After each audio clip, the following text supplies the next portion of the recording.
Ladies and gentlemen, welcome to day number 3, phase 2 of the Clash of Giants Season 5, brought to you by Ruthless Esports. Of course, the tension is palpable and the stakes have never been higher. Today, we will witness the finest PUBG Mobile teams clash in an epic battle to secure their spot in the grand finals. My name is Red Queen Andy, and today, definitely going to be spicing things up.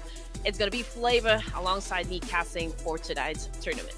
Oh, yes, that's true. The best boyfriend out of the 3 other guys we have here in the pool. Of course, ladies and gentlemen, today is a day that you don't want to miss out because today is actually the final day here, Andy, at phase number 2, meaning that we're not only going to be showcasing the 6 matches, but also we'll be having a bonus map waiting for us at the end of the day. Now, if you guys are wondering about the roadmap things, Andy, would you be so kind to share a little bit about this? Oh, yeah.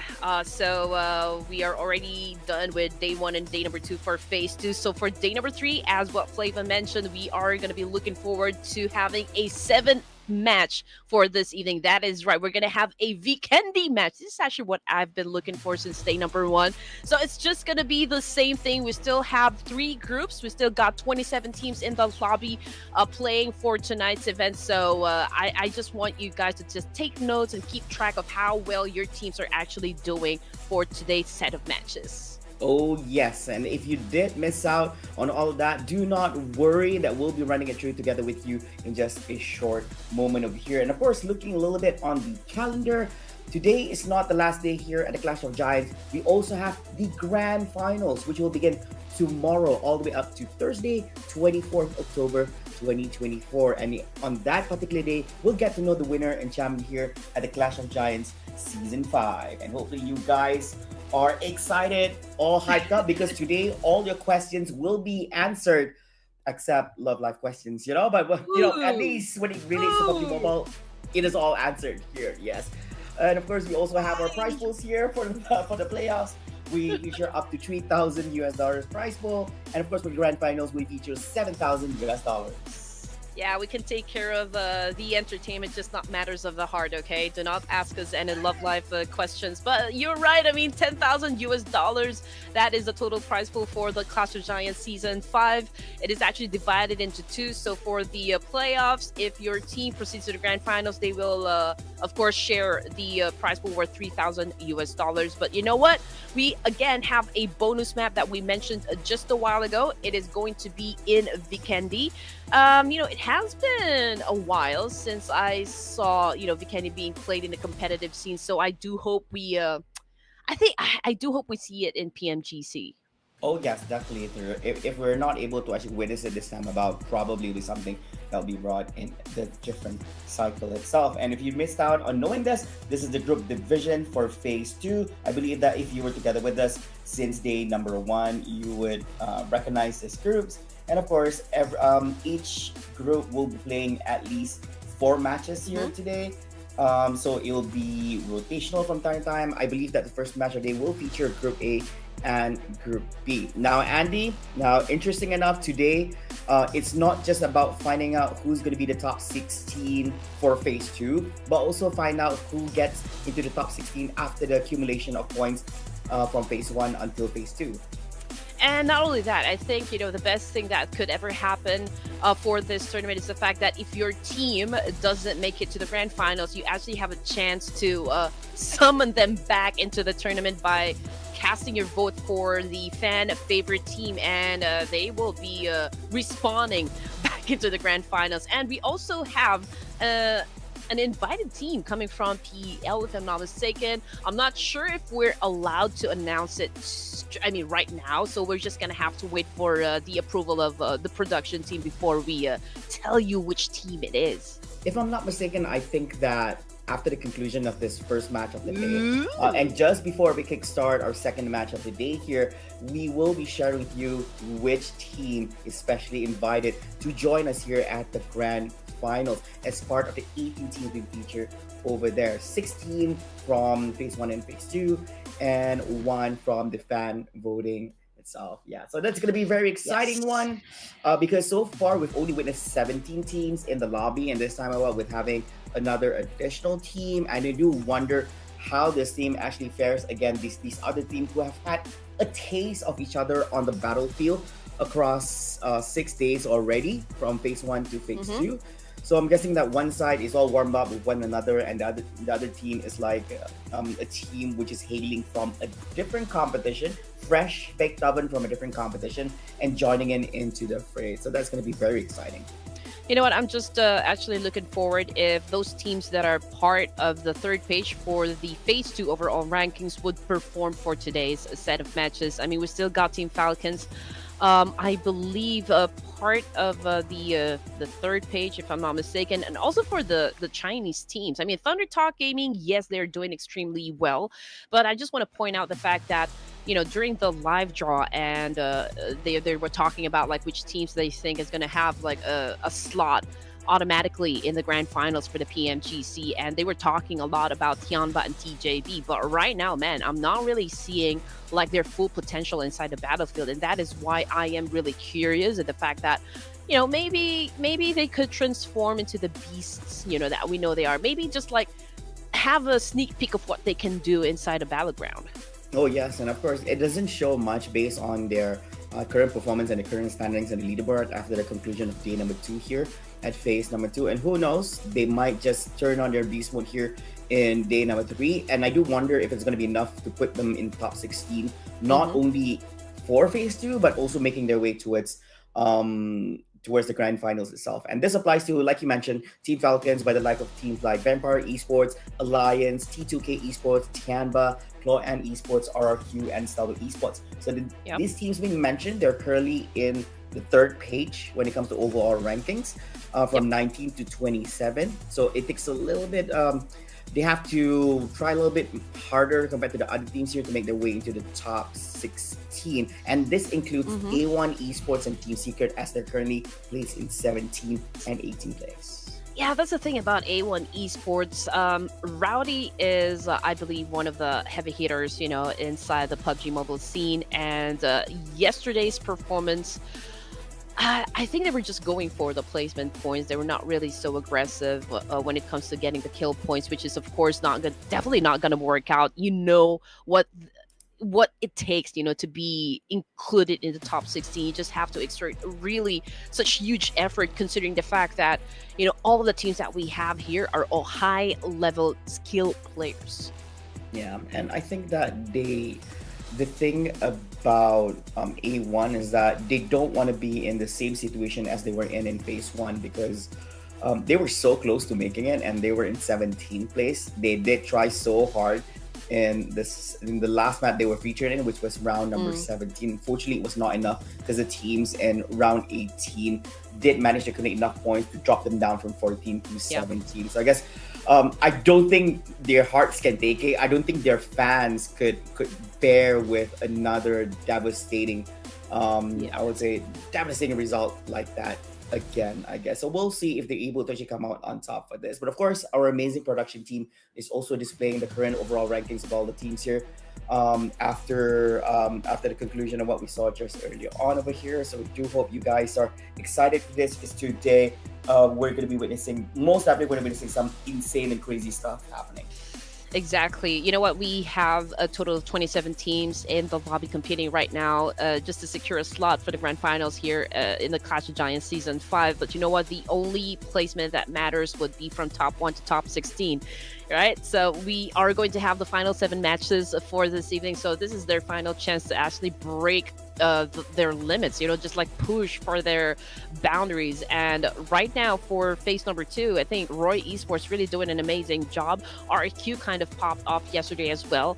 Roguebot from IHC really put up a great show for us yesterday. He did so great at collecting a lot of elimination points, hence getting the MVP title. But overall, it is still Noble coming from D plus Kia that actually, or was it the Apex from 4 Miracle Vibes that actually took the top spot for the MVP title. And I do wonder if there will be other players from inside the lobby that are really feeling confident right now to take away the crown out of the Apex's head. No, I think they don't have a choice. Like, it's either whether you're feeling it or not, you have to, all that has to come to today's game, and you only have 4 chances to do so. So hopefully you're able to actually, make the best out of the opportunity that you actually have here today. And of course, Mhm. ladies and gentlemen, this is the overall rankings over here. I do believe that the teams here in the first page are very much comfortable at where they are right now, because they're only required to accumulate a little bit of points to secure their position to be part of top 16 to make their way to the grand finals. By the likes of former Miracle Vibes here in the first place, D plus Kia in second, followed by Roy Esports, a five rank climb, and I think their fans should be very, very happy with that. You know what? I guess one of the expectations that I have is for DRX. This is not the kind of gameplay that I expect them to have. I mean, I do understand the fact that this is just like the pseudo stage, before we ever step into PMGC. But D plus Kia really is. Their star is shining bright, for the Clash of Giants season 5, and they're really doing extremely well. Stellar performance since yesterday.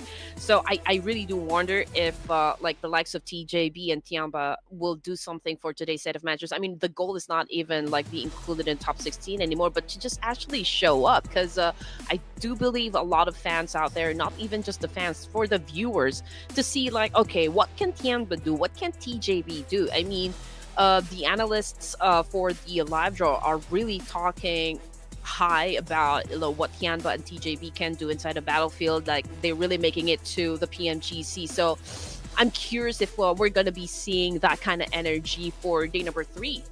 And yes, of course, ladies and gentlemen, beyond curious as well. If you guys are wondering about this, we want to give a big shout out to our UC partners from Gamivo at gamivo.com. You can actually get yourself some amazing deals here together with them, either through our COG5 coupon code, or you can actually get the best deals through their smart subscription price for first time purchase only.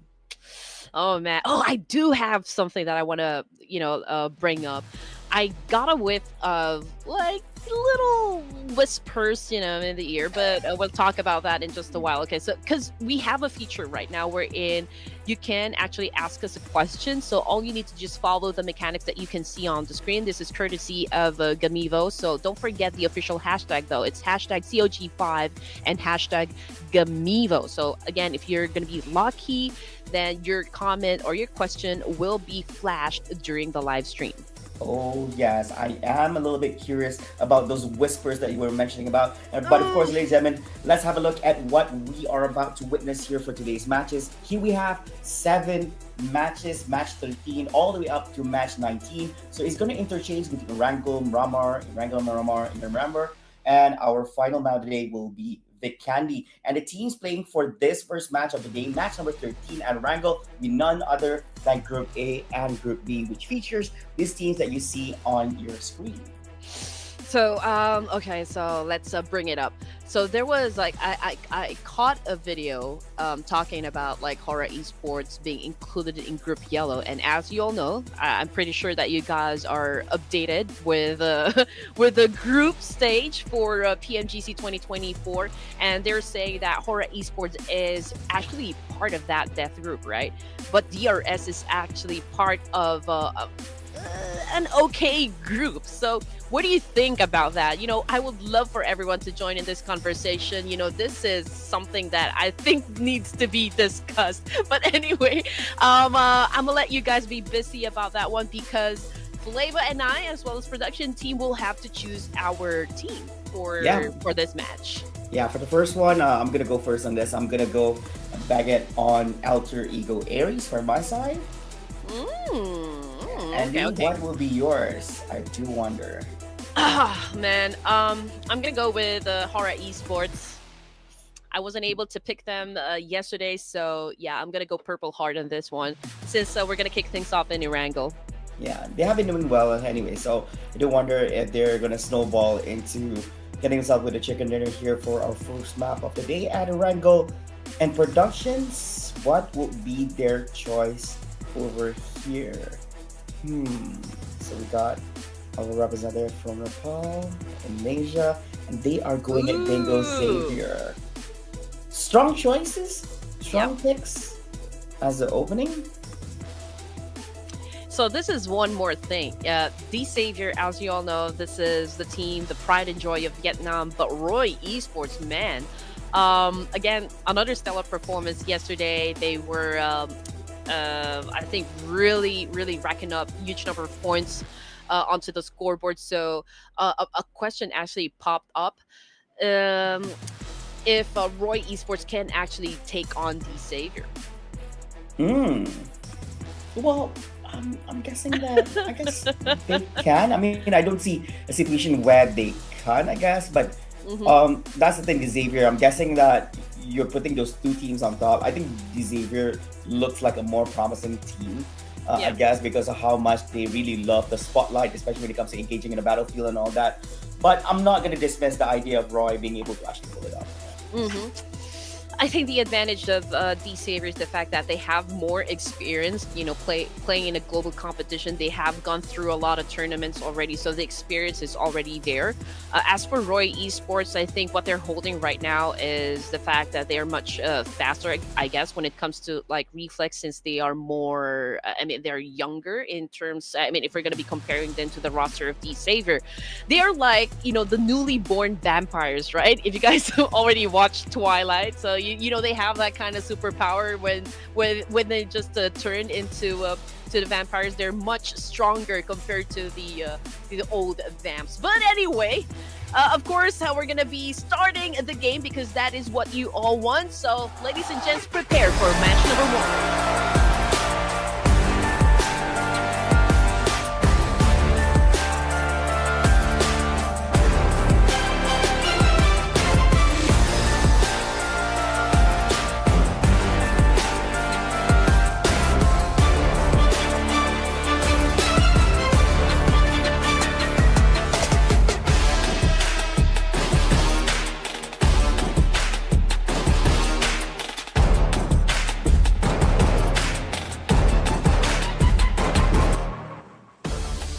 Good evening, ladies and gentlemen, and welcome aboard the Clash of Giants Season 5 flight bound for ERANGEL.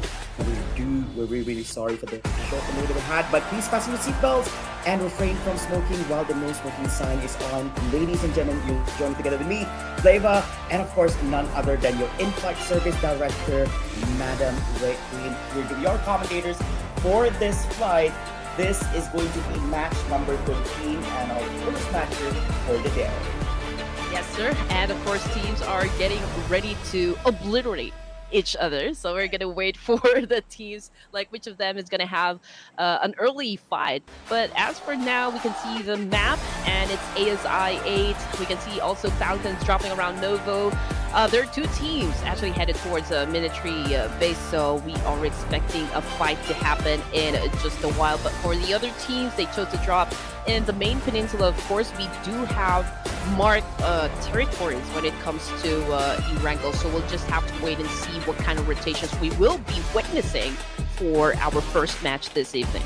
Oh yes, and of course when it comes to planning and doing drop spots, it's not really an easy thing because you have to remember it's a rotation basis, meaning that every single time you switch out in between groups, you have to adapt and see. Most of the teams have done their fair share of homework to see where the hot drops for most of the teams are, and you wanna adapt to the whole situation to see if you want to contest, you want to have early engagements, or probably you want to play it safe and just land at somewhere that can give you great ways on how to approach the incoming circles. But of course, right now we're going to be looking at ASI 8. I do believe that this is going to be the military base where they are currently sharing this area together with the team members from HK Murderers. Man, again, ASI, it's starting with just 3 players here, and Notchi seems to be, out of reach at the moment. So it's just Falak again, and IQQ. Now here comes the spray with a UMP coming from Falak. Wasn't able to hit his target though, but HK Murderers now cooking up a nade. But they completely missed his target here. If ASI actually wins this fight, oh man, hands down. Yeah, they should be having the area to themselves if they're able to actually come out on top here up against Team HK Murderers. It does look like the team members of HK Murderers are more grouped up together compared to where ASI8 is being placed. No, but ASI8 currently down for the count should be one of the Oof, oh man. It's going to be IQQ. Is that locked behind as well? But that's going to be secure in the hands of Natsu. Here, making it a healthy full stack from HK Murderers up upon Naki here. He's going to be jumping out from second floor to the first floor. Woo! The spray was not able to connect, but unfortunately, here, Andy, it's going to be ASIA eliminated here in last place. Well, they're already at a deficit, so I think it's forgivable. I know that ASI has a lot of fans down there in the comment section, and I thought that Nachi was actually disconnected. I thought he was having some technical issues, on his side of the world. But yeah, maybe we saw him play. Unfortunately, as you mentioned, HK Murderers, they're more, I guess I can say, composed compared to ASI 8, but it's the nature of competition, I guess. The first team who got the boot out of ERANGEL, that would be ASI 8. Yeah, so I guess they're back to the lobby and they have to go in for full reset and ensure that they can actually get the points they need in the next remaining 3 matches that they'll be featuring later on. Meanwhile, BIGETRON Knights, Andy, I do believe we had a short conversation with regards to them. I think day number 2 here, phase 2, wasn't really their day. They were able to actually get themselves to a certain point after the accumulation day 1, but I guess day 2, BIGETRON Knights have lost their rhythm a little bit, with hopes that, but they are still on the top charts at the moment, so with hopes that they are still able to stay there, not just retain their current rankings, but also be able to climb at a much higher spot here in day number 3. And of course, HORAA Esports also have their own safe space here at the map as well. And thank you very much to our production team who's also sharing the locations and the rotations coming up from all the teams here at the first map. Now we're seeing a little bit of change happen for the side of Harame Bros. Again, this is the only Philippine team that we have, and by the way, the first Filipino team to actually participate in the PMGC. So very much looking forward to their performance. But anyway, they used to drop in military base yesterday when it comes to ERANGEL, but right now they are on the south side of the main peninsula around Ferry Pier. So let's just check what kind of rotation they're definitely going to be doing for our first match. But okay, so we have our first comment right here. I'm going to be your radio DJ. It's coming from Timur Ahmad. What will be the scenario for voting the team which didn't make it in the final? What do you mean, scenario? What will be a scenario for voting the team which didn't make it to the final? At this point, that's the thing. At this point, you do not know which team will not make it, right? So it's best to be safe and just keep voting for your favorite team to ensure that if they do not make it to the top 16 after combining the points for phase 1 and phase 2, meaning that if they get the most amount of votes from the fans, they will be safe by you reviving them, I guess. So becoming the 17 or 18 team. Yeah. The best thing to do, honestly, since you're already watching the broadcast, don't forget to sub to or hit the sub button, for Ruthless Hype Esports. Follow their social media pages so you don't miss out on any action, you don't miss out on any instruction on how to save your favorite team if in case they don't make it or they don't secure a slot in the grand finals. We will be announcing a lot later on before we wrap things up for tonight. So make sure that you watch Clash of Giants Season 5 from start to finish. Yeah, that's true. And of course, at the same time as well, beyond you guys giving us questions and putting in the hashtag Gamivo and hashtag COG5, we have questions for you as well. Do share with us your thoughts on the production value for this brand new feel of Clash of Giants Season 5. I do believe that you guys have seen the transition videos appearing before our event here begins, even before when we jump into the map itself. Do share some love and let us know whether if you did enjoy the production value that's been created by our amazing event organizers. But coming back here into the game here, Andy, does seem that it's been very quiet in the land of ERANGEL. There's not been much engagements aside from the ones we saw earlier on at the military base where SI8 has been eliminated. Yeah, so I guess everyone has their temporary homes all good and cleared up. Yeah. Honestly, most of the teams that won the chicken dinner yesterday were kind of playing passively during the first few zones. So I guess that is the trend happening right now for day number 3. I mean, understandably so. I mean, you don't want to go starting your game losing members of your team, right? Even if you win the game, you'd still be risking getting your members picked off. So Mhm. I guess this is such a great start. Just find an area where you could get all the resources that you need before you actually engage in a battle. But of course, it also depends, like, what objectives do I have for the team for this game alone? Do I need to be aggressive? Do I need to be passive? Or do I need to just like collect placement points? Again, finding that golden ratio when it comes to collecting points is a hard thing to do, especially the fact that our point system now focuses on like getting more elimination points than placement, because it's not as reliable as before. Yeah, that's true. And of course, also to add up on that as well, this so-called golden ratio doesn't exactly apply to everyone because at this moment, the teams who are currently placed 19 all the way to 27, they are a little bit desperate, meaning that they might want to take up on things like, go big or go home risks because they know that if they don't take risks, playing too safe would not give them a lot of points. Playing too risky could actually benefit them because Hmm. they have nothing to lose, right? Hmm. Meanwhile, for the teams who are, within the borders itself, probably they're the ones in danger because at that point they have to find that strategic balance between a placement as well as elimination points. And while all that is happening, Harame Bros up against Tianba, it does seem that the Harame Bros are able to screen away the team members from Tianba away to disengage from this. Mm. Meanwhile, there seems to be a little bit of chase over here. Tianba Ooh, Shanks, not the right time to man. hit a little bit of over here on your end. Gotta make your sweet, sweet escape.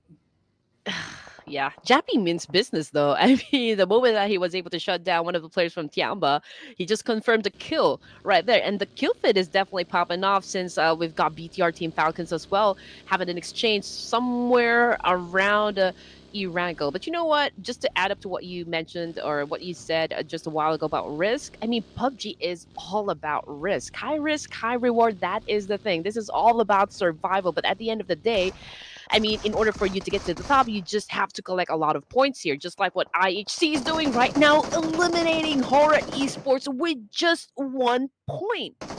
Quite unfortunate over here. So I'm guessing that. Well, I'm not saying that you jinxed it. It's kind of like No. I'm just trying to find ways. It's like maybe it's best. Here's the thing. No, like if Red Queen doesn't vote for Hurrah, it's not because Red hates Hurrah. It's just they didn't want Jinx and Hurrah actually lose out on. But of course, things are not over yet. After that engagement between IIC and Roy Esports wants a piece of the cake. IIC leave out with only one more play over here, making it a 1v2 situation at this moment. It's gonna be Rookbot up against Silence and UK. Going up to that second floor, getting a little bit of cover for Mm. himself. He's still looking a little bit healthy. So what's gonna be the play over here? Are the Mm. members from Roy gonna mark their way upstairs Mm. where he's actually waiting for them? Or Tony K is gonna take advantage Yes. of this whole situation?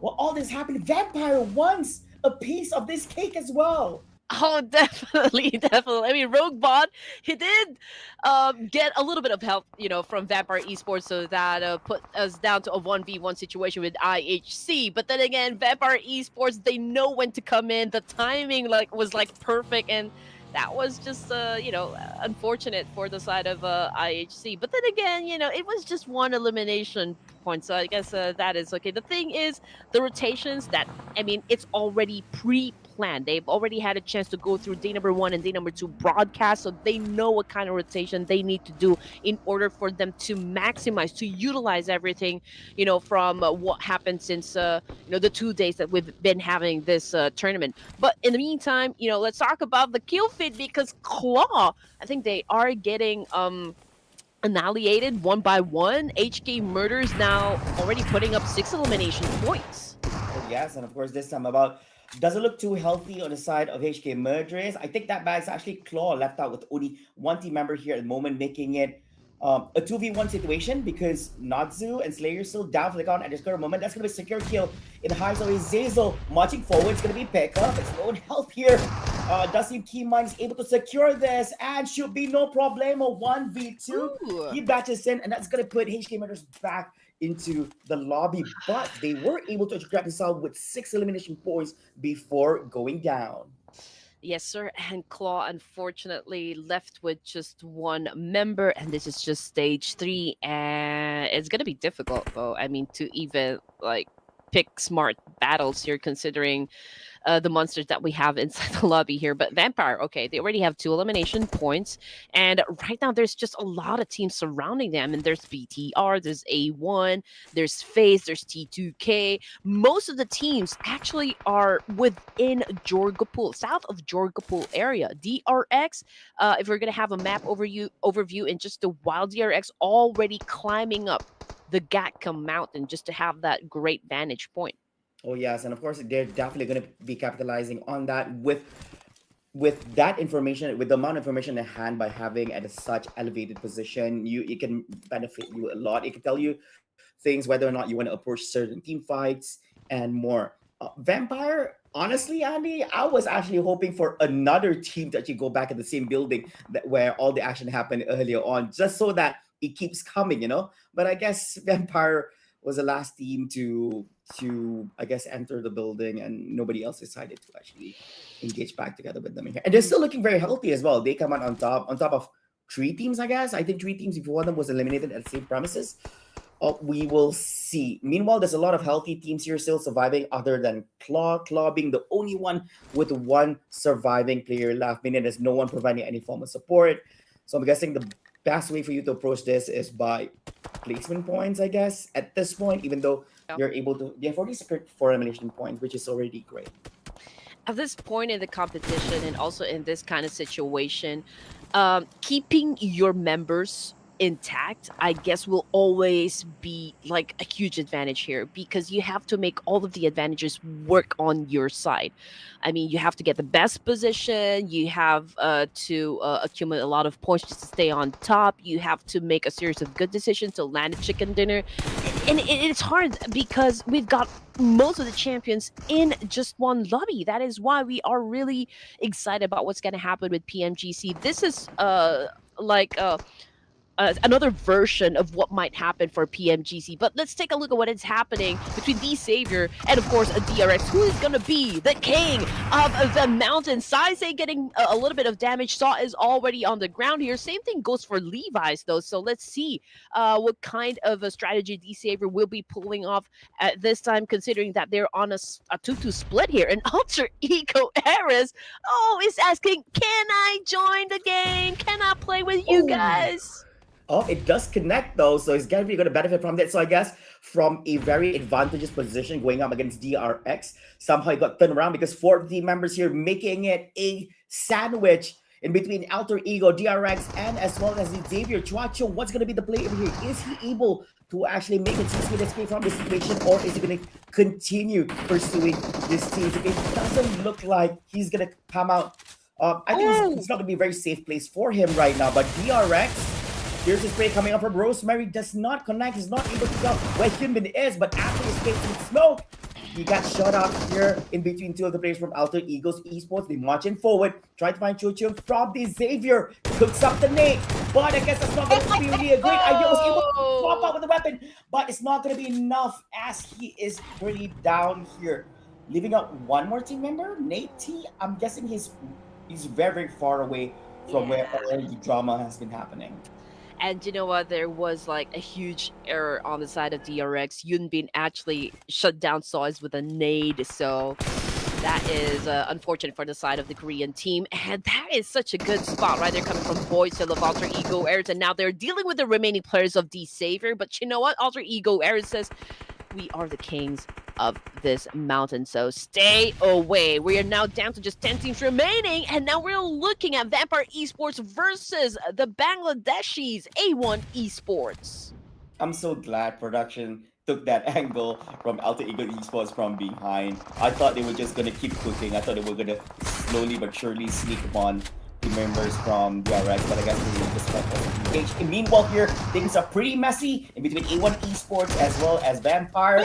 Vampire goes up on the inside. It's going to be Stone here, hitting up on Naveed. But Storms gets his revenge up on Stone. Wow. Secures the kill as well. And QZZ on a different approach here, on a different side of the map by the hillside, is able to actually get his fair share of the action upon the team members from Vampire Esports. Now, A1 does know this, as the team members of Vampire Esports are really gone. The shots are not coming from us, and they know there's someone out there being a little bit naughty and catching up on this. And the team members in TIANBA not only take side of them, but at the same time as well, they do see another team just a while ago, so they're going to keep them in check for the next circle. You know what? This is it. A1 Esports picking up the pace here. They just eliminated all of Vampire Esports, taking the compound out of their hands, but they're not out of the woods just yet because they're being surrounded by the boys of BTR, and there's also TIANBA, and of course FaZe over to the west side. So I think this battle will it definitely happen. There's no excuse for it not to proceed. But anyway, just if you guys saw HARAME bro, they're already in the middle here. But yeah, TIANBA applying a lot of pressure onto A1 Esports. He just got Hitman on the ground. QZZ so precise with the aim, and I think it's gonna be like quite a huge challenge for A1 Esports to escape the situation. I agree, because there's not much space for them in the building, and their only escape is literally right in front of them. There's no way they're going to jump out of the window and walk towards the team members over here. So I guess that's a very, very challenging situation. I don't think they're going to man up against TIANBA. Meanwhile here, we do see from Feet that FaZe Clan 5 nation points here under the belt. But QZZ from TIANBA, I'm not sure where they're going to be seen. I guess rather than holding on to that fort, moving on for a while, they're making a small shift around the circle here, probably getting himself with a much better position. And while all that is happening, Claw Esports has been eliminated in 8th place. Okay, so T2K also entered the game with just 3 players, so just Rawls, Igneous, and Toodle Love, if I'm not mistaken. So we're missing one more player for Train to Kill. But right now, Toodle Love is just like waiting for the right opportunity here to take down Action. But as you can see, Action is holding a Molotov right here. He's also waiting for that opening wherein he could shut down Love, but wrong! You got it wrong, mate! So that was a nice shot right there coming from Toodle Love. It could have been anyone, it could have been any one of them, I guess. So I guess one of them came out on top. Meanwhile here, does seem like a quick drive-by here by FaZe Clan. Real FaZe, gotta be careful. Very low in HP over here.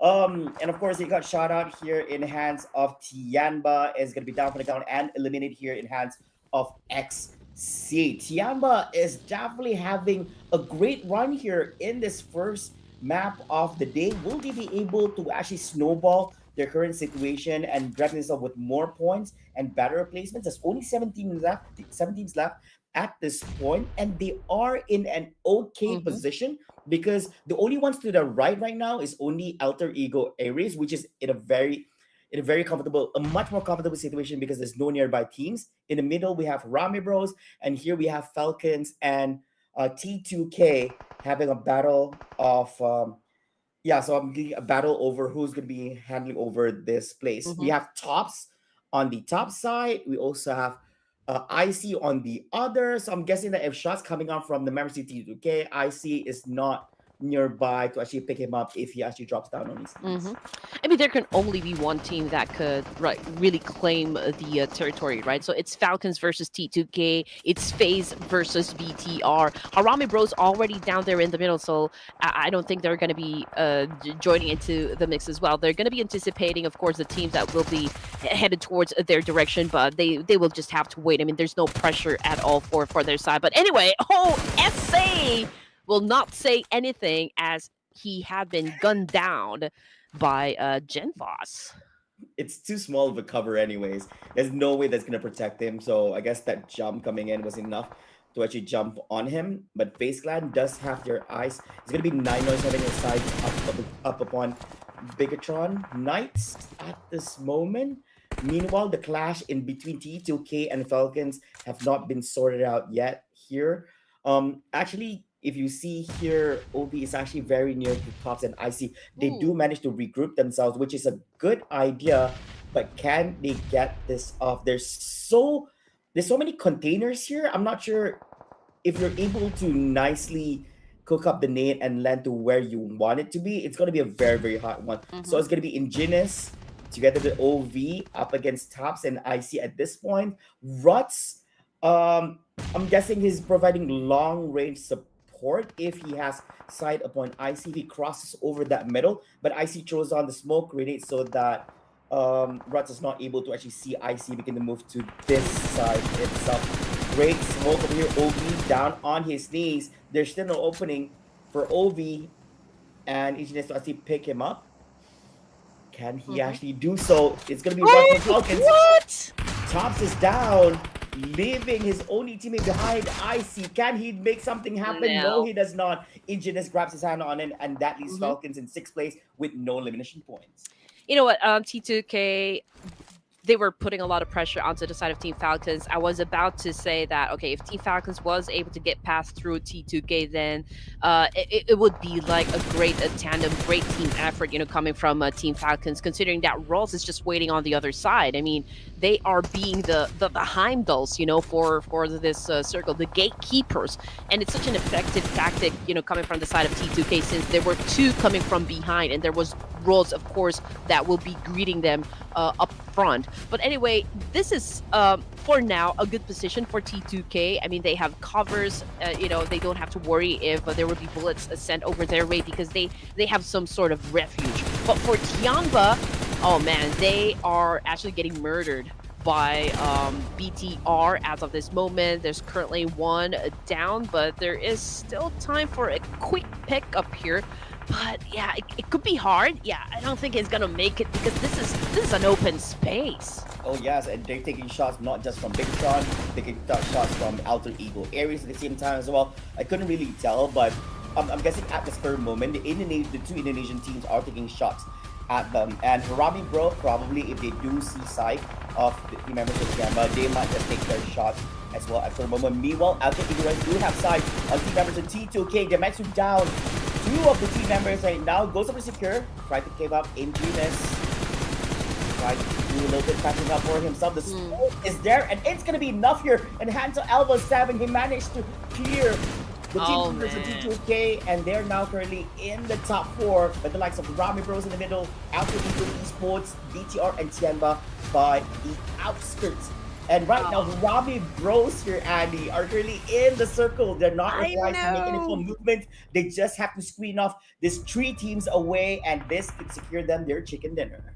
Yeah, this is such a power position for the Philippine team. I mean, they have a compound to work with, and all they need to do is just anticipate the attack coming from the remaining teams inside the lobby. That will be BTR, TIANBA, and Alter Ego Ares. But then again, I wouldn't be too sure still. I mean, it's too early to say, because Alter Ego Ares, they have such great discipline, when it comes to approaching situations such as this one. I mean, TIANBA, I think that they will be the first one to be taken out, considering their position. I mean, they are about to get devoured by the blue zone here. Same thing goes for VTR, but VTR, they have a vehicle, right? I mean, there you go. But unfortunately, no good spot coming from XC. It was able to shut down the rest of VTR. Are you kidding me? With the help of Alter Ego Ares. So you were saying about TIANBA. I mean, they were taken out. It was just fortunate for them, because BIGETRON were forced to make a move first, as the circle was actually coming a lot faster on their angle. So right now, TIANBA making a move. I guess they were limited there in third place, leaving out a battle here between the Philippines and the Indonesia. We have Alter Ego Ares up against Harame Bros. Rami Bros, things are looking very positive for them, as it is currently a 4v1 situation. They need to spot out where Alva 7 is.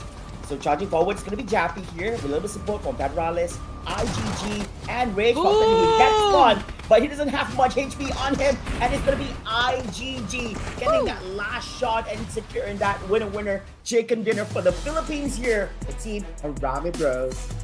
Hey, yo, great opening match for the Filipino team, Harame Bros. Just look at that. It was so fortunate, it was a great position. They actually came into to the middle and just really waited for everyone to finish off, trying to kill one another.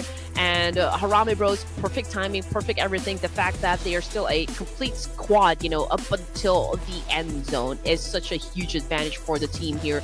They've taken out everyone that they need to take out just to make sure that they catch the chicken dinner. And not bad with elimination points as well. Yeah, I think that's very disciplined play coming up from them.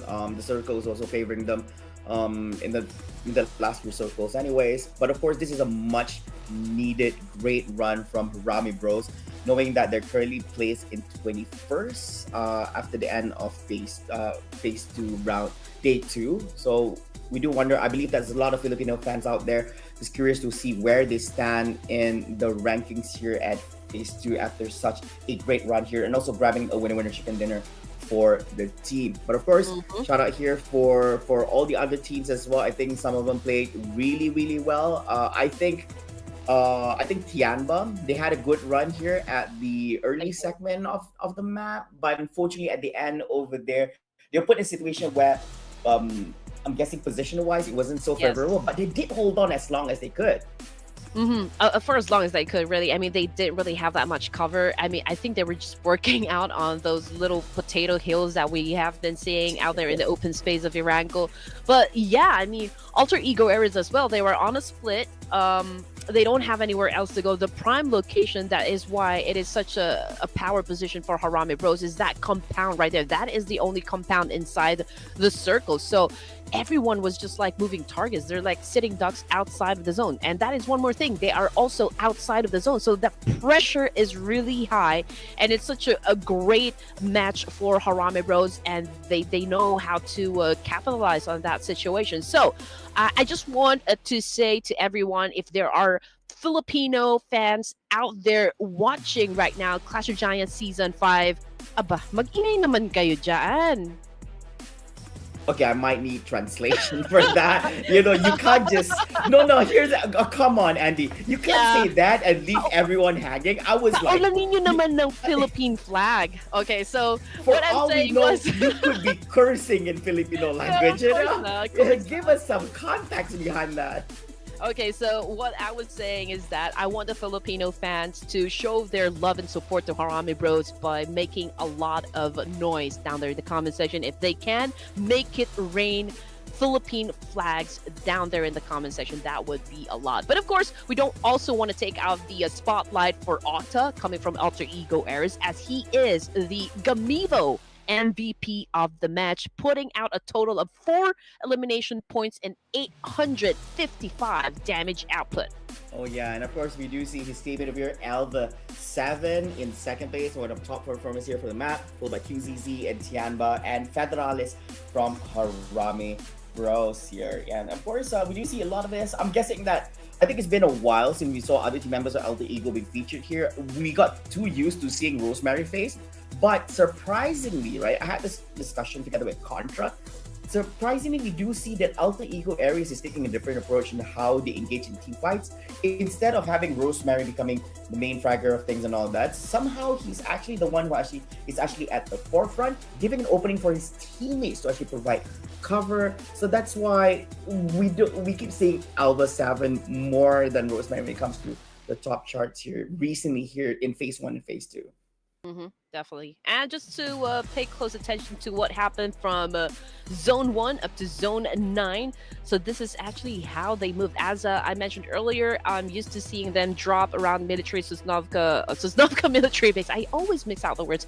But but they now dropped around Ferry here. And we can already see the kind of rotation that they had. They prioritized actually getting into the middle here, which is a great circle prediction, I can say. Was it really prediction? I'm guessing like they did manage to make their way to the middle, which is not an easy feat, because they were actually on the outside side of the circle. To make your way safely to where they are, it requires a little bit of luck. Of course, it does require a little bit of confidence as well. If you make a wrong step, you might just be making your way to your death here, and that's what PUBG Mobile is all about. You could get shots from the side. You could also be jumping into an area where another team is residing, and more.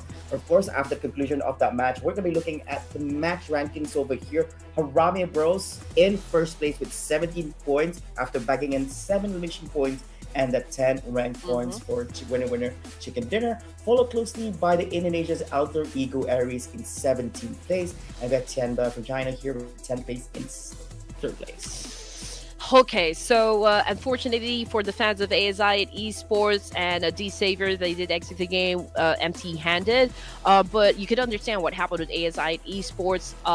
They entered the game with just 3 players, and I guess they weren't the first team to actually get to the guns first. And that is one first consideration that you have to consider is just gauging your jumps distance, right? You always have to make sure that you get to drop first compared to any teams that might join you in that same spot and just retaliate. But unfortunately, ASI 8 a little slow when it comes to getting to the guns. But hey, they can still make up for it because we still got like 6 more matches to go for tonight. 3 for them, I guess. Out of the 6, every team will playing 4, right? So meaning they've already played 1. They'll be playing another 3 more later on after this. And those are the only 3 opportunities they have here to accumulate points to make their way to the top 16 for both Phase 2 and the accumulation of Phase 1 and Phase 2. And of course, this is something that we want to look at the overall rankings here, Andy. I'm guessing the main highlight is surprisingly on Page 2 and Page 3 because a lot of fans out there are very curious on which teams are currently in the danger zone and which teams need to go a long mile to make their way to the top 16. But here in the first page, Roy currently in first, IHC with that performance because the real soldiers were not part of the map. So I guess they dropped from second to third at this moment. D plus Kia still retains at that 4th place spot.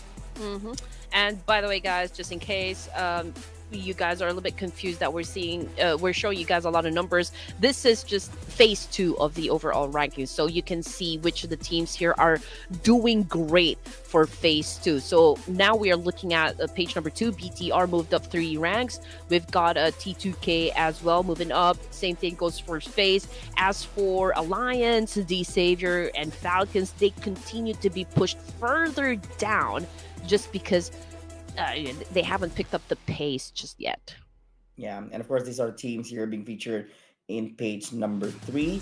Quite unfortunate for them because 6 out of the 9 teams we featured on this page has already played their first match of the day, leaving out Team Secret, Star with Esports, as well as TJB not playing a single map yet, meaning that they will be in action later on in match 14 for the first time here for day number 3 with hopes they're able to actually accumulate enough points to make their way to the top 16 here at the end of phase 2. Very interesting game number 3 here, Andy. I do believe that it's a little bit different compared to day 1 when we cast it together, because at that time people were like, yeah, we got a lot of space, we still got time to get points, you know. Big in page 3, we still got time, you know. But anyways, ladies and gentlemen, we're going to be taking a very short break. We're not going to be away too long. We'll be right back after this.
Ladies and gentlemen, welcome back to none other than the Ruthless High Clash of Giants Season 5, one brought to you by Ruthless. My name is Flavor, together with my good buddy over here, Andy. Yeah, she got defrated from Portland. But yeah, because she's been cheating on me and Contra and Circa. What? But yeah, so hopefully you guys are having an enjoyable time because we have just concluded the first match of the day and we still have 6 more coming. 5 for and the bonus match which is happening later on at the end of the day. You know what? My mind is already in Vikendi, to be honest. But yeah, the battlefield is already set. The players are ready, and the strategies, of course, already in place.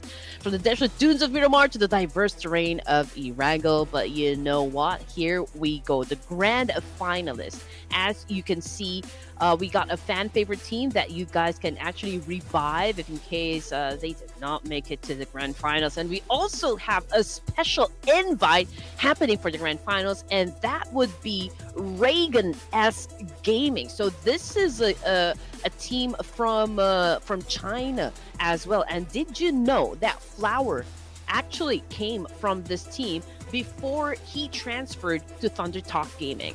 I only found out just now after seeing Regan over there. But before all that as well, we're going to give a big shout out to our UC partners from Gamevo as they have some special deals here with their COG5 coupon code together with them. Or you can get the best deals with Gamevo and the smart subscription price for the first time purchase only. And so, of course, also a big shout out to everyone here. I do see that you guys dropped a lot of great questions in the comment section. Be sure to ask your question away. Put in hashtag COG5 and hashtag Gamevo. And if you're lucky, your comment will be featured in our official live stream where us casters will be replying to your comment. And of course, ladies and gentlemen, coming back to what Annie mentioned just now, yes, I only found out just earlier after finding out the invited team, right? Also, big fact about this is that if you guys don't know, they're invited because they are actually your champions at the PUBG Mobile PEL qualifiers for PMGC 2024. So they are still piping hot from the qualifiers, and they're going to be joining us here at the grand finals, which will start tomorrow and for the next 3 days. So that's going to be very, very exciting. And Andy, I'm curious to see how well they fare against the other teams who will be making their way to the top 16 at the end of this phase 2, because they are accustomed to all the teams being featured here, whereas they're fairly new into joining on all this, you know? Sorry, I'm all speechless right now because I'm thinking. I thought your mind was in Vikendi, you know? Yeah, it's all snowy up there, but okay, it's cold as my heart. But okay, anyway, we're going for the team prediction again, and this time it's going to be for Miramar. But I think I feel like production should go first. Oh wow, that's the first time we're actually getting productions to go first. No, the thing is, actually, they're hoping for us to go first so that if they, by contest of elimination, they're like, oh, if I get this, and then they go with this. While they're going for this, I do hope they didn't take this. I think I'm going with D plus Kia for this time. Okay. So this is my prediction. Not bad at all. From Miramar, yeah. You know what? I was so happy that HARAME Bros actually caught the first winner chicken in ERANGEL. I do believe they can do that same magic again back in Miramar. Back to back by the Filipinos, huh? HARAME Bros. Yeah. Yes, and of course. So I actually have a message for the Filipino fans out there. Yes, please do. It's not like I'm gonna stop you, right? Please do let us know what your message is to the Filipinos. You know what? Sasabihin natin ng malambing to para di nila isipin na anything, okay? Pakita nyo kung sino kayo. Yeah, that's it. That's all I'm gonna say. HARAME Bros locking it in for Miramar. I do have this much faith that they can, do a back-to-back winner chicken dinner right here, Flavor. For all we know, here's the thing: you can't drop like a whole essay in Filipino language. It's Tagalog, right? So Tagalog is the language. You can't drop a bomb of an essay in Tagalog and everybody tuning in will be like, what in the world? Wait, who are you picking? Who are you picking first? Yeah, so I'm actually picking D plus Kia. Yeah. Oh, D plus Kia. Yeah, I think. No, I'm not saying anything. It's just pakita nyo kung sino kayo. Yes, that's it. Okay, you Go, know what? You know what? Harame Bros! Okay, I don't want to hear an explanation from you on this. If you Filipinos out there, if you guys heard what she said, do let us know what she meant. Okay, I at this point, I'm not sure I'm gonna trust her explanation. So I'm hoping you guys can tell me what What? exactly she I'm said. just saying, like, good luck to Harame. They're definitely just- gonna be doing great because I have this, Hey, I that have was this feeling that they're gonna go and get that Andy. second chicken dinner of the day. Andy, that was a big ass essay. It can't be good luck, Harame Bros. But anyways, ladies and gentlemen, we're jumping the game. Let's go.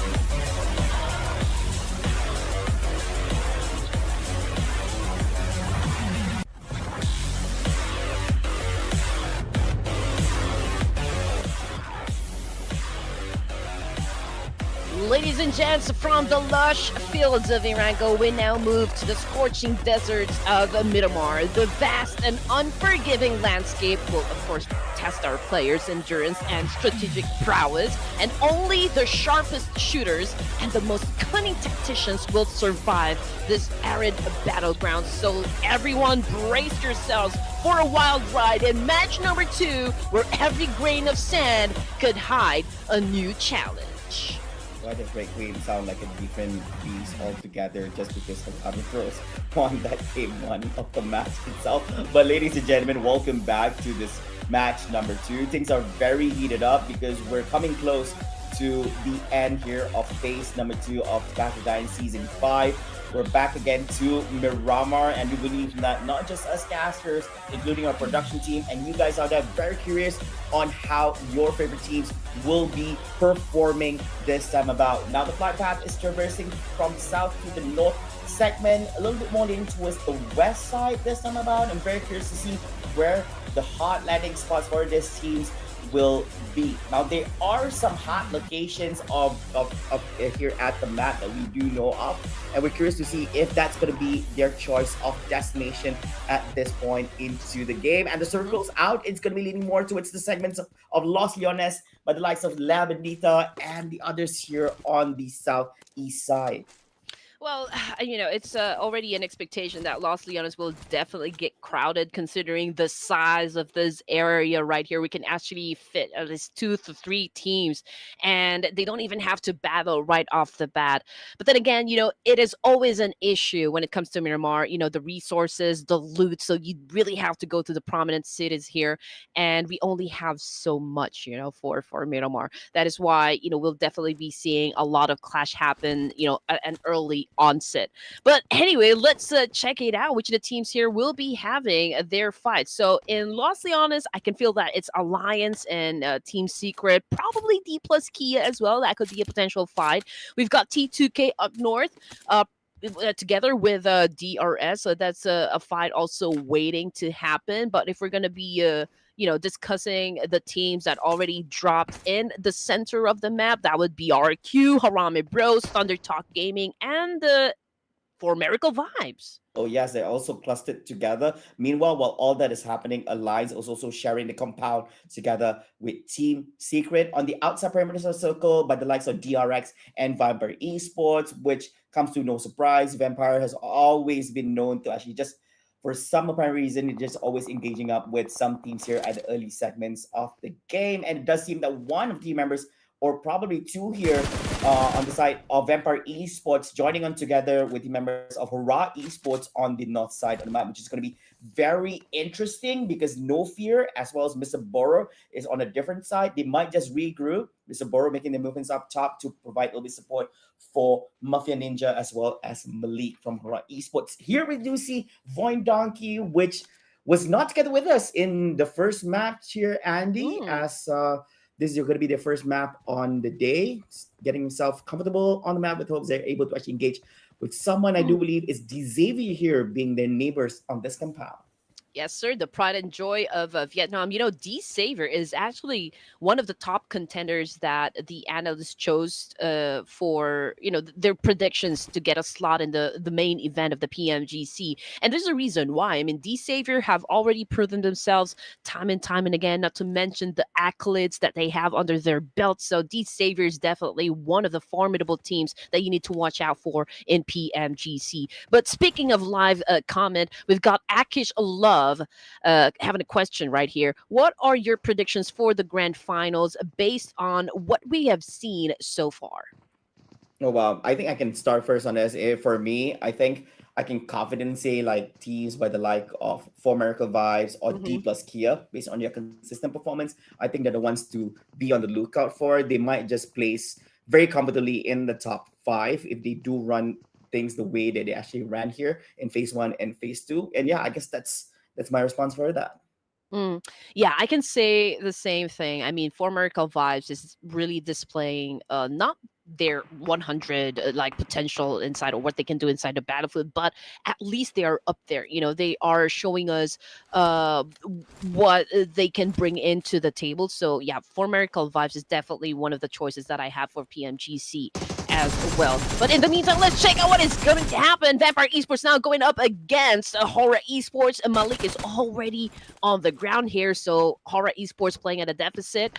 Vampire already has one elimination point under their name as well. And Mr. Boro, as you mentioned a while ago, Flava already out of the game. So I'm not exactly sure what kind of strategy HORAA Esports will be pulling off in this situation, considering the fact that they're also up against Vampire Esports, which is a tough competitor.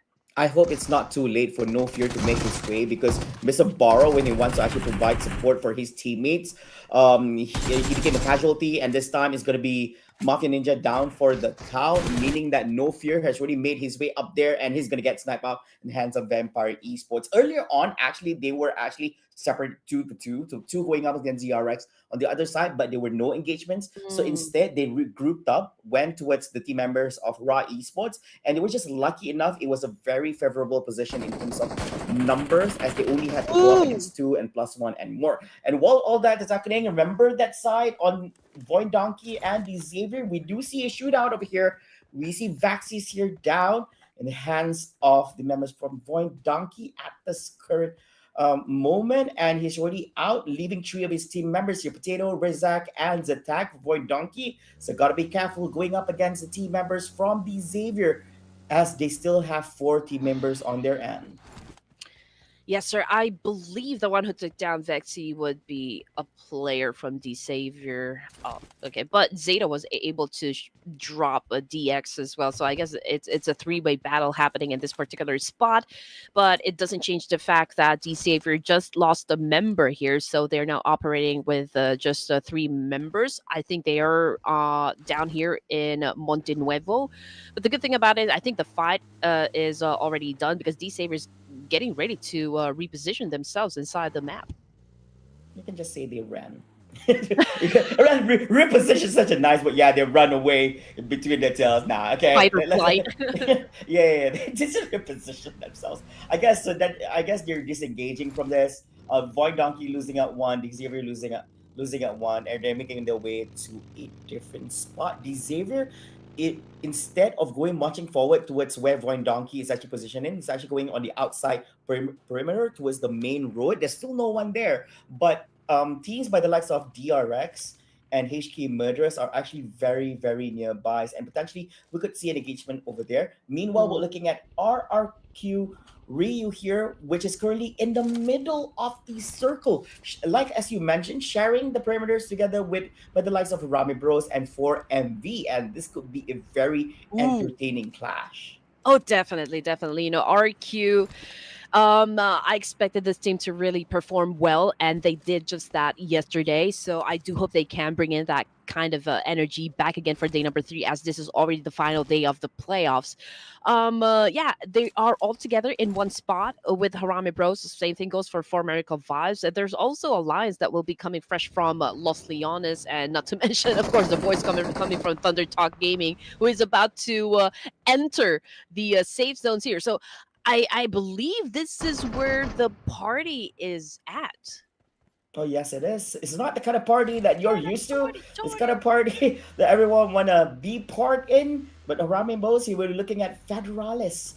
I guess he did manage to spot out team members of RQ, but decided to get away from the area. Meanwhile, looking at Zooing, we look at the other team members of RQ where they still have a full stack on their end and making their way to a different location. You do have the vehicles, they do have the mobility to make their way around the map. All that's Ooh. happening, quite unfortunate. The team members in TUTA getting a shootout up against the team members from BIGETRON Knights here at the moment. It does look like BIGETRON having it slightly better in this trade-off up against them. So they have to be very, very careful. But DRS is also nearby here, Andy. Oh yes, definitely. You know what? This is what baffles me, Flavor. When I was watching the live draw, for the PMGC, and they were making their choices, who they think will be proceeding to the grand finals or in the main event at least.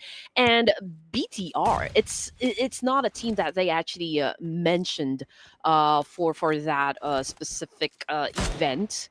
But I do wonder because BTR, they are one of the teams that has such a huge fandom base, and understandably so, because it's a global name. I mean, they have already achieved a lot in the PUBG mobile competitive scene. But then again, do you think that right now, since PMGC 2024 is just around the corner, why do you think that BTR is kind of, can we say that their tenacity and power is kind of declining, or can they patch things up for the upcoming PMGC 2024? I would say yes, a decline is definitely true. I'm not pulling any punches over here, but it's not so much of a decline. I'm guessing that if I were to put it in a positive note, other teams are also rising. But lately, Bigatron has not really popped off to put themselves on the map.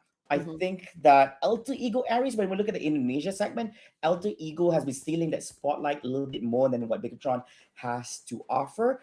But based on the conversation that you mentioned, right, on PMGC, even if Bigatron is not being highlighted, it's not that they're bad or anything. It's just that other teams are just showing better developments, and usually that will be one of the main talking points. And because people don't want to see stagnant of teams being Yeah, at the top, they want to hear a Cinderella story. They want to hear a story from zero to hero. They want to hear all those kind of things exactly. happening. I guess by having this, I guess since inception, the talk has always been revolving around Bigatron Knights, anyways. So Hmm. I guess that's my take on it as well. And there's also that big question about Team Falcon's performance, just because of what happened during the Esports World Cup. But I believe they remain to be like a top choice for everyone, considering that Tops and the rest of the team have already quite achieved so much as well. Not just as a team, but individually. In the PUBG competitive scene. But with what happened during the Esports World Cup, I think that they have probably learned a lot, taken down notes, and I think they will come back stronger for the PNGC. And to be honest, that is one of the things that I really look forward to, because I did not really expect, that they would be losing in the EWC. Yeah, I guess so. But that's a good thing about the PUBG Mobile circuit, because teams from different regions are definitely stepping up and being on the same level, if not the same, better level compared to the other teams who's been around for the longest time since the inception of things itself. And when you put down these other teams who has been around for so long, it's giving them a new refreshing breath of, you know what, you can't be too chill, because one day we're gonna get taken down by the other regions, so we have to make sure that we are at our best forms at all times. But speaking of Hmm. best forms over here, Vampire Esports, Stone here, down for the count, handsome Natsu from HK Murderers. His teammates are here to seek revenge, and they are able to do so. Ooh. But are they able to actually pick up their teammate here, I do believe they are able to actually do so, as 20K still looks okay here despite being in the red. Yeah, strong comeback right now for Vampire Esports since they didn't do well during the first match in ERANGEL. So I guess there's a need for them to just kind of rack up some points. But getting back to where Formerical Vibes is at, I believe this is a three-way battle happening between RQ, Formerical Vibes, and as well as HARAME Post, if I'm not mistaken. But D plus Kia right now on your screen, ladies and gents, Noble already out of the game. Chips is on the ground, bleeding out to see if his teammates can actually patch him up, but also trying to deal with Papoy here, coming from Claw and Esports. It's a 1v1 battle, both of them using a UMP, but Papoy taking in some damage from Ozzo, and also there's a need for him to heal up as well.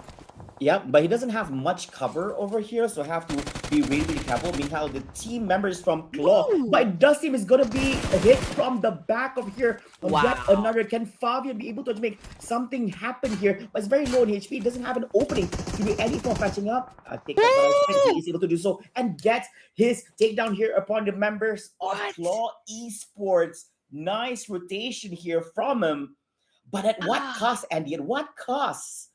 Oh man, I'm not sure, but Fabian, I believe he just kind of pre-fired, anticipated where he will be showing himself. I mean, his enemy, and he took it and he got the job done. Hence, saving the rest of the team here. So D plus Kia has a chance to get to the latter stages of the game and even catch a chicken dinner. I mean, they're still operating with 3 of their members, so it's still pretty doable.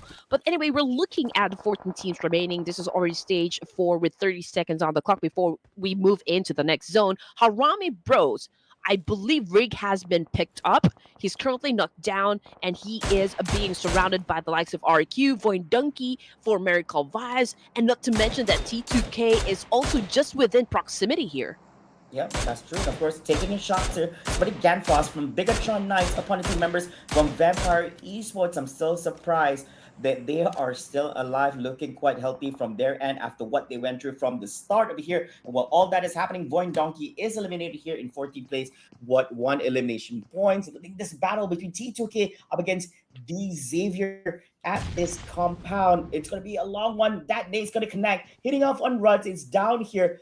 Igneous needs to clear their opponents on the other end, and through that long haul, if he's going to pick up his teammates. So they're going to keep that. Oh, I guess Ruts is going to get cleared up. Able to connect on this. Unfortunately, the Molly, the fire is a little bit too much to handle, and it's going to burn down in flames together with his teammates at the moment. But the battle is not over, as Vampire Esports have made their way to this location. This looks so familiar. Feels like Vampire Esports be doing so much here in the competition. Will they be able to snipe out and rake in some extra points here? Upper points, the Xavier. But while all that is happening as well, Formerical Vibes eliminated in 12th place. Oh man, here we go. 5 elimination points now for under the name of D Savior. They're having an altercation up against Vampire Esports, and I believe this is one of the things that our viewers are actually looking forward to see. I mean, these are 2 titans right here. Vampires now getting flushed out by D Savior. We've got Chua on the ground. DX again already out of the game here. We've got Natty T coming inside with a DBS, stoned with an AK, and they're hunting down the opposition. So yeah, they're able to actually find them here. Nate T gets out yet another. Is he able to actually navigate himself through, as the team members from Vampire Esports is actually hunting him down? It's going to be Stone here downstairs. He doesn't have an opening to pick up his teammates, so has to be very, very careful. Nate T also was able to get in from the side as well. He gets 3. Newsy making his way to the area to provide and become the hero. Unfortunately, it's going to be huge clutch over here, and they had some Nate T, and it's going to wipe out the team members from Vampire Esports here from the second map of the day. Look at that. Whew. I mean, they just ended the streak right there. I mean, Vampire Esports in such great shape. Unfortunately, that was a nail to the coffin, and Vampire Esports just got the boot of a Miramar. 10 teams remaining, ladies and gents, and we're looking at Alliance. These are the homeboys of Flavor right here, displaying a total of 4 elimination points. And right now, jumping into another fight right here. It's Stalwart Esports versus Thunder Talk Gaming. Sing on the ground, back to the lobby. G a little bit low on the HP right here. STE in between Thunder Talk and D plus Kia. Oh yeah, and still coming true is it's going to be a three-way battle in between the Dog Style Esports and D plus Kia at this current moment. King a little bit late to the party over here. Will that cost the team in any way? Meanwhile, Alliance also do spot out this party happening on the hill, but they didn't get a good angle on where everyone is, but do gets a few shots out upon the members. It's going to be Sanchir from Stalwart Esports here in hands of Leon's. Kasim 99, is he going to be making his way up the hill and engage against the teams appearing up here between Thunder Talk Gaming and up against D plus Kia? Chaps gets one on Flower C.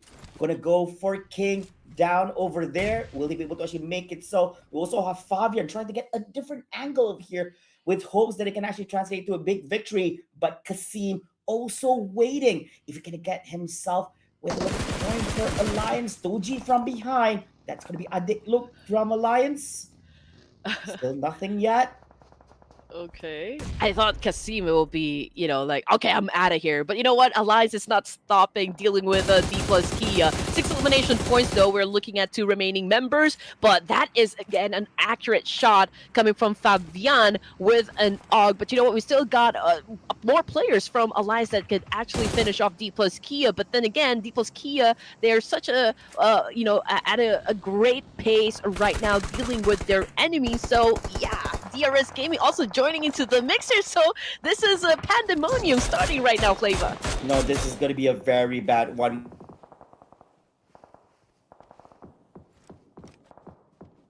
At this moment, but it's quite unfortunate because that was not the outcome that Alliance was looking for. They brought themselves upon the fight. They can choose to stay away, just like what you mentioned. It baffles and surprised me they want to take up the fight on the high ground, and they did lose out with 2 of the team members at this current moment, with 1 down for the count. Yeah. Kasim is also eliminated, leaving only 1 here at this point for Alliance. Nope, make it 0. I guess everyone is gone here, but they did manage to bag in 5 elimination points at this point, leaving our remaining teams. We have the Xavier, BIGETRON Knights, we have Harame Bros, DRX, RRQ, as well as D plus Kia. Here we go. I mean, Chips, the only player remaining for the side of D plus Kia, will definitely go, find another entry point right here. He could stay up north, or, I mean, there's really not much choice for him. But Alliance, oh man, so much pressure. They will be coming outside of the zone, and DRS is just right in front of them. They are actually manning the east side of the circle here. But this is, like a great finish for this round, considering that Picado is the focal point. Oh yeah, and it has always been gruesome battles happening on this area. What are the odds that we're closing into this particular segment of the map? And we're gonna get it even smaller in a few short moments. Is going to be stage number 6. Quite a few teams sharing here in the middle of Picado, just like how you called it. We have BIGETRON and Inside together with Harame Bros, DRX, and RRQ. And each and every one of those 4 teams mentioned have already managed to grab themselves with some really good cover with the buildings at this moment, meaning that teams like D plus Kia on the right side, DRS, and D Xavier has to make their way slowly but surely into the compound, but not without a fight.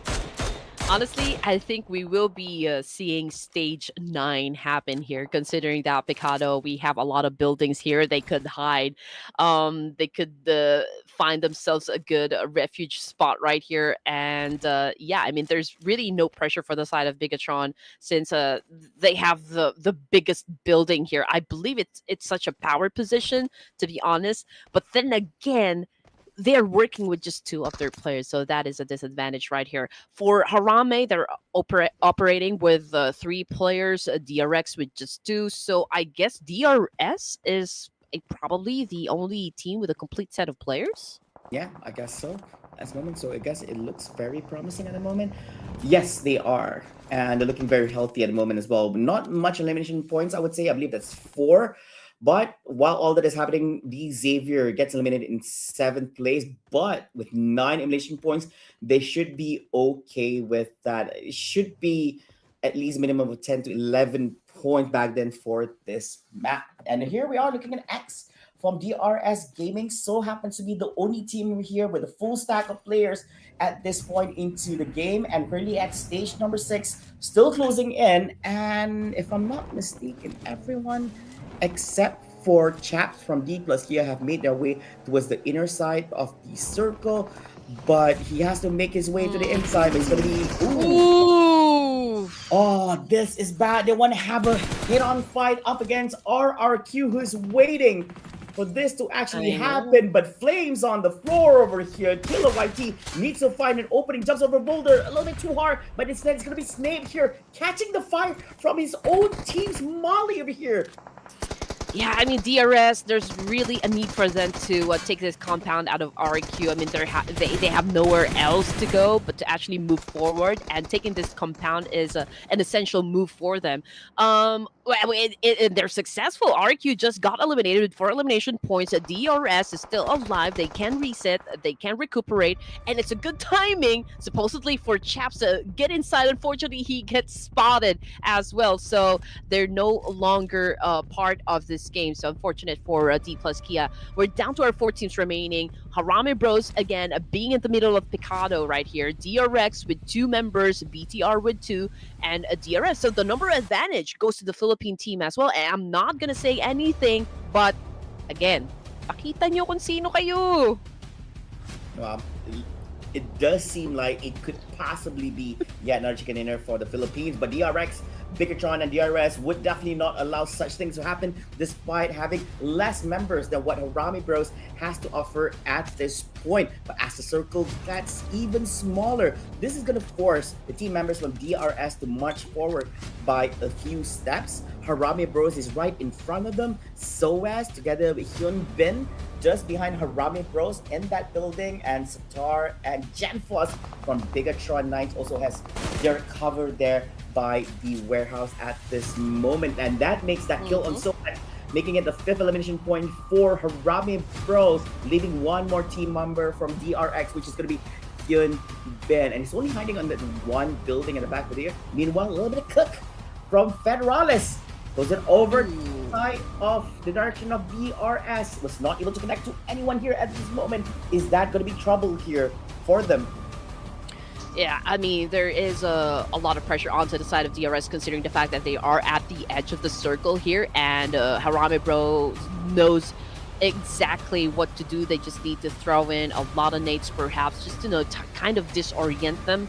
Federales, he bagged most of the kills for Harame Bros. They have a total of 5 elimination points. There is a reason why Federales is actually being called the Filipino Terminator, just because he's very good with the game sense, game IQ, and this is just like a good team effort coming from the Philippine team. Now, the situation is that BTR, they're not leaving, the warehouse here. They do have a great vantage point, though, compared to the rest of the remaining teams here.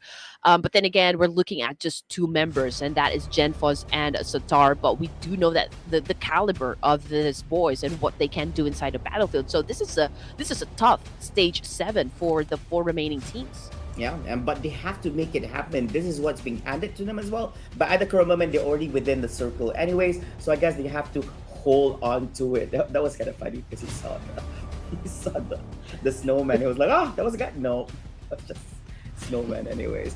But Rick, Harame Bros, actually, I also wanted to point out that while you were actually praising Federales, I was hoping while you were actually giving that great narration on him, and he just got headshot somehow, and it's gonna give me the it's gonna pave the way for me to tell you it's best for you not to say any more compliments to us, though, because it's just gonna turn things around. But that's not the case, so I guess lucky enough, and things do look very positive here for Harame Bros, as they do have the numbers to complement them at this current moment. Only 2 from BT on that side, and right now the circle has revealed itself. Harame Bros still within the perimeters, But this is going to force the team members DRS and DRX Yes. to actually make their move towards the inside. What's going to be their point of entry over here? Does look a little bit safer for XMPL from DRS. Oh man, good spot though coming from Federalis. Was able to shut down Killer YT. Now he jumped from that floor down to the ground. Bigetron nice. There's also a need for them to kind of move a little since Harame Bros getting ready to charge. They're getting into position here, challenging up the boys of BTR. This is such a great fight to happen. Killer YT actually getting revived by XMPL. Federalis just went in for the charge there. Oh, nice touch by Federalis. DRX going to be down here in 4th place, leading 3 more teams, Harame Bros, DRX, and Bigetron Knights. Who's going to be crowned champion over here? Bigetron, Satar here at the top. Did they spot him out? They do see the direction of the cook. Tries to patch himself, but instead tries to jump down, turns around, hang up on Rick. But it's not going to be enough. Instead, it's going to be Satar down, leaving DRX with 1 more player. It's going to be a 1v3 situation over here. Harame Bros charging forward. They do have an idea on where the last standing member from DRX is. It's going to be Hyun Bin. And there is a little drop over here. There's no way anyone's going to make the move at this current moment. Now, this next circle most definitely will force Hyun Bin forward. But I guess they're not going to wait for that. They already spotted out where he is at. Throws in the molly, does connect, does close up that path for him. So he has to jump forward, rotate around, enters through the door, but it's going to be spraying it. It's going to be Orange getting it the kill. And you're right, it's going to be a back-to-back chicken dinner here for the Philippines. Harame Bros with the win. Oh my goodness. Whatever speech that you mentioned in Tagalog that before the game starts, keep doing that. I guess, that's a great lucky charm, I guess. Yeah. Oh, man. What did I tell you? What did I tell you? Hey, magingay, lakad matatag. You know what? I just have to say, we're not really say being biased or we do have our favorite teams. It's just that I want everyone to understand that the Filipino community has been waiting for this. It's been a long time coming. And again, as I mentioned a while ago, Harame Bros, they are the first Filipino team to ever step into PMGC. So I guess, the Filipino community have been, thirsty when it comes to having a representative, in a global stage. And Harame Bros, they have a big chip on their shoulders, I feel like they're feeling a lot of pressure, especially from the community to bring home a win for them. And I'm proud, as part of the Filipino community. I just wish them the best. And to be honest, a lot of people have been messaging me about okay, what's your top 3? Who do you think is going to be winning the PMGC, or which team are you favoring? Which team are you going to be supporting? And to be honest, I am a fan of every team that we have here in the PUBG competitive scene. Why? Because the amount of effort that these guys have to put just to make sure they play at a certain level is outstanding. I mean, the discipline and everything to play 10 to 12 hours a day is already incredible. So you always have to give it to the teams here. You have to give it to the players and just expect them to do great, even if they're just starting. Yep, and I believe that all the Filipino fans should be very happy with their performance because they so happen to be the very first team ever in the competition, both phase 1 and phase 2, to actually get a back-to-back winner chicken dinner over here. Yeah, and of course, this back-to-back winner chicken would definitely propel them forward in the rankings. I do believe that a lot of Filipino fans out there are curious to see where they stand after the conclusion of this match. But of course, when you have our insights on things, and we're looking at the head-to-head over here, is going to be Nate T from Dingo's Savior up against XMPL from DRS. Now, a little bit more into this Nate T over here. That's 7 elimination points. I do believe that most of them are from the takedowns up against Vampire Esports. I believe that particular play that he executed in that particular engagement most definitely will make its way towards the highlights here for phase 2, because Matt, he did an insane clutch over there. It could have been over for him for the team, but he didn't manage to come on top and most deserving. But of course, ladies and gentlemen, the MVP, your Gamivo.com MVP for the match is none other than Federalis 08 from HARAME Bros with 1,079 damage, 8 utilized use, and 6 elimination points under his belt. Oh man, Filipino Terminator. That is the guy right there. Gamivo MVP of the match. Bro Federales 08, 6 elimination points, and 1,079 damage output. That is high right there. But of course, let's not take the spotlight from Nadity of the Savior. We've got Leon coming from Alliance as well, XMPL from DRS. Everyone showing a great potential, showing great energy, putting up a great show as well. So congratulations to our top performers. Yeah, that's true. And of course, since we featured our top performers over here, I think just by looking at Leon's just a while ago, it kind of reminded of what happened to Alliance at the end of their journey here in the map. It was quite unfortunate because they really want to take up that fight on the uphill. They knew that there were some trade-offs happening in between a few teams. They would try to capitalize on that situation, but quite unfortunate for them because as they were trying to actually make that happen, behind them there was actually yet another team who's actually trying to clear them out. But of course, here, as mentioned before, there's some of the rotations by the teams at this particular match itself. From the looks of it does not look like HARAME Bros were required to actually make so much movement. By the point of their landing itself, they remain static at this particular location as the circle has been very much favorable for them over here.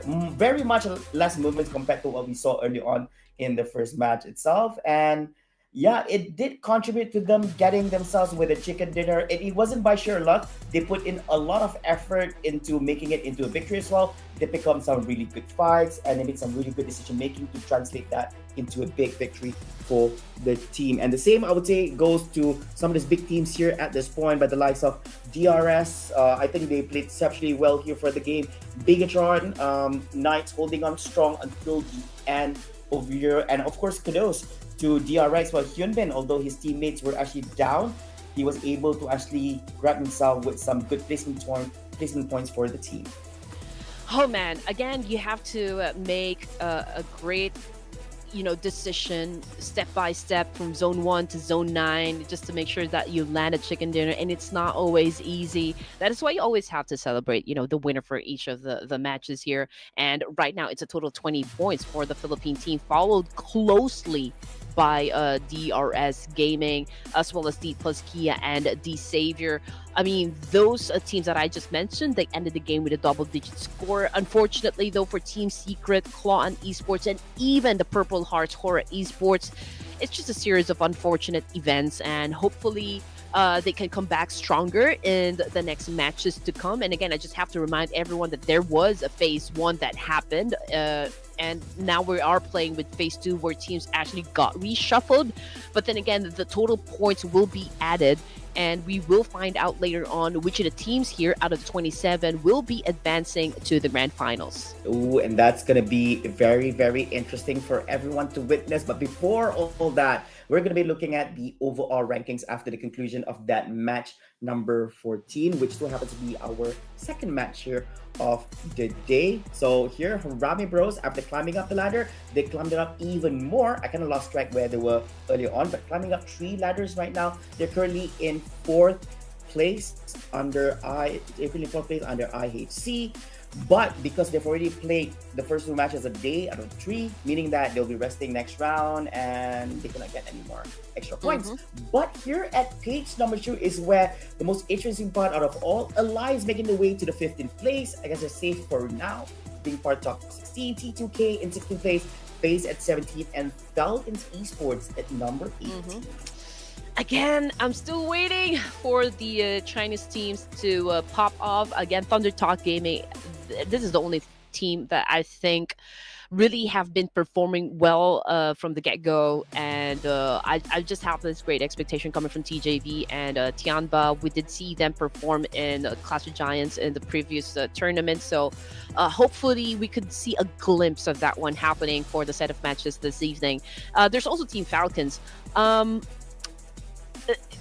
again, this is just a pseudo stage. It's an off-season tournament. This is one of the highly anticipated tournaments, I guess, in the community. And there's some sort of expectations, I can say, even if this is not. This is like a brawl in the streets, right? But Team Falcons, I hope that they can step up a bit. Like just like pick up the pace and just show everyone that what kind of monsters you are in the battlefield.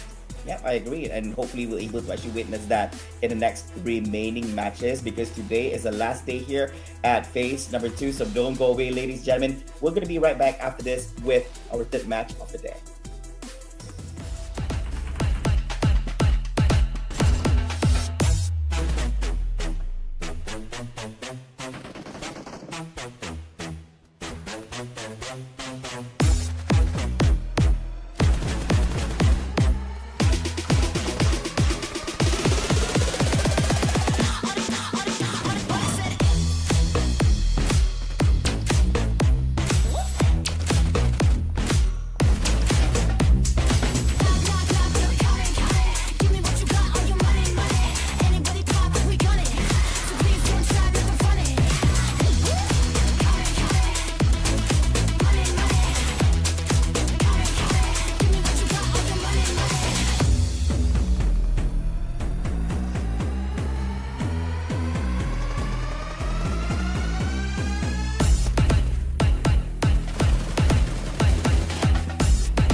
Yo, welcome back to the Clash of Giants Season 5, brought to you by Ruthless Hype Esports. After that back-to-back winner-winner chicken dinner by HARAME Bros, we return to the familiar fields of ERANGEL for match number 3. The tension is building and the stakes are getting higher. Every encounter, every decision could, of course, be, the difference between victory and defeat.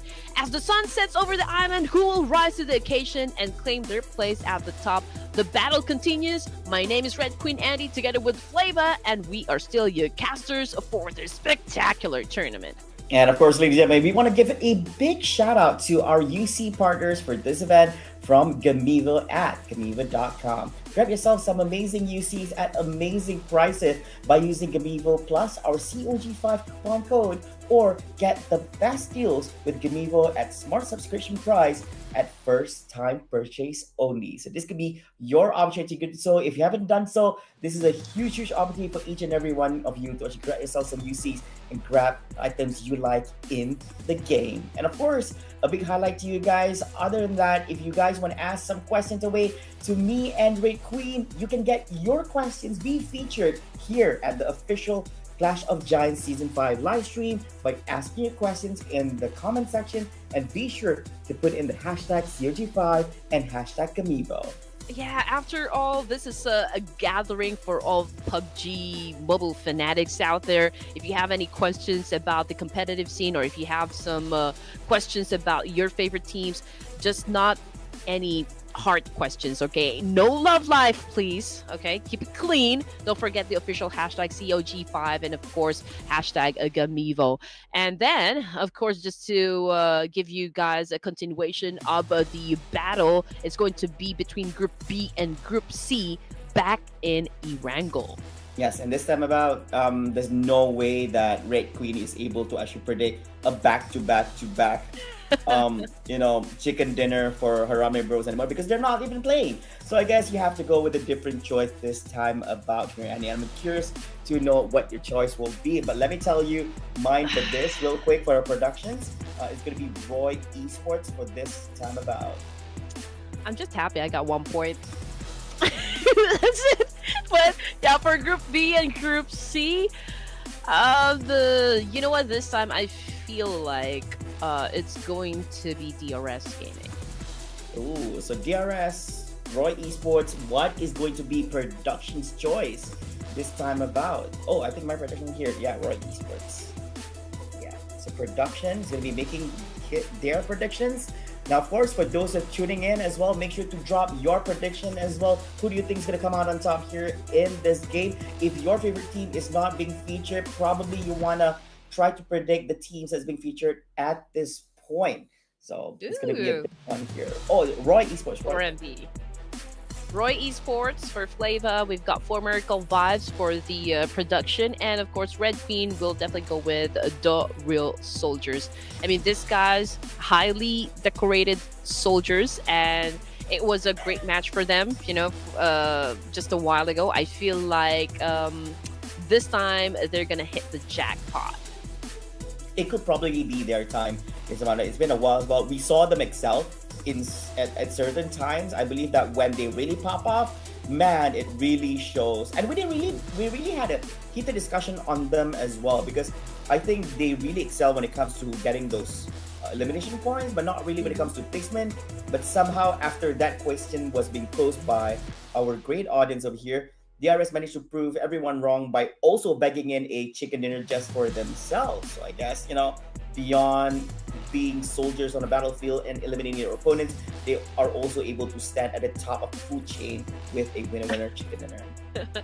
But I mean, what are you gonna do if you are put in a lobby wherein you guys have just you guys are equal to each other in terms of your skills, in terms of your game sense, in terms of your game IQ? Sure, you could be the best in the region, but when you are put in the same species as you are, what can you do, right? Like, if I'm gonna stick to casting, that's what you said before, right? Like me, I did play a little bit in the competitive scene, female division, of course, but man, the competition is like tight. And considering that we have the giants coming from all of the regions here, it's really hard to think about, like, okay, who's gonna be winning the next round? Who's gonna be picking up the momentum? Who is gonna bring in the energy, the monstrous energy that we have been looking for from our favorite teams? That is always hard. That is why we'd love for you guys to join the conversation as well, because we'd love to hear your opinions about this. Yeah, most definitely. And one thing I didn't like about meeting these players face to face is that when you meet them, they look like very nice people. Have you seen Luxy, Zaxi, like even Federalis, like even if you meet by the likes of Yuhai, Adik Look, and all these amazing players, they're so nice in real life, but when in game, god damn it, they don't care about all those friendly conversations we have at the back. They are mean, man. They don't care. I thought we were having a good conversation, but every time I see you, I die, man. These guys are, and they're just beasts. I guess I guess they're like us. I guess sometimes you can't tell, and some people Yeah. look so friendly, but sometimes they are just a beast in game. I follow them on their Instagram accounts, and most of them driving sports car, driving BMWs, Lamborghinis, and Ferrari and whatnot. And I'm just like, yo, these guys, they're loaded. Pretty I'm hoping loaded. I'm hoping for one of these guys who go up to the people in the car and is like, "Hey, what do you do for a living?" I'm like, Yeah, I know. Yeah, I'm an I keep esports it. I player, kill pro people player, by in the way. digital space for a living. Yeah, I I'm know. like- I hope it can happen for the casters. Like, I wish I'm but driving a this is- sports car and someone would come up to me and say, "Okay, Red Queen, your name is Red Queen, right? What do you do for a living?" Yeah, I do commentary for PUBG, man. it doesn't sound as cool as the players though. What do you do for a living? Yeah, I kill people in game for a living, and I make money from it, and I win money from that. Yeah, I do have a tagline, for yeah. my shirt, Red Queen, I yell for a living. Oh, you yell for a living. Okay. Shoutcaster. In Tagalog. I'm yelling Tagalog for a living. Oh man, just making it fun. The best thing about being a caster, ladies and gents, is that you have to be informative and entertaining at the same time. So I think we are delivering what they expect of us, right? I don't want to jinx it. I don't want to say anything. I guess we're not like, honestly, I look at myself, I don't think I'm entertaining. I'm just being used for the purpose of entertainment, I guess, and honestly, we're more or less just like everyone else who's also tuning into the game. We enjoy the game. We the only difference is that we don't we do have teams that we do favor, I guess, but we ensure that we're trying to be as non-biased as possible when we deliver our commentary. That's all. And we do love all these players because sometimes who doesn't like some great gameplays? Sometimes, like, even for me, right? Like, I do want to support my nation, but you can't help it when other nations are also doing great, right? Exactly. You're also rooting and cheering for them as well. So no hate. But even if you knock down my nation, sometimes it hurts in the boo-boo, but gotta do anything about it. But ladies and gentlemen, let's get into it.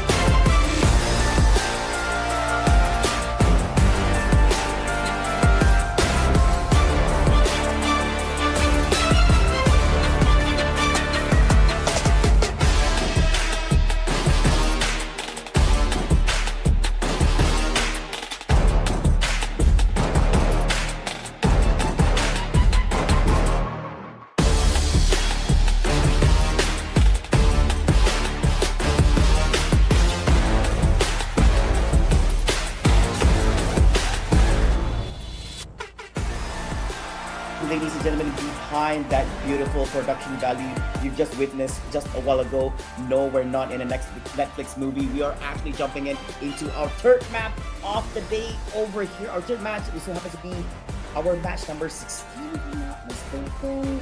I think it's 15, my bad, which is going to be ERANGEL once again. And this time, we're going to be featuring 2 of the groups out of 3 that we have for the competition. You're tuning in together with me, Flava, and my good buddy, Ray Queen, here at the commentary desk. Hey, I know you guys are excited to witness which teams here are going to be holding the third chicken dinner of the evening. And as you can see, the flight pad is a little bit onto the left side, so we got plenty of space going on rather, for the east side of ERANGEL. And I can see former Vibes, Thunder Talk Gaming probably headed towards the military base. Maybe we can witness a fight between these 2 titans. And as for the other teams, we've got DRS over here doing a vehicle gameplay. They're a little bit scattered around the map here. This is around Primorsk, if I'm not mistaken. They are very near with the boys of Stalwart Esports, who is also trying to look for some cars to work with. TIANBA, they still have their shoots on. Falcon Esports is definitely within proximity as well. And this is such a brutal circle. We've got a portion of the main peninsula and a portion of the military base. So we've got that water in the middle. So this is going to be an interesting fight. I think Do you think we'll even see the light of the ninth zone? I hope so. I hope so. And we can't lie on this. We do enjoy the whole idea of having the circle hitting off on at least half towards the military base segment on the island and also the mainlands itself. There's a fighting chance for us to witness an island battle or probably an island circle happening. We did see one when I was actually together with Contra at one point, which was very interesting because a lot of teams were not able to actually make their way across. Now, with such situation given for them, I guess that some teams are forced to make a decision on whether Ooh. they would want to make their entry into the islands or not, or they're going to be safeguarding there at the bridge. Meanwhile, it's going to be a fierce battle here. TIANBA up against Stalwart. Oh Yes, man. it is. GG Bond is currently low on HP here on his side. Meanwhile, remember Stalwart Esports, I couldn't make up what his name is. If for the love of God, if people do know what his or her name is, please do let us know. Nate and Cook, they are being landed up as well. Was not able to connect. GG Bond rotates. They're actually very near to one another, but doesn't look like they do spot out where they are. Meanwhile, they are sharing buildings Oh, all they together are. right now, but they're not buddy. So I guess if they do have side on people that they're not familiar with, they're gonna have a shootout. Ooh. GG Bond here, down the counter handsets and cheer.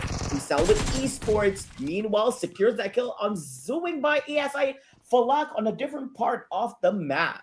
You know what? RQ and ASI8 having an altercation as well, but we cannot leave this fight. Stalwart Esports now is displaying one elimination point under their name. They're still going at it. I mean, the fight will not be over until one team stands out. And we can see that, both the teams are suffering, losing some members right here. But Stalwart Esports now has 2 points. Oh, it's quite unfortunate because the support fire from coming from team member on the other building has been taken down by Stalwart Esports already, meaning that right now it is going to be a big upper hand for Stalwart Esports at this point. It does seem so. TIANBA Esports was not able to gather any elimination points here at this moment and will be eliminated here in 17th place. It's going to be a big win for Stalwart Esports at this point into the game. Meanwhile, we did not manage to catch the battle in between ASI and up against RRQ just a while ago, but Falak did manage to actually grab himself with one elimination point for himself. Yeah. I mean, live to fight another day, right? If you are already at a disadvantage, then there's really no point for you to still push a fight to happen. And RQ losing Nerpeco is I'm pretty sure it will take a toll on them, considering what Nerpeco can actually do for the team here. But I'm not discounting the possibility that RQ can still manage to catch a chicken dinner for this round. I mean, 3 is still a crowd anyway, and perhaps the PUBG gods can favor them for the third match here in ERANGEL. But just like check out what is happening for the other teams as well, since we already have this overview of the map. We can see the former vibes. They definitely be camping in the bridge right there, and there's a lot of teams that will be headed towards their direction, but can they maintain their defense for this one? Look at RRQ. So they managed to find a safe passage crossing the bridge. By crossing, they realized that nobody's actually holding on to the east for the east bridge, but they're not deciding to hold on to that position. Instead, they make their way towards the military base side. So I guess, but of course, we also have our live comment here from Mabadan Junel. If HARAME win the PMGC, I want Red Queen to do a TikTok dance challenge. It's not so much of a question, it's like a command already. So Red Queen, what do you say? Oh yeah, definitely yes to that one. If HARAME Bros wins the PMGC, man, I'll do a TikTok dance challenge, no doubt. I'm gonna do something for the people because it's too vague. Because they're just saying dance TikTok challenge. You could have picked an easy one, right? We're gonna give the power to the people to decide what TikTok dance challenge you'll be doing. No, it's only fair. I mean, like, you would have taken the most safest dance challenge there is, but if we give power to the people to decide, then they might just pick a very interesting TikTok dance challenge. And I do believe that the production would agree as well. It's only fair that the people decide what dance challenge it should be. You know what? The thing is, if you guys are already following me on my social media platforms, you can see that I do TikTok dance. I The recent one that I posted is I think Bruno Mars and Rose you is it the APT. new? Is it the new? It's still in my brain, man. Like it's LSS all day. It's best if you don't continue singing because it Ah, might get pata, pata, copyrighted. pata. Sorry to say Oh that, yeah, but man, really? action Has is that jumping. happened? Jump! He just flew into the water with the Oh, vehicle. That must be a beautiful view for him, though. Oh, that was insane. But yeah, man. The I thing guess is, a little bit of show for the people. yeah, I'm pretty sure that there will be players, there will be teams that would consider just, go for a swim here to get across the island, to get across military base. But then again, there will also be teams that would definitely go for a fishing. Live comment again coming from Arpan Magar. Everyone is playing well, but which team is one of the best in casters' eyes? It should be said without bias. Okay. Um, Honestly, again, for Miracle Vibes, they're back-to-back champions as well. They're one of the top teams, no doubt. Alter Ego Eras is Rosemary. Just leave it to Rosemary, as they say, right? I mean, they're tough competitors as well. Formidable team, heavy hitter. But there's also, of course, a Team Falcons. Top. I've always been a fan of Top. I think that at this point in the competitive scene, he doesn't have anything to prove now because he already achieved so much. The accolades of this guy is just outstanding, and that for me is real, no bias at all. Yeah, I think for me, I'm sticking on to D plus Kiev plus 4MB. It's not so much about performing well once, but also being very consistent in your performance. Yes. So I'm guessing that, yeah, I think that I really love the how critical the questions are.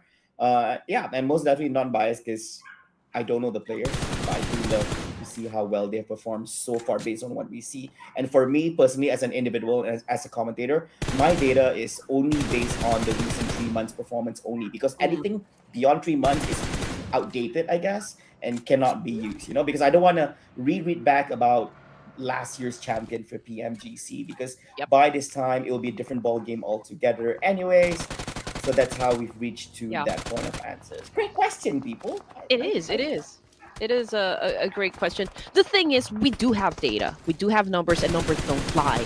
And sometimes there's also the consideration of like, okay, their favorite player chose to leave the team and join another one. So there's those random elements that you also need to consider. Like what happened with the IHC. They are the defending champions for PMGC, but then again, something happened with their rosters. That is why a lot of you are questioning the dominance of IHC right now and what will happen to them during the PMGC. So there are those questions as well. With Team Falcons, what happened with them during the Esports World Cup?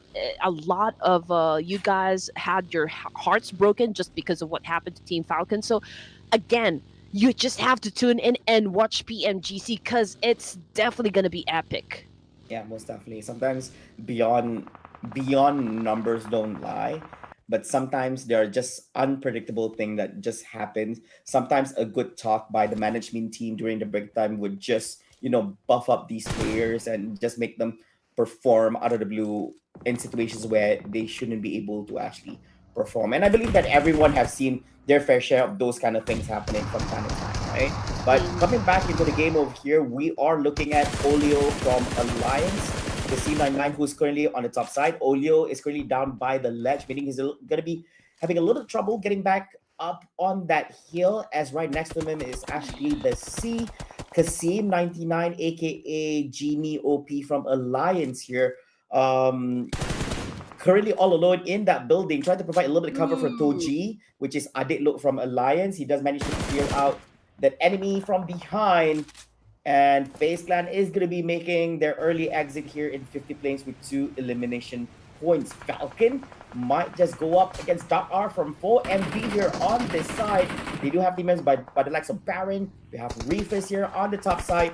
Are they going to continue with this engagement? But I guess they have to because East is currently down Oh, for the count. man. Can I just say that this is a brutal circle right here? And if you've witnessed a while ago, For Miracle Vibes did try to do a bridge camping right there, just to prepare themselves for all the teams that would be headed towards their direction. But it's a tsunami of teams. And considering that the circle had favored the south part area of the map, For Miracle Vibes, was then forced to move back a little. And I think. They kind of lost their gauging as well. I think one of them is already knocked down, and they're currently going up against Team Falcons here. And if we're going to be paying close attention to the teams that haven't crossed, from the main peninsula to military base, there's still a lot of things that could happen because despite, of them trying to deal with one another, they still have to deal with the blue zone as well. So a lot of pressure for this specific circle that we have right now. Yeah, I think it's still looking okay for teams by the like of D plus Kia, who's currently having the area to themselves, and it is only stage 3 at this moment, so it doesn't hurt so bad. I guess they can actually bear with it. But for teams like DRS, Starwood Esports right now, they have to battle things out. If not, they're not able to actually make their way to the other side. D plus Kia has to clear out team members from Alliance here, who's currently on the outside. Slowly but surely, the Hades is being drowned out. Here comes Kasim getting shot out here in hands of Chaps. I guess he's going to be down here, leaving Alliance here out from the game in 14th place. And while all that is happening, DRS cramming themselves with 5 elimination points for them. So they're going to be very happy. And Stalwart Esports is currently eliminated here in the hands of DRS on the outside side, which means that DRS and D plus Kia could make their way through the circle through the West Bridge at this moment. But it's not done yet. IHC is still with DRS. Yes, it is not over just yet. They will still have to deal with Godless, or perhaps, two of these teams will prioritize getting inside the circle before they deal with one another. But again, if you have the opportunity to score some points, then, both of the teams will not have second thoughts about it. They will definitely go open fire at each other. But considering the situation, let's just take a look at RRQ at the moment, because they are getting attacked by none other than Thunder Talk Gaming. They have no points whatsoever just yet. I mean, it is just stage 3. But teams are already being forced to engage with one another just because of the circle that we have. But anyway, Thunder Talk Gaming, they're so close, I guess, at collecting points from RRQ, but considering the distance that they have, there's time for RQ to kind of reset and maybe just recuperate from everything that is happening. But definitely Thunder Talk Gaming, they already have the knowledge from what direction RQ will be coming from. Yeah, but Thunder Talk Gaming, they are at the center of attention over here. They're being surrounded by Alter Ego Esports, RRQ. They even have Team Secret by the shores. There's Voin Donkey on the southeast side. There's A1 by the outside perimeters. They're also near to Falcon Esports full stack members as well. Now, is it really a great thing to be in the middle right now? Maybe not if they're able to actually retain this position, but a little bit of spray here from Flower Seed, and it is able to connect a little bit to its break from Team Secret. But all that is happening, Trangs from Team Secret provides a little bit of cover for his teammate. Break is still okay, meaning that he can still get back up on his feet, but it's a little bit too late for Max LV to pick him up. Unfortunately, Break will be taking a break here from this game and joining back in the lobby. But Max LV can just loot the items that he has left behind for them to continue on their pursuit here in the game. Left out with 3 members, Tranks, GK, and Max LV here on the down, but Thunder Talk, they know this, so they're looking towards the C area and see if they can actually have a chip on Max LV and GK. They can't get up. That's not enough the thing. surface for them. This is a tricky situation for Team Secret. As you all know, if you fall, from that cliff, it's really hard to come back up. There's just it's hard. There's really no way for you to get up that easily. It's a big wraparound, yeah. Right. But anyway, I mean, teams could actually take advantage of that one. Teams, they didn't have that much choice to begin with, considering again the safe zone that we have. But coming off the kill feed, it's B plus domination. Currently, they already have 5 elimination points. And just as soon as I praised them, oh my goodness, they just got eliminated. So stage 4, and we're already looking at 10 teams remaining. RQ already has, I believe, 2 casualties, if I'm not mistaken. Same thing goes for 4 Miracle Vibes. Although for 4MV, they now have 2 elimination points. Unfortunately, Doc is one of the members that got sent back to the lobby. Oh, Reefus trying to have a chip up against their opponent over here through the smoke. It was not able to connect, but he found out that he's actually hiding behind the tree instead. But he did get a little bit shot, a few shots on him, so decided to disengage and go back again. Meanwhile, Baron M from 4 Miracle Vibes getting himself a little bit cover behind the vehicle together with Reefus, which we saw just a while ago. And from their position at this current moment, they do have a team member for Alter Ego behind it, which is Boy Chill. You gotta be careful from different angle. It's gonna be G here from down the top, from the center, from mid at the center of the circle. At this point, like I said, not much cover other than this vehicle. Gonna be very problematic. But Thundertalk Gaming is having problems of their own while they're chipping on to the team members here for 4MV. Team Falcon Esports is going to capitalize on the situation and having their fair share of action up upon them. But G has a little bit of elevation here up on top of this house. It's for MV's direction. Oh yeah. Oh man, this is getting out of hand for the opposition, but Team Falcons is definitely capitalizing on this one. 3 elimination point for IC Top East, and of course, Action. They're looking at Thundertalk Gaming here, which will be difficult, of course, to challenge because of the fact that they are holding onto a compound here, and Falcons, although they are at the edge of the circle, it's pretty open, and it can be hard to defend. There is, of course, A1 Esports for Miracle Vibes, as well as DRS as well. They will be coming from outside of the zone, and honestly speaking, they don't have, like a great position that they can stay at. Yeah, but they have to make their move. They're so close though. Thundertalk Gaming did manage to force Falcon Esports to back off from their positions a little bit right now so that they can get that cover from the dip on the ground. But all that, DRS also gets a shot on Team Falcon Esports at this current moment. But he's the only surviving player here from DRS, so he has to be careful. If he gets knocked out, there's no one saving him, and that means DRS is going to bow out in 10th place at this point if he were to. Meanwhile, RRQ still not making any sudden movements. Team Secret still locked in position, has not moved from their recent position from what we witnessed just a while ago. And just talking about this, DRS has already been eliminated in the hands of Falcon Esports at this point. Oof. Oh man, Rowdy not having the best of time here. Same thing goes for the rest of A1 Esports. Again, we've already said this. It's an open space. They just have to take advantage of the ridges here and the potato hills that they could find as refuge in the situation. But there is not much. And Team Falcons, as much as they could, they are trying to gather points as much as possible. Coming off the kill feed, though, it's 4 Miracle Vibes, a Baron already on the ground, courtesy of Thundertalk Gaming. There's also Trang falling in the hands of Team Secret here. Falcons East was able to shut down Hitman from afar.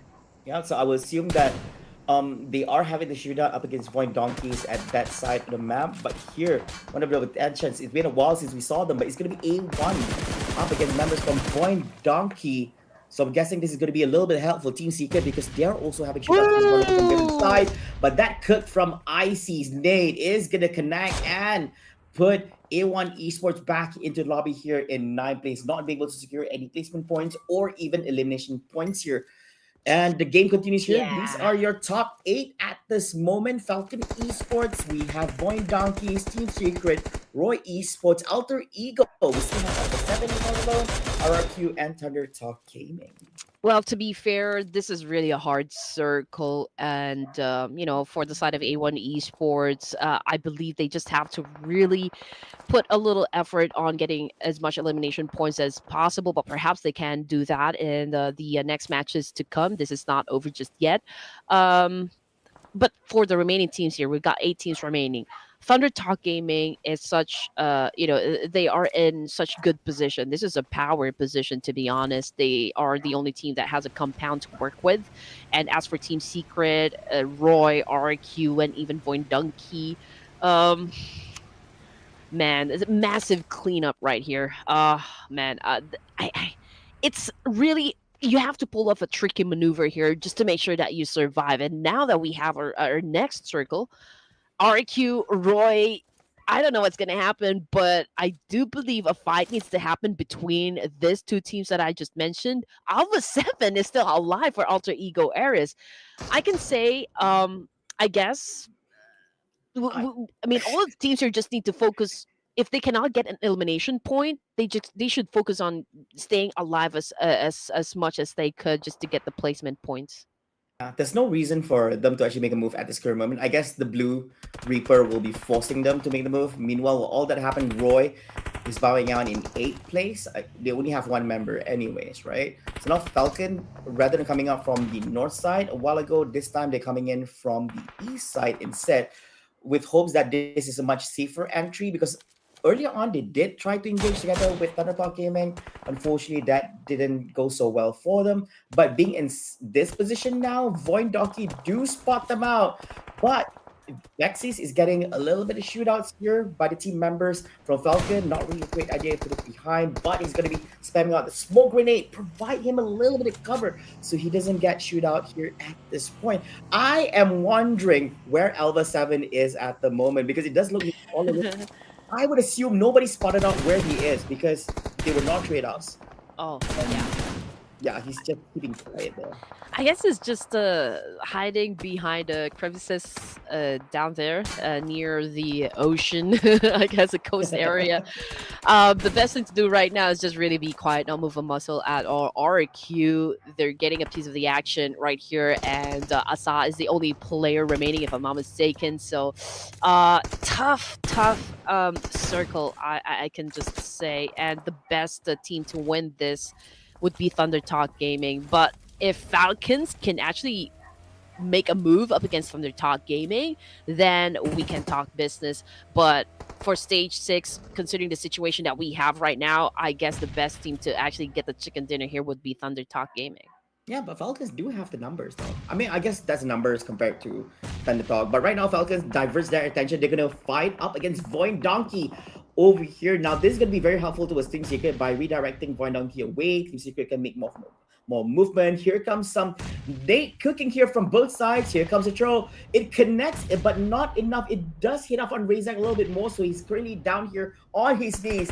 Vexy's all alone on the front line, so he has to be very, very careful. But his cook is going to be connected on tops as well as East. That's 2 men down on the side of Falcons. Icy's down as well, leaving Action being the only person here from his side. But Vexy's currently here also down from his side. Potato has to make something happen right now, because if he does not, it is going to be a pickup here by Action upon East or even top from the side of Falcon Esports. I'm guessing that both sides are doing more or less the same thing. Potato is picking up Razak. Don't manage. Vexis is currently up on his foot now. Make that to the side of Falcons. It's going to be an all-out battle. The sprays are there. They want to make it an equalizer 3v3 situation. But is that going to be the case as Ace is down here? It has Vexis. That's going to be a round. It's hit by the car as well. It's going to be a brutal one coming over the side of Falcon. Can they do this? Lots of smoke, not much vision coming out from both sides over here, Andy. This is a disaster. I know somebody already opened Pandora's box right here. I mean, Falcons, they are in a bit of a pickle here up against Voin Donkey, but they are neck to neck right here. Potato, if he can be accurate with the shot right here, he could put down Action, but luckily and amazingly, Action was able to dodge the attack, and here comes now Action with a DPS. Unfortunately, the Razor was able to shut him down, and Team Falcons already eliminated out of the game. Yeah, I think that was the best approach that Falcons can go with, right? There's no way they can go up against Thunder Talk with the amount of cover they have in the building. So I guess the only fight they can actually take is actually Voin Donkey by having a wraparound towards the south side. But unfortunately for them, they had to bow out and get eliminated in their hands. But Voin Donkey, things are not in the clear. Thunder Talk knows this, There was a huge fight happening just a while ago, and Potato here low in HP, and I guess that's gonna be enough. Max LV from Team Secret is gonna be the one getting that last hit in and bagging in the third kill in the hands of Team Secret, and I'm surprised who ever saw this. It ended up Team Secret making their way towards the top two by getting trapped there by the side of the island, and now they have emerged into the top hill with a breath of fresh air, but up against the team members of Thundertalk Gaming. Will they be able to come out on top? If this is a fair fight, it's a 3v3, but there is a need for Thundertalk Gaming to scout the area just to get information here, because they've stayed inside the compound for too long. They didn't know what was happening outside of that compound, and right now they need to make sure where to point their guns. And just because King already repositioned himself, he could report back to the rest of the team, okay, this is where you need to point your guns, this is where you need to aim. And it was so accurate because they were able to shut down a GK. But then again, the zone has gone into the middle here, so Thundertalk Gaming needs to leave the compound, and now they're challenging up the boys of Team Secret, and there you go, ladies and gents. Thundertalk Gaming, after making a series of good decisions, staying in that compound, did them well, and actually caught that winner chicken dinner. Oh, that was a clean execution from them. All they needed to do was just down one of the players from Team Secret. They did a follow-up. They went forward knowing that they were actually leading in terms of numbers anyways.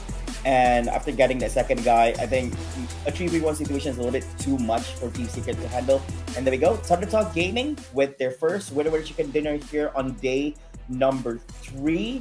4 elimination points here in the hands of Shane, 666, G with 0, Flower C with 1, and King with 1. Doesn't look like much. I'm guessing that they did not I guess they didn't become too aggressive. They were not too aggressive in any of team fights, despite being at the center of attention during this particular map. I'm guessing they're just being very disciplined, and I guess they do want to ensure that they find that golden ratio, as what Andy mentioned, in between the elimination points as well as the placement points. Yes, all they needed to do was just wait, because they could get free shots. They can hear the gunshots from all around that spot. So I guess, for Thundertalk Gaming, they just really stayed in their position, hold on to it as much as they could, and just went in for the kill when they know that is already safe to leave that compound and just score some points. But let's not, of course, discount the fact that, RQ, Falcons, Team Secret, despite having that kind of situation, despite having that kind of circle, still did great. Yeah, most definitely have to agree with that. It's just that I think a lot of teams redirected the attention of the teams which was surrounding them. That's why they could actually make such entries. But it took a very long time for them to just, stay at where they were at. And up to this point, even I don't know where that guy, I think it was Alpha 7 from LT Eagle Aries, was. All we know that he got eliminated, but I do wonder where he was hiding at the creases, as you mentioned just now, because he was still surviving and somehow nobody was shooting him out. So I would assume that he was in a position where nobody could actually see him, I guess. So yeah, I guess everyone is just making the best out of the situation. Because a lot of teams, out of the 18 teams that we have inside the lobby, went in for a swim. And when you go in the waters, right, you cannot pull your guns, you don't have anything to defend yourselves with. But we'll go back to that in just a while, because we have to acknowledge the fact that the MVP for this round is Tusk Froy Esports. 5 elimination points, 819 damage outputs, and 12 utilities used. So that means that he packed a lot of throwables inside his backpack. Oh yes, and of course Roy didn't really survive that long. Actually, they did manage to make their way into the top spots, but I think I would assume that they actually bagged in a lot of points during the early segments of the match, so that translated into this. So imagine if they were able to sustain even longer than this, it could have been a much more better stats coming from them. But their top performers, Saint 6, Asa, Ryu, as well as Example from DRX being your top performance here at this map itself. And yeah, so let's have a look a little bit on what has transpired over here from an eagle view here of the map. And hopefully you guys are Happy with the performance of the teams that you guys are rooting for here at this map number 3. It's quite unfortunate that the circle was dragging all the teams all the way down up towards the Sosnovka Island. It became really tough. There's not much bridge control happening because teams like Falcons and 4MV, they have their hands occupied, so they couldn't really pay attention towards the team that's from across. But even with that, there's no teams actually having fights outside of the bridge anyways. This is quite interesting because D plus Kia actually survived the whole onslaught at the mainlands, but unfortunately they tried to drive their way all the way inside up towards the area where Falcons and Thundertalk Gaming was. So by the time they arrived, they just died, you know? After all that effort making their way to the circle, they just died. I know. Again, it was a brutal circle, not gonna lie here. But again, the harder it is for the players, the harder it is for the teams, the happier we are, right? Because we can see a lot of actions happen. And I just want to point out the fact that, I think everybody has the same idea because nobody actually went through the military base. Everyone just headed to the coast and just waited there. It just so happened that Thundertalk Gaming from Novo, they claimed a compound there right in the middle, and the zone just continued to favor them. And I mean, it went really down south, and everyone was just like thinking, okay, I don't have to worry about the teams that will be coming up from behind if we stay at the coast side, right? But then again, everybody had the same idea. So I think that's one of the factors as well. That's why we lost a lot of teams, even before getting into stage 5. Yeah, I think what are the odds of that even happening, right? So I guess some of the teams are very glad with the way that they made such decisions to actually lean towards that side of the map itself, and it does favor most of the teams, I would say, who did go down that path. Unfortunately, it does not favor the other teams who are trapped in the mainlands. But of course, we're also going to be looking at some stats from this match number 15 at ERANGEL. Definitely a lot of healing, comes to no surprise because a lot of players fall victim to the Blue Reaper. And here we are at the overall rankings. I'm very sure everyone is curious to see where all the teams do stand after the conclusion of that third match of the day. Roy Esports, DRS, IHC, D plus Kia, and HARAME Bros taking on that top 5, followed by Thundertalk, RRQ, Voin Donkey, and 4MB. I'm just amazed at the fact that, Roy Esports, they are consistent, for phase 2 in the overall rankings, but they need to pick up the pace as well because they only have like a 1-point lead, to the up against the second placer for the overall rankings. But coming into page number 2, it's Alter Ego Eras. It's Team Falcons that have been moving up ranks. It's about time, I can say, because Team Falcons, I know you have a lot of fans down there in the comments section, and they just want to see you guys do a fan service and just really pop off, in the remaining matches to come. Now, this is the page that nobody wants to be in, the third page, ladies and gents. And Team Secret, even though they did not get a winner chicken dinner from the previous round, but still they climbed up ranks, a total of 4. And I think I can say the same for Stalwart Esports, despite the fact that they actually lost 20 points yesterday. And if you guys are going to ask us why, I will have to refer to the production first, and then perhaps we could discuss this before we begin the match later on. Oh yes, most definitely. Of course, ladies and gentlemen, remember that it's not just about how well they perform making their way to the top 16 here at phase number 2, but you also want to make sure that your team be in the top 16 overall, the combination of phase 1 and phase 2. Now we're going to show a little bit of this more later on, but we're going to take a short break. We'll be right back after this.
Ladies and gentlemen, good evening to each and every one of you, wherever you may be, who's currently tuning in to this official live stream for the Clash of Giants season number 5. You're joining together with me, Flava, as well as my good buddy over here, Great Queen Andy, and we're your casters for the day. And boy, oh boy, Andy, did we witness some amazing stuff here after the conclusion of 3 matches.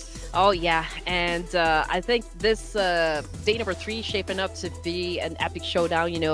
For all of the 27 teams here. That is why I'm already excited. Which of the 27 teams is gonna make it to the grand finals? And of course, let's not forget that you can actually vote for your fan favorite. But before that, ladies and gents, if you want to go shopping, for skins inside PUBG, and don't forget to check out Gamivo UC prices, because it's such an affordable price. For $81.09, you can actually get a total of 8,100 UC. And of course, Ruthless Hype Esports, we're making it easy for you guys. So the link is already at the description. All you need to do is just click on it.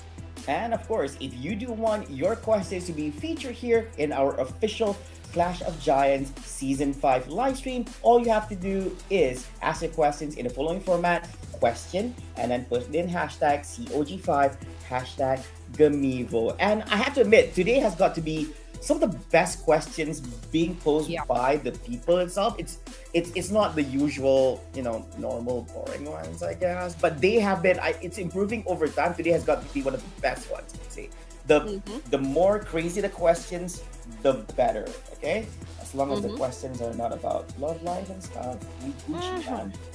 Yeah, I guess you shouldn't focus your energy on like being so negative down there in the comment section, or like spreading toxicity. Might as well come up with a very good question and make sure that you include the official hashtag, so we'll have a chance to actually have a conversation about it. But then again, our next match is definitely going to be in Mid-Miramar, and it's going to be Group A versus Group B.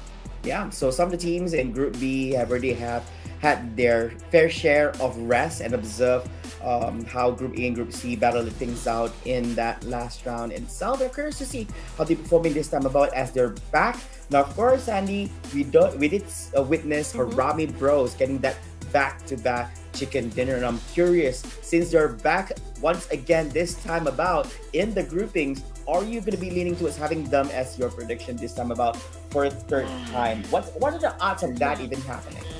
Yeah, I mean, like HARAME Bros, they do need to kind of just get more elimination points just to make sure that they will secure a slot in the grand finals. I mean, they shouldn't take things, like easy, because we still got a lot more matches to come around for this evening.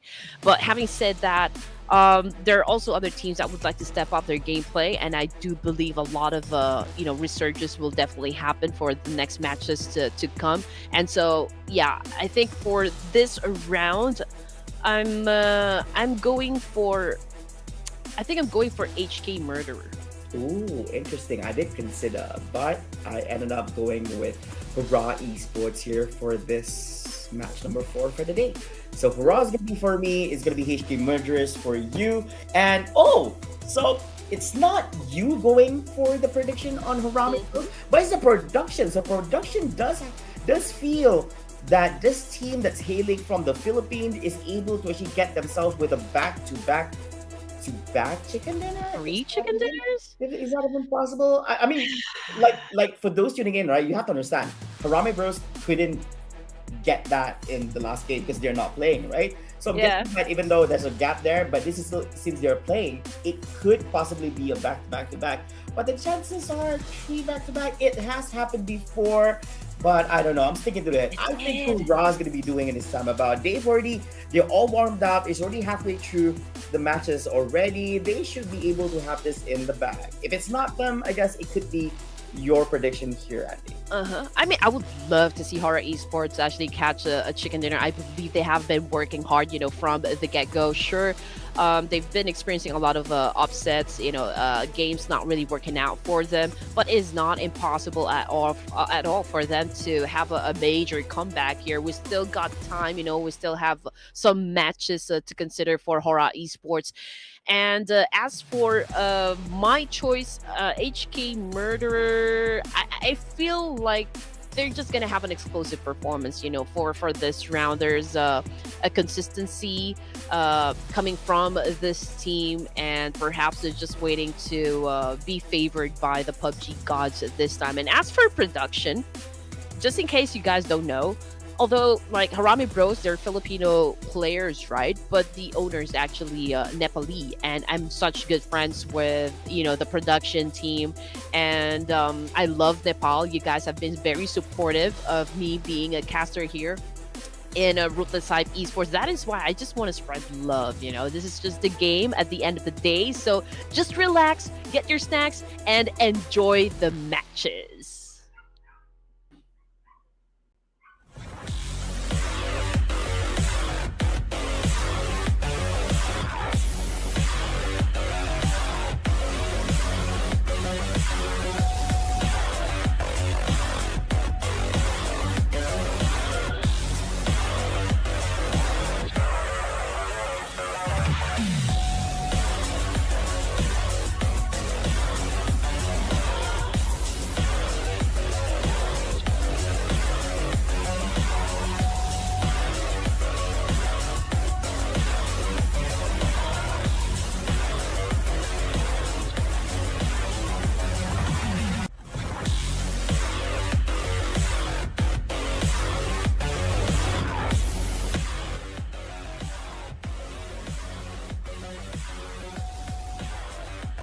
All right, here we go, ladies and gents. We're definitely going to be experiencing some hot battle coming from the teams here, because we're back in the desert of Mid-Miramar, and the desert will definitely take the week. Now, as you can see, the flight path, it's a little bit, in the middle. So this is a fair chance for all the teams here to go to their favorite drop spots. But I do wonder if we're going to be seeing, the same teams battle it out in Picado, in Los Leones, and perhaps we can even see a San Martin fight happen.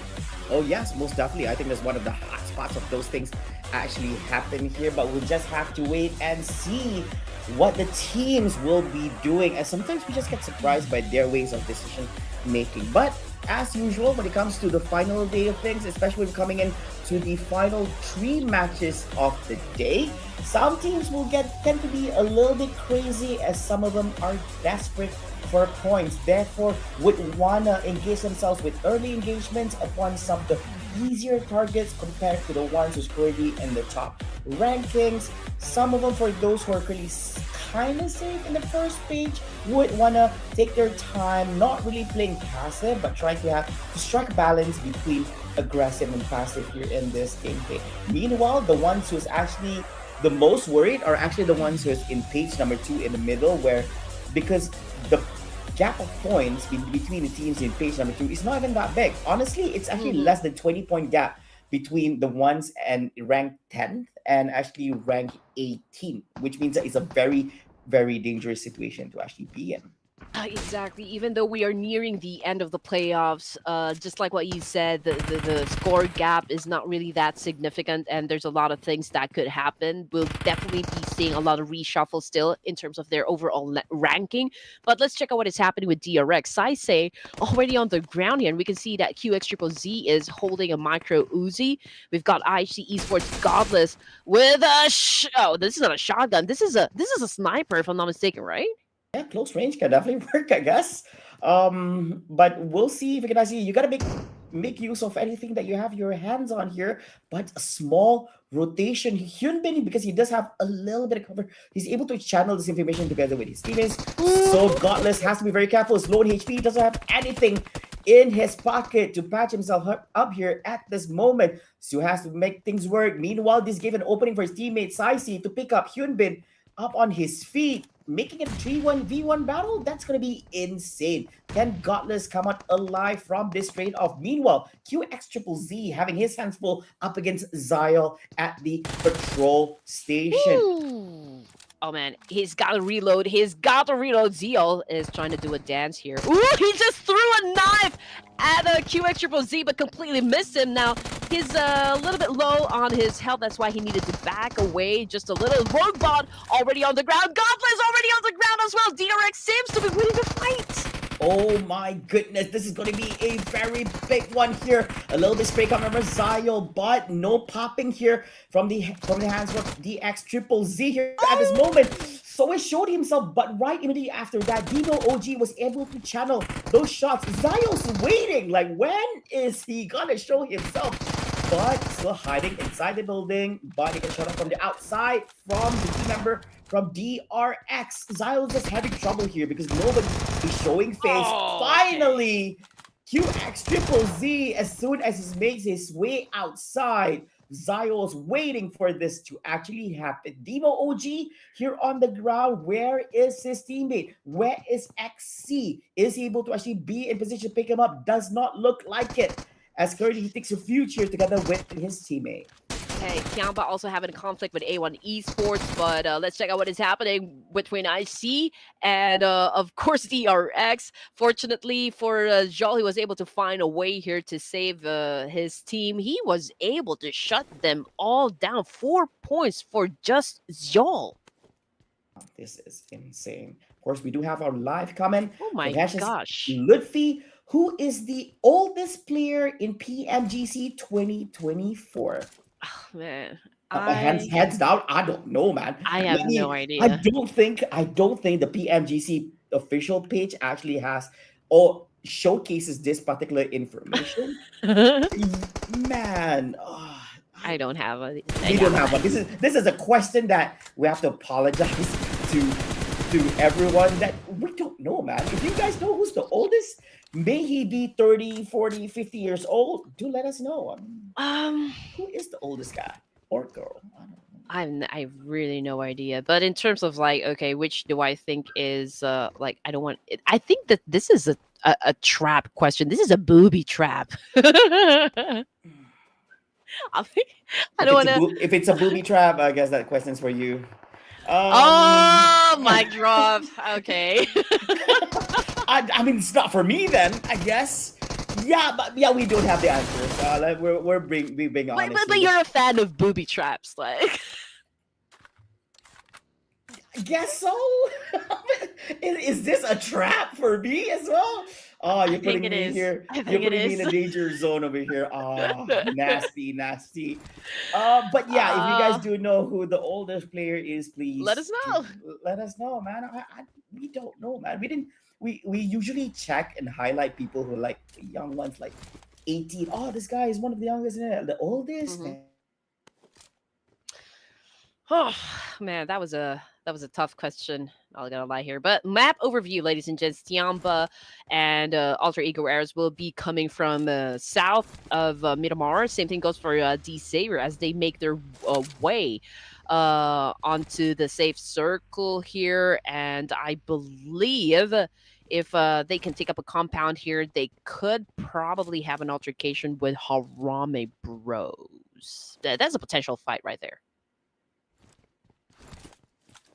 I think I lost my partner somewhere. But anyway, stage 1, and we already lost the 2 teams here, DRX and A1 Esports. But DRX, the Korean team, was able to... It's not only trying to be enough to make their way towards the top 16 for phase 2, but also enough to put Vampire Esports in the top 16 for the grand finals itself. Because, guys, there's no point in you bagging in bonus points in Vikendi if you can't make it to the grand finals. You get me? Exactly. Yeah. I think they get you. Totally. I hope so. I tried. Yeah. Anyway, okay. So HARAME Bros. Again, we did say this a while ago that potential fight can happen between them and D Savior. There's also potential fight that can happen between IHC and Claw Esports this time. We'll just have to wait if those teams will really decide to actually go head-to-head at each other. But Alter Ego Era is already making way through the south part area of the zone, and right behind them are the boys of TIANBA. So perhaps an exchange will definitely happen. Yeah, but still, the calm before the sandstorm is here. Kansa to show himself towards Roy, but Roy is definitely gonna take those shots on him and gets him pinned down on the ground. Meanwhile, a little bit spray here from Love, but was not able to connect. Hits up on Juke. That's gonna hurt. Tuss, he was able to actually make a drive by just a while ago. This, but why is he running towards where the nade is traversing to? It does hit, it does connect, but it doesn't look too damaging. I guess Love has to make more work out of this. And remember, this does not look like a promising situation for T2K, but he is committed into bringing in the fight. That loss of a nade is going to overshoot, but quite unfortunate here for Love. He's going to get pinned down here by the team members of Roy Esports. Hey man, you guys are looking for love, and now that you have found love, you shut him down? Oh man, that's not fair. That's not fair.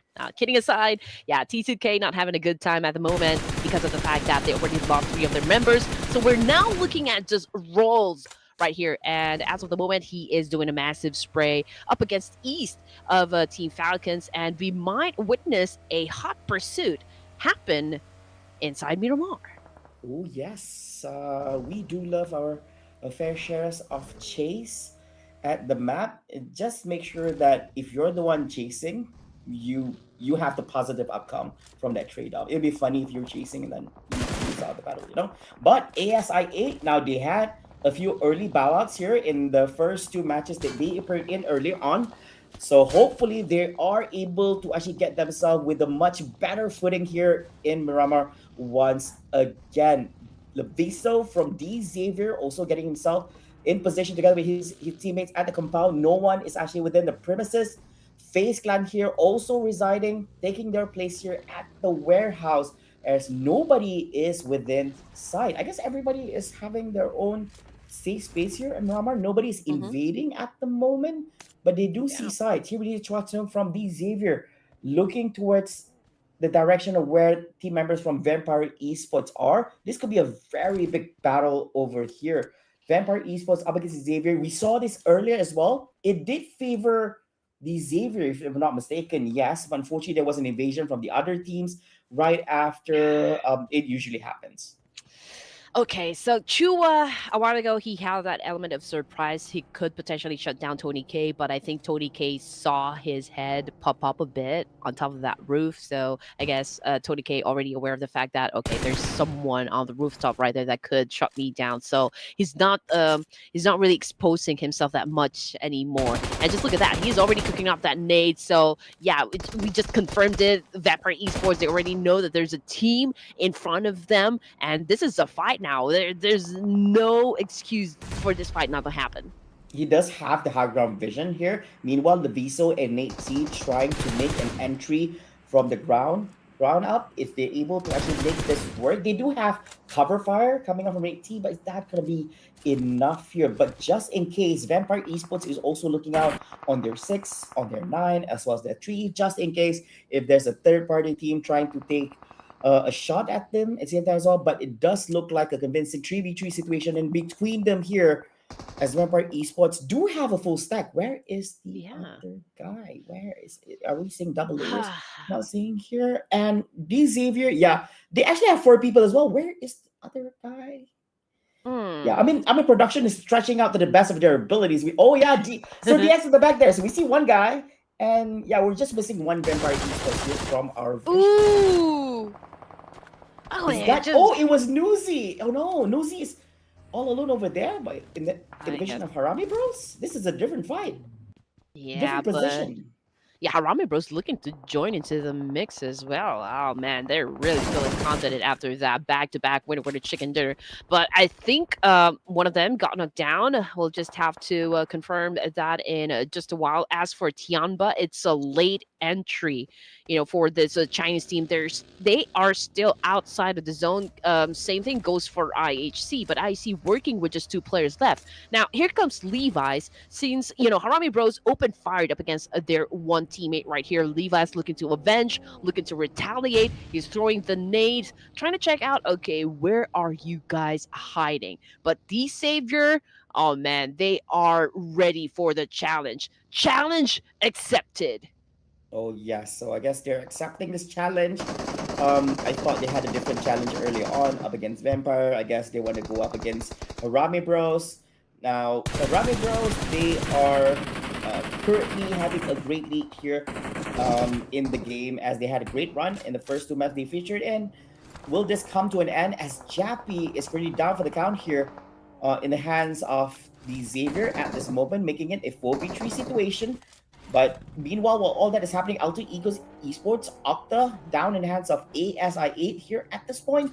Nate T from the Xavier marching forward. I do wonder what happened to Vampire. I mean, like, I thought the Xavier was having their attention towards that side, but it's going to be a barrage of nades being thrown towards the direction of Nate T. Nate T is not going to stick around long in that path.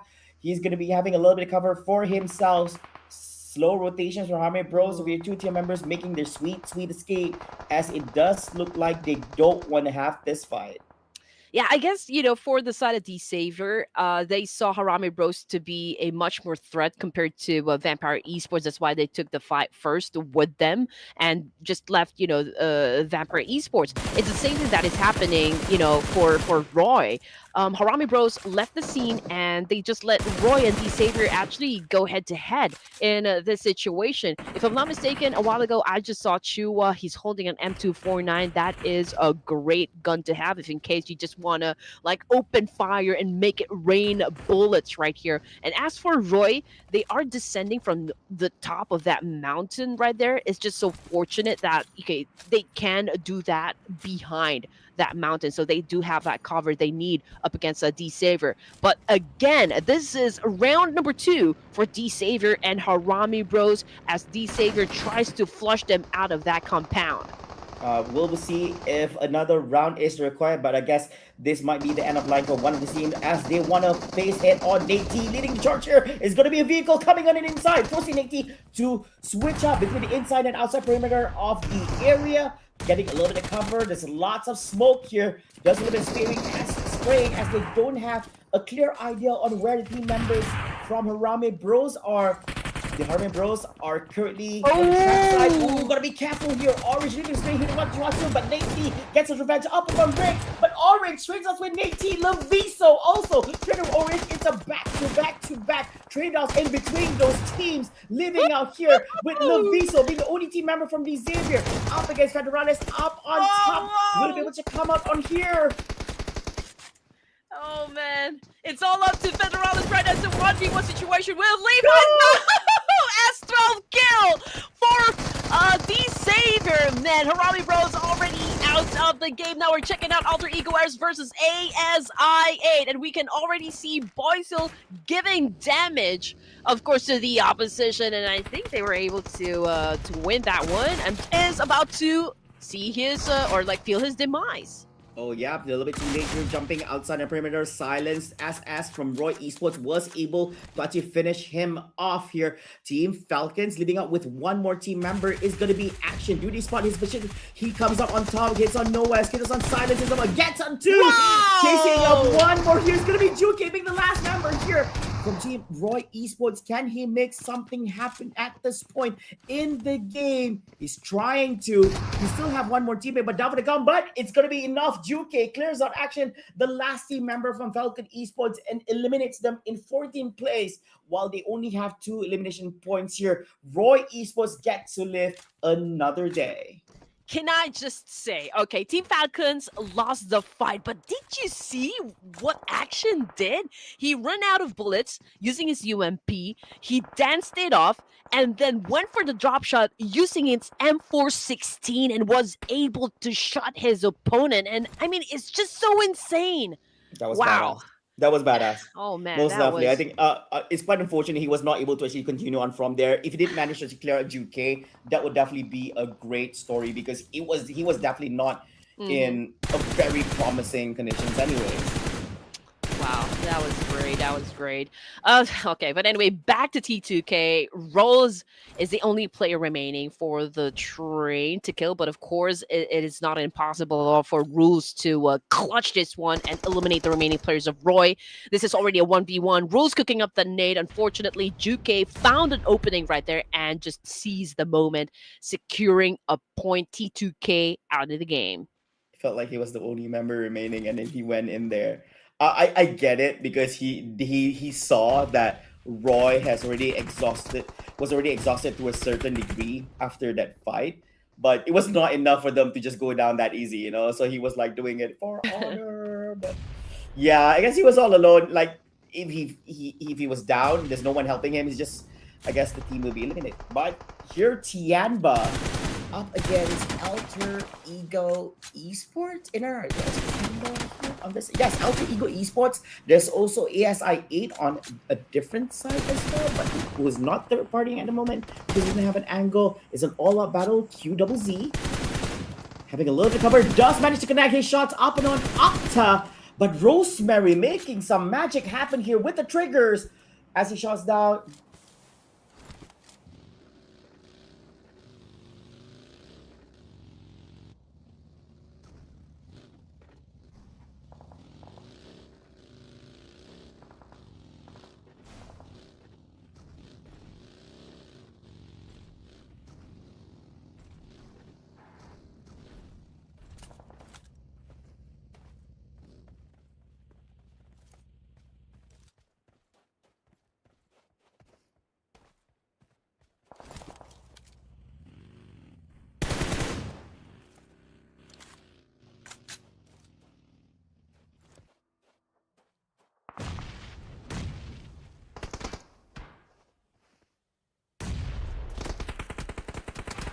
HK Murderers, Genfos displaying 2 elimination points under his name. We got Satar cooking a nade over here, but he has been getting some damage from that nade coming from HK Murderers as well. We cannot really point which team is actually dominating at the moment. So far, both of the teams are just having an exchange of nades, hoping that they can achieve a grenade elimination here at some point.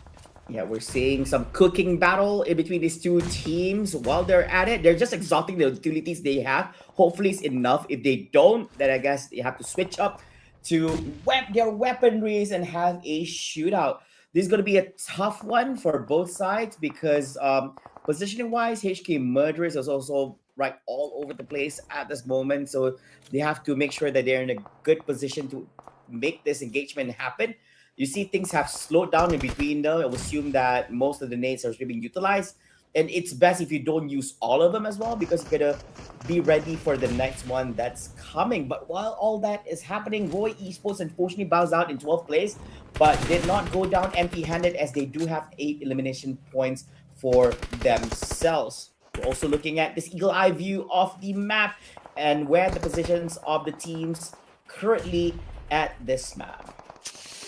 Ooh, okay, so HK Murderers do not have a choice but to really deal with BTR as of the moment because they cannot really pass through safely if they will not deal with the boys of BIGETRON. And nice, we can see that Satar already opened fires up against Nodsu right there. Satar getting damage as well, but he was able to cross to those buildings and join the rest of the team here. Lapar is trying to heal himself up, trying to recuperate in the situation. Now he's having a hard time deciding whether or not he's going to be using an SMG or an AR. But as you can see, their armors are already damaged. So the integrity of those helmets and vests is not really in a good position.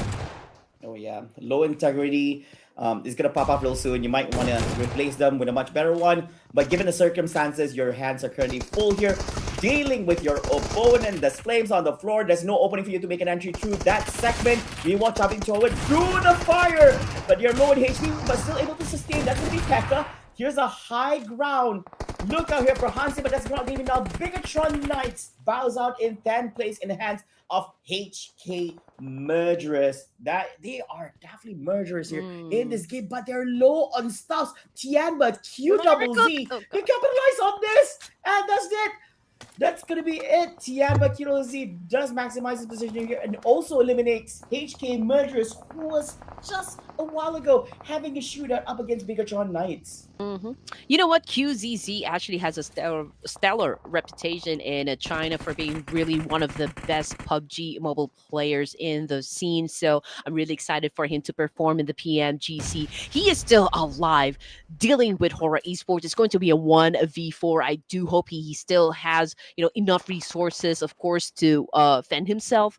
It's going to be hard, no doubt about that one. But checking out the kill feed, it's Tony K already on the ground. We are already at stage number 6, ladies and gentlemen, and we are looking at 6 teams remaining as well. It's Alter Ego, DX, TIANBA, VPE, and we're going to be checking out in just a while which of these teams that I just mentioned will win the chicken dinner. Oh yeah, it's definitely coming. It's close right now. We are currently at stage 6. A few more is gonna pack a punch. It's a little bit too much to anyways. But charging forward is here. Vampire Esports settling their qualms against FaZe Clan. It looks very promising for FaZe Clan as they do have the numbers, just one up compared to what Vampire Esports has to offer. The nade's being tossed out here. Is it going to? Yes, it does. Coming in from FaZe Clan, hitting off on Schweppes, but he does have a little bit of cover, meaning that there's an opening. But Isazel was able to actually secure that kill for the team. Noise pushes forward, gets himself Tony K, and that's going to be the end for Vampire Esports here in 6th place. Leading your top 5, HORAA Esports, FaZe Clan, Alter Ego, Ares, D Xavier, and TIANBA remaining. All right, here we go. There's the music in the background that's giving us all the anxiety that we need for this game. HORAA Esports having the best chance so far at scoring that chicken dinner, a whopping 31%. But then again, FaZe Clan is so close as well in terms of like the number advantage, the position as well. So there, I think. Either of the team could actually win the fight, and I could say the same for the remaining teams: Alter Ego, Ares, D Xavier, and TIANBA. Least would be, of course, D Xavier and TIANBA, considering the fact that they are left with their sole survivor. But let's check out HORAA Esports, currently still outside of the circle. Can they make it alive? It does look like things are very promising for them as PWZ is currently sandwiched in between 3 of their players. Meanwhile, also looking at the Xavier here up against opponents from Alter Ego Ares. Rather than engaging up against with KWZ, does seem that 2 team members, Mr. Boro and No Fear, is going to disengage from this situation together with Malik, as QZZ is forced to follow the flow of the Blue Reaper here from the outside perimeters. We do have Alter Ego Ares on the other side as well, so he has to be very, very careful. Even though team members HORAA has made their sweet escape, Alter Ego might just open fire up upon him. We're also looking at 9 Noise here from FaZe Clan, who does have a little bit elevation, does have some sights on someone, but it looked like HORAA is disengaging from the area, but No Fear is still around just in case the GZZ makes an escape, which he has to anyways. Probably a point here for No Fear. Oh man, Levi's is being ruthless. He has a big number on the elimination points, but TIANBA exiting the game with 4 elimination points under their name. It is not a bad number at all. It's decent, but at least they got placement points and elimination points as well. So I think it's still an okay performance. HORAA Esports continues to dominate, and right now, given the circle that we have.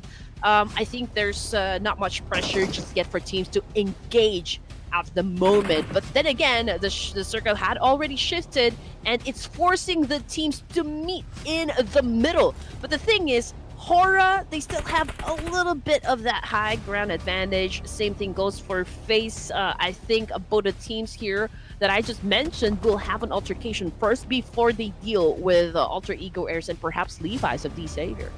Well, bad news for HORAA is that they only have that high ground at this moment, but when the circle closes in, they have to march forward, which has a little bit deep dip right in front of them, which means that they are going to be quite exposed, but they're not forced to move just yet. They're just going to wait out until the last second to make their way inside, with hopes that some shots are being fired on the other side of the map and to clear out some of the other opponents so they can make their sweet entry into the circle.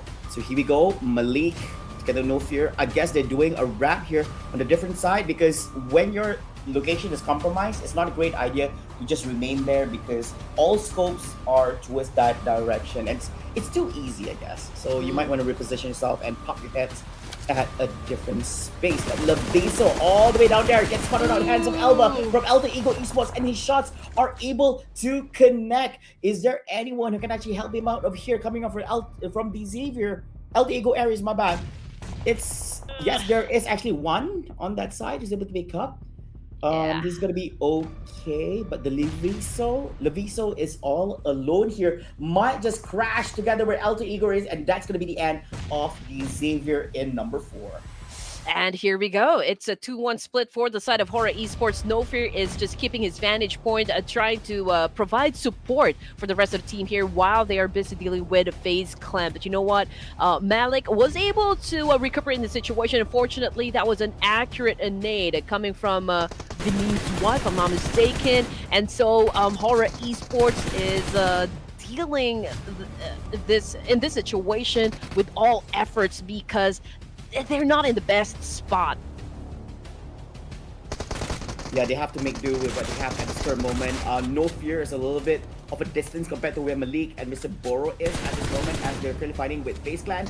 And No Fear also has to be very careful, because he does have sight up upon Elba 7 and Octa from Alter Ego Aries. So he can just wait things out rather than try to be there in part of all the action. Unfortunately, Elba 7 down to the down, make that 2. This time it's going to be nice. 9 noise from FaZe Clan and Real FaZe here in the hands of No Fear from HORAA. Patience is definitely a virtue over here, because all their eyes is towards that hill. They did not realize that No Fear here is actually putting himself on behind all this while. But Octa, Alter Ego, Aries will spot him out. It's going to be 1-to-1 battle. Nicely done! And the one comes out on top is going to be No Fear. Oh, this is going to be exciting. It's a 1v1 situation. FaZe versus HORAA Esports. We can see that No Fear is already cooking up that nade, getting ready to charge up to FaZe. He throws it in, inflicted some damage. Now we've got Vinin Zaha putting out his DPS, goes in for the charge now. Here comes a 1v1 tango. Well, unfortunately, oh man, No Fear a little bit slow on the triggers there. FaZe Clan took the winner chicken dinner. So close, but so far it did look like a great run there for HORAA Esports. But when it came to the mano-a-mano battle up against FaZe Clan, unfortunately they had to fall, as FaZe Clan clenches the winner chicken dinner here at the match number 16. Congratulations to the team. That was such a close battle. It did look like quite a mess. HORAA had a great idea on how to approach things. Unfortunately, during the trade-off, FaZe Clan had it better. I mean, it wasn't easy, for FaZe Clan to actually get that chicken dinner. It was a tight competition between the 3 remaining teams. And I just have to say that HORAA Esports, it was like a smart gameplay for them, considering that they left No Fear behind to just kind of take advantage of that good spot wherein it has some sort of elevation. But then again, he was like the play safe, just to make sure that they get in more placement points for this round. And it was so close, just like what you said, in actually scoring that chicken dinner. It would have been epic, for HORAA Esports. But then again, for FaZe, just like what I mentioned a while ago, they did work hard, for this chicken dinner, and they deserve the spotlight for this. Oh yeah, most definitely. I think we can just hope for things to happen. I guess you got to work yourself to actually make that happen for yourself.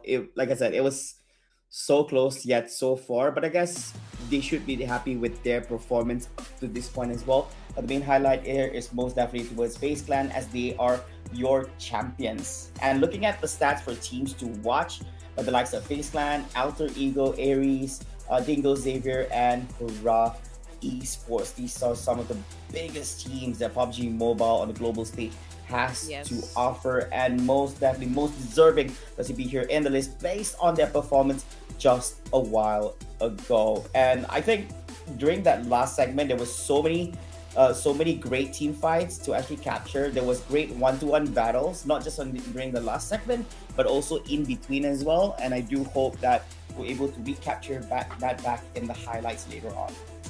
All right, so head to head, ladies and gents, we've got FaZe, Vin, and Rosemary of Alter Ego Airs, 5 elimination points, so we have to give it to FaZe Clan. Damage output, though, we have to give it to Rosemary.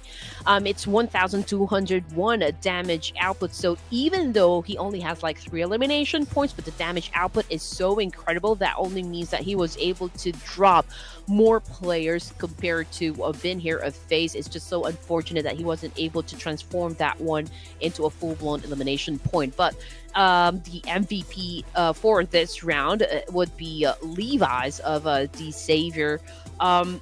If you, yeah, I think there was something that he did a while ago. He put 7 elimination points, and he was all alone. And this guy is just amazing inside a battlefield.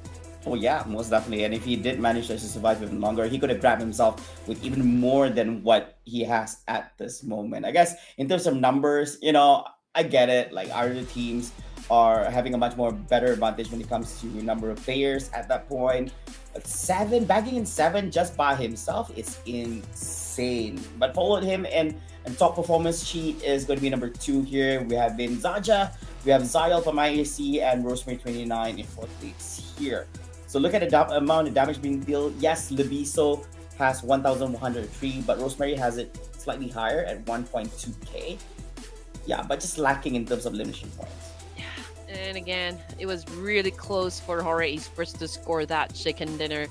Again, we're going to say it over and over that, it is the nature of the competition. We can only have one winner for the game. It's just so unfortunate that, No Fear lost to that 1v1 up against Vin. But of course, we're not discounting the fact that HORAA Esports still did an amazing job. But again, FaZe Clan, looking at how they dealt with everything, how they dealt with the cards that they were given, they're already right down there in the middle. Yeah, and I think this is quite a cluster of battles. Look at how jam-packed the map is, even at the first few phases of the blue circle. It's just that people were able to actually get their own safe compound before engagement actually happened. So you do see a lot of teams, despite the circle being so small over here, and surviving in this onslaught of teams surrounding you is already a battle of its own. Because if you look at the position for HORAA and FaZe Clan, they had different battles altogether. They had a battle on their 9, they had a battle on their 3, they had a battle on 12, on their 6 to handle. So with hands full at all time, to ensure their survivability at the end with that much amount of players is definitely very challenging. But they're able to pull it off up against by the likes of FaZe Clan together with Alter Ego Esports. I mean, I guess at some point you just have to consider getting a great position before you actually think about, like, okay, how many elimination points do I need just to make sure I maintain this kind of position in the overall rankings? And most of the teams here are doing just that. They're being passive during the first few zones in the competition, which is, I think, very effective for most of the teams here. And FaZe Clan is just a testament for that one. 19 points in total for Thailand's FaZe, followed by Alter Ego Airs, which did a tremendous job as well. Rosemary is indeed, one of the beasts that you need to look out for inside the battlefield. There's also the Savior, and of course HORAA Esports. Despite not having the chicken dinner, they still ended the game with a double-digit score. Oh yeah, so this is where it's very important for you to strike that golden balance, like what Andy mentioned before. That just because you get great placement points, it doesn't do you well, because other teams are able to actually find that balance between elimination points and rank points. So you total it up, you can actually be better than the teams who has better placement. Same goes for teams who has good placements. If you don't have enough elimination points, it becomes problematic because that's all you have, and you don't have anything else to add up to that. Therefore, you still drop in the ranks at the end of the scoreboard. And here we are looking at some of the match stats about what has transpired in that match number 16 at Miramar, also featuring Stone21 here by the likes from Vampire Esports. Yeah, and I believe this is by far the highest number of throwables used in Miramar that I've seen so far, because usually we see this kind of number happen in ERANGEL. not particularly so in Miramar. So this is something new for day number 3, phase 2 of the competition. Now, when it comes to the overall rankings, phase 2, Roy maintains their lead with a total of 94 points, followed by DRS, IHC, Diplotskia, and Harame Bros. Now, let's welcome to the first page. We've got Alter Ego, Ares, D Savior, and of course Face, just because they did a wonderful performance in the previous round. Wow, this is very concerning. Looking at page number 2, there's a lot of red here.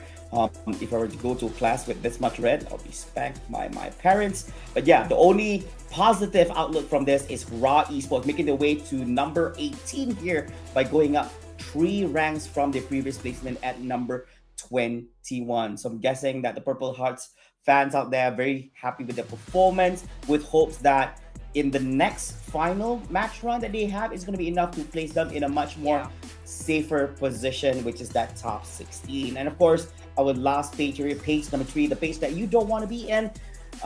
These are the culminations of points after match number 16. So we do hope that the teams that you're rooting for do not belong in this particular page, and if they are, we do hope and pray that they're able to make their way towards the top 16 after the conclusion of all the matches for the day. I feel like, for HORAA Esports, they're focusing more on quality than quantity. And having said that, what I mean is that like quality gameplay, right? Again, they need to make sure that they do not get just elimination points. They're not just focusing on getting elimination points, but placement as well. And that means getting into the right position in the safe zone. And I guess, they're already placing at 18th. Just a few more tweaks when it comes to their gameplay, and probably will definitely see them in the grand finals. And just in case they don't make it, you guys can actually vote for them to revive them, just so they can secure a slot in the grand finals. We're going to continue on with the battles, and of course for the teams duking it out inside the battlefield. So don't go away. We'll be right back after a short break.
Welcome back to the Clash of Giants Season 5, brought to you by Ruthless Esports. Man, it is already shaping up to be a great tournament. All, in just a few more matches, we're going to find out which of the teams will advance to the grand finals. Again, my name is Red Queen Andy, together with Flava, and we are still your casters for this tournament.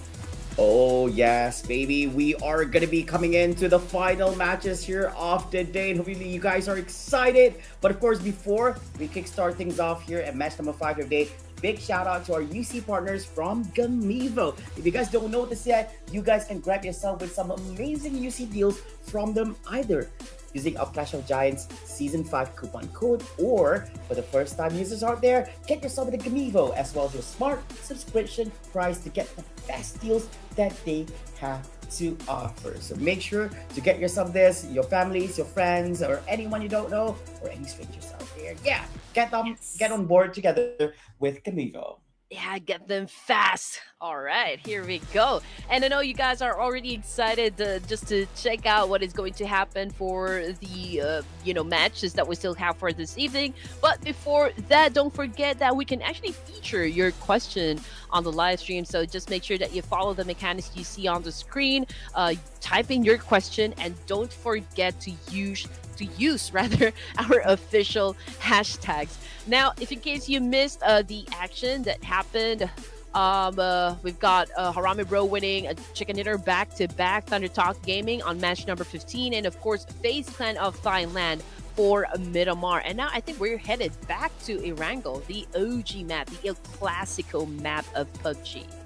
All right, bad news for everyone. This is going to be the last time we do see ERANGEL here at Phase 2. Later on, we're going to be back to Miramar, and after that, it's going to be at the map where, surprisingly, Red Queen is super excited for. I guess it's because she hasn't seen it for quite a while in the official circuit. It's going to be Vikendi. But before we get ourselves a little bit too overexcited over there, these are the teams that will be playing here for this round. We'll feature teams in Group A and Group C.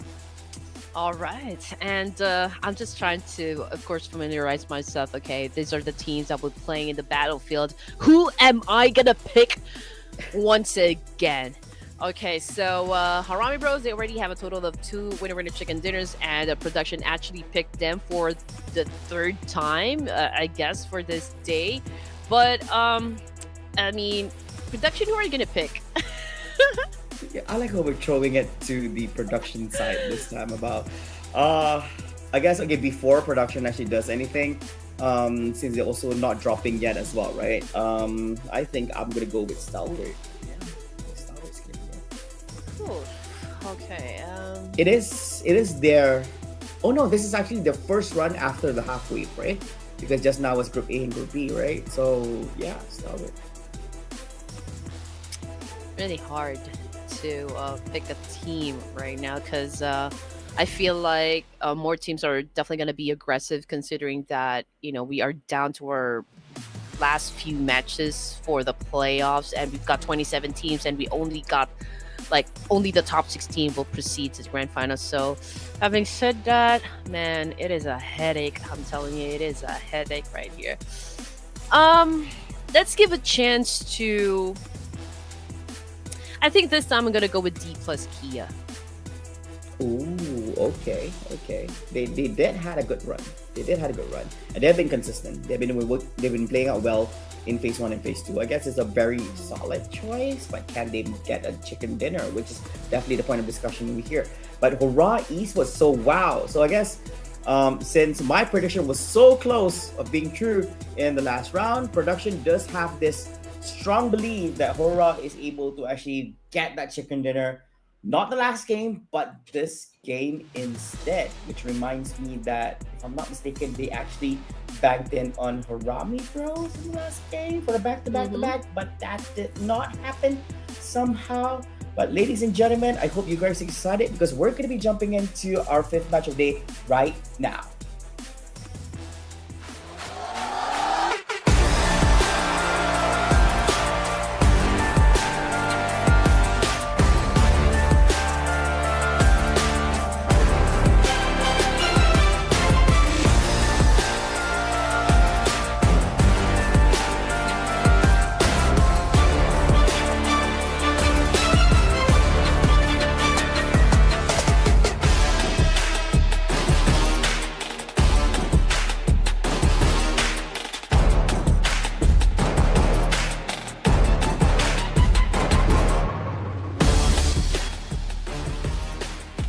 Ladies and gents, welcome back once again to the Clash of Giants Season 5. We're currently here at phase number 2 with our 5th map of the day, or should I say in overall, this is actually match number 17 featuring Group A and Group C.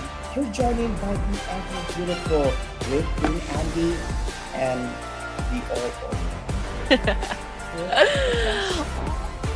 Oh man, I just want to say that the competition is tighter. The stakes are even higher. So I'm pretty sure that every squad is giving their all. I mean, the forest, towns, and hills will witness fierce firefights and tactical brilliance. So all I can say is just let's get ready for a showdown like no other. Oh yes. Now, gentle reminder to everyone, for half of the teams being featured here on this particular match, which comprises of the teams from Group A, this will be their final chance for them to grab as much points as possible in this match, with hopes that it's going to be enough to put them in the top 16 here for Phase 2, as well as top 16 in the overall rankings, the culmination of Phase 1 and Phase 2. And of course, hold on to your horses. After conclusion of this match and Mid-Miramar later on, we're going to be jumping to a special bonus match at the end of the day, which will be match 19 at Vikendi. Okay, same drop points for America Vibes. This one, I don't see any teams that would contest them. Thunder Talk Gaming headed towards Nova Repnoy.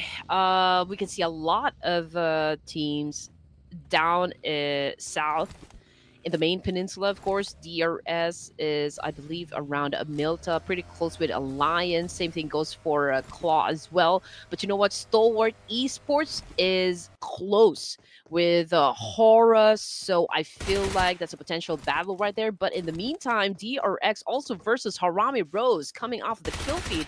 HK Murderers trying to battle it out with Trained to Kill, and now Igneous is looking down on the floor. Oh, what a brutal kill right there, coming from Slayer, slaying his enemy. It's quite unfortunate because he did not have the opportunity to grab himself with any form of weaponry. I guess melee is not enough in that particular situation. So I guess Team T2K will have to run this run here in this map with only 3 team members at this moment. Meanwhile, HK Murderers, which we saw just earlier on, will just continue their pursuit. They did not manage to actually have quite a solid positioning, a solid place for them to actually call home at the moment. But Slayer, after what you've done to our teammate, we're here to slay you back. They have managed to get their hands on revenge as they found the culprit. Oh, they're gonna knife him. We saw what happened. So I guess we're gonna do the same back to you, buddy. Yeah, backup has arrived. Also coming from HK Murders now, 2 of them already on the ground. Peika with the attack, and that is the end of the line for T2K. But they did exit the game with 1 elimination point, and yeah, that is Slayer right there. I guess revenge. I mean, I can guess the guy because he was detached from his other teammates, right? He must have channeled the information to the guys. He knifed me while I was on the ground. That was it was insane. You need to revenge for me. Yeah, they shot him down with a gun and yeah, finished him off with a knife. I guess he's happy in the heavens after seeing all that. But still, the game is fairly fair. I just want to highlight this. I'm guessing that Thunder Talk and 4MV has been extra comfortable because they have been constantly dropping themselves at the island segment whenever they're in the ERANGEL. So I guess it worked out for them in multiple instances. So they would just want to continue doing that. But Andy, would you please so kindly read our live comment? Yeah, we got a live comment coming from Arpan Magar. Ruthless Hype Esports, what is the main goal of this tournament game? Is there any other purpose, or PMGC practice first? I guess the main purpose of this one is that teams have an avenue wherein they could perform all possible strategies that would be effective for them to use in the official format. I mean, this is, I believe, the highly anticipated off-season tournament because of the fact that Ruthless Hype Esports is such an organized team, professional production, so everything really goes smoothly, and that is very important, I guess, for all the teams here. Yeah, and I think as a as a PUBG Mobile fan, right, as an audience who love to support for all these teams who made their way to a PMGC, this is a great initiative because if this particular tournament does not happen, meaning that these teams would end up not appear in any official channels as they would want their screams with the professional teams to be a private matter, and you would not be able to actually witness all these battles, this so-called pre-show before the actual PMGC to happen. And you also need to remember that the initiatives coming on from Ruthless is not just limited to as a Clash of Giants. They also have a lot of other tournaments under their belt before PMGC, before PMSL, before all this big official PUBG Mobile tournaments happen. They would have some tournaments in between as fillers, I would say. I do Mhm. enjoy this. If not, then I Yeah, guess it'll be like what is it, idle time for everyone. I guess everybody's just it doing minding is. their own business, no tournaments. And as you know, when it comes to battle royale, it is all about like extracting information, and getting information. It does not happen just in game. You also have to research about the teams and what they can do, who is their best player, what are they good at, which map are they best at. So I think those insights will probably be coming from this type of tournaments, I guess, which is a very important I agree. consideration for the pro teams. I agree. Yeah. In the meantime, HK Murderers did manage to back themselves with an extra point here. It so happens to be a team member from Team Secret. And here we are looking in the eyes of Max LV after Trang being demolished by the team members HK Murderers. They have to make do of things with Break and GK at this point, making it a 3v4 situation. But they are there is quite a distance in between them. So I'm not sure whether Max LV wants to bring in the fight. It does seem like they are here doing a little bit of spraying. While all that is happening, PK was able to actually pick up his teammate down just a while ago. Throws up the nade, does not connect. It does actually down to half HP here at the moment, but he does have a really good cover of here. The only way for you to shoot him down, pin him down at this moment is truly your lobs of nades. And yeah, we did call this one out. Stalwart Esports dealing with HK Murderers, and Team Secret also would want to, I believe, join into the mix as well. But here's the situation: Slayer already out of the game, but they already have one more player currently knocked on the ground. A Pekka followed as well, so it's just Cyclone right now for HK Murderers versus Team Secret. And you know what? There is another player that would want to join in, and that would be the boys of Vampire Esports. Oh yeah, they want to have a piece of this fight. Joining, making it a three-way battle in between Vampire Esports, Team Secret together with HK Murderers. HK Murderers also down to yet I believe one more member here at the moment. So it looks very promising for them just a while ago, but Vampire Esports ruined their whole plans here. And meanwhile, while all that is happening, Stalwart Esports becomes uh, out from the game here in 17th place. And comes to my Yeah. surprise here, you do see the map. The only team outside in the blue is only Claw Esports all the way on the outside. I guess you're gonna Yep. come in a little bit late in the party. Yeah, they had to take care of business before they can even get inside the zone. I mean, they had to deal with Stalwart Esports. They needed to snap their fingers so that they could be Thanos and completely wipe out the rest of Stalwart Esports. And now, stage two, we only have 15 teams left. And on your screen, we've got Vampire Esports. And a while ago, we were talking about like how they are joining into the mix here between HK Murderer and, of course, Team Secret. But I believe HK has already been obliterated, and now they're left with a Team Secret. So that fight will definitely happen. Now, back in Pachinki, we've got Harame Bros right here. Jappy was able to spot one player coming from Four Miracle Vibes, and now they're already going in for a pitch here, trying to corner the rest of Four Miracle Vibes. Doc, I think it would be difficult, for the team to actually go for a pickup.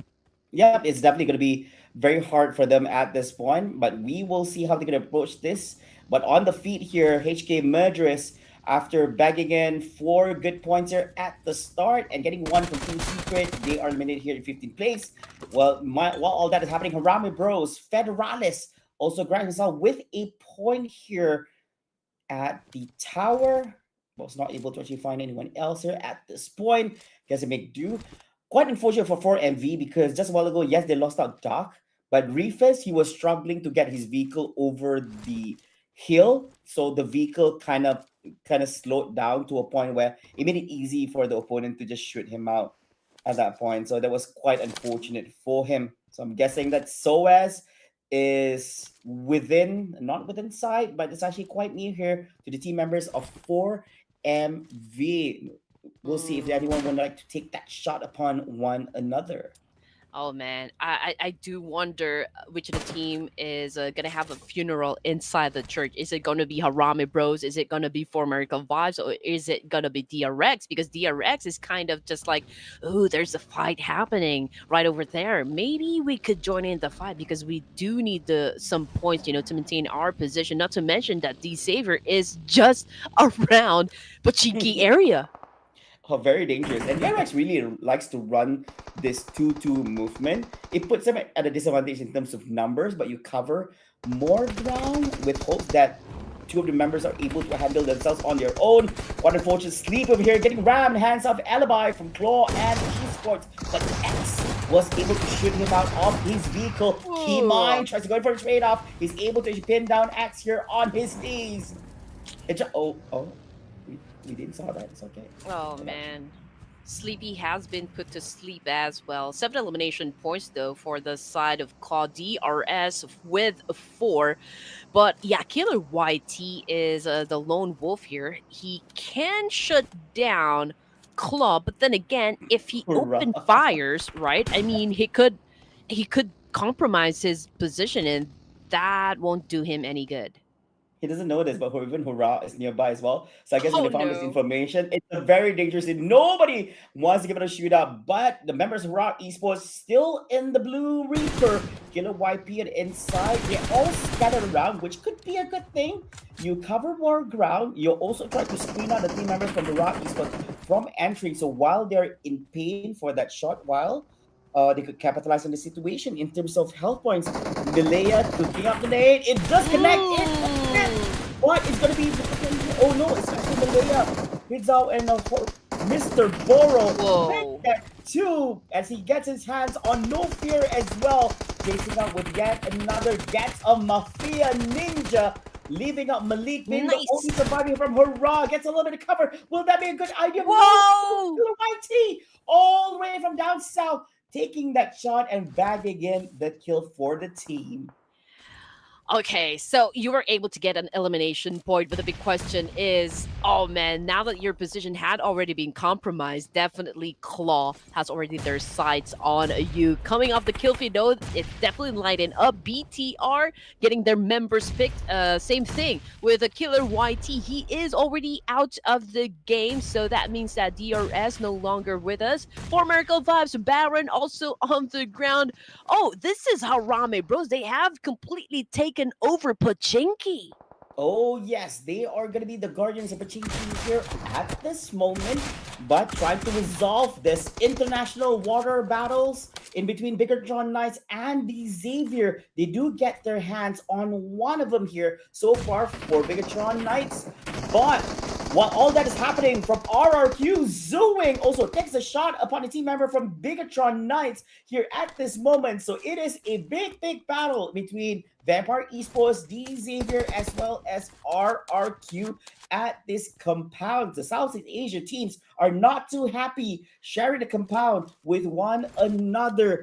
Which team will come out alive, which team will disengage, and which team will be left in the dust here in this matchup. Vampire Esports currently in the warehouse. Chuacho making the way forward, leading the charge. Nate T following up from behind.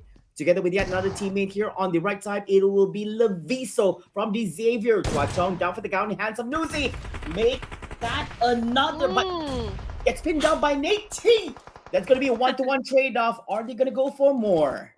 Hey, we did expect that, there's definitely going to be a change when it comes to pace. Now that we're nearing the end of the playoffs, now we've got Vampire Esports reps already on the ground here, and Vampire Esports completely obliterated, exiting the game with only 4 elimination points. Down to 9 teams we go. The fight is not over just yet. We've got Levi's inside the warehouse and Natty T just beside that house. Oh, and that was a great shot with a DBS. Snape finds himself on the ground as well. Unfortunately, it's a little bit overwhelming, for the side of Natty T here. But I saw cooking up that nade, getting ready to charge at Levi's, but he turned his back. You don't turn your back on a fight.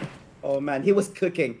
I think there were 2 similar situations when you cook, but somehow you're in open fire while the team has your guns out and you're still cooking your nade. Not really a good situation, especially when you're in a lobby filled with master level PUBG Mobile players. I guess that's going to be a bad outcome for the meanwhile here. Things are not over yet, Andy, as we do see RRQ up against the Xavier within the compound, different buildings altogether. So we'll see. I do believe RRQ do still have a few members under their belt compared to what the Xavier has to offer at this current moment. Is it a 4v1? Yes, it is. So this is going to be very, very bad situation for the Xavier. Can he come out on top? Can Leviso clutch this 1v4 situation? But look, as this barrage, the whole village from Indonesia is coming upon you, Leviso. Some shots. Oh, I guess the nade does connect, but Zooing is going to clear him out, and that's going to be the end of the Xavier here in 8th place with 4 elimination points in the hands of RRQ Ryu. But he did try his best to defend himself and stay alive. Unfortunately, it was a full squad. What can you do? What can you do in that kind of situation? Of course, you just have to make the best of the situation. But anyway, okay, getting back into the game here, ladies and gents, we are already at stage 4, and we did say this a while ago that we are expecting the change of pace. So that means the remaining teams here would definitely be on the aggressive side of things.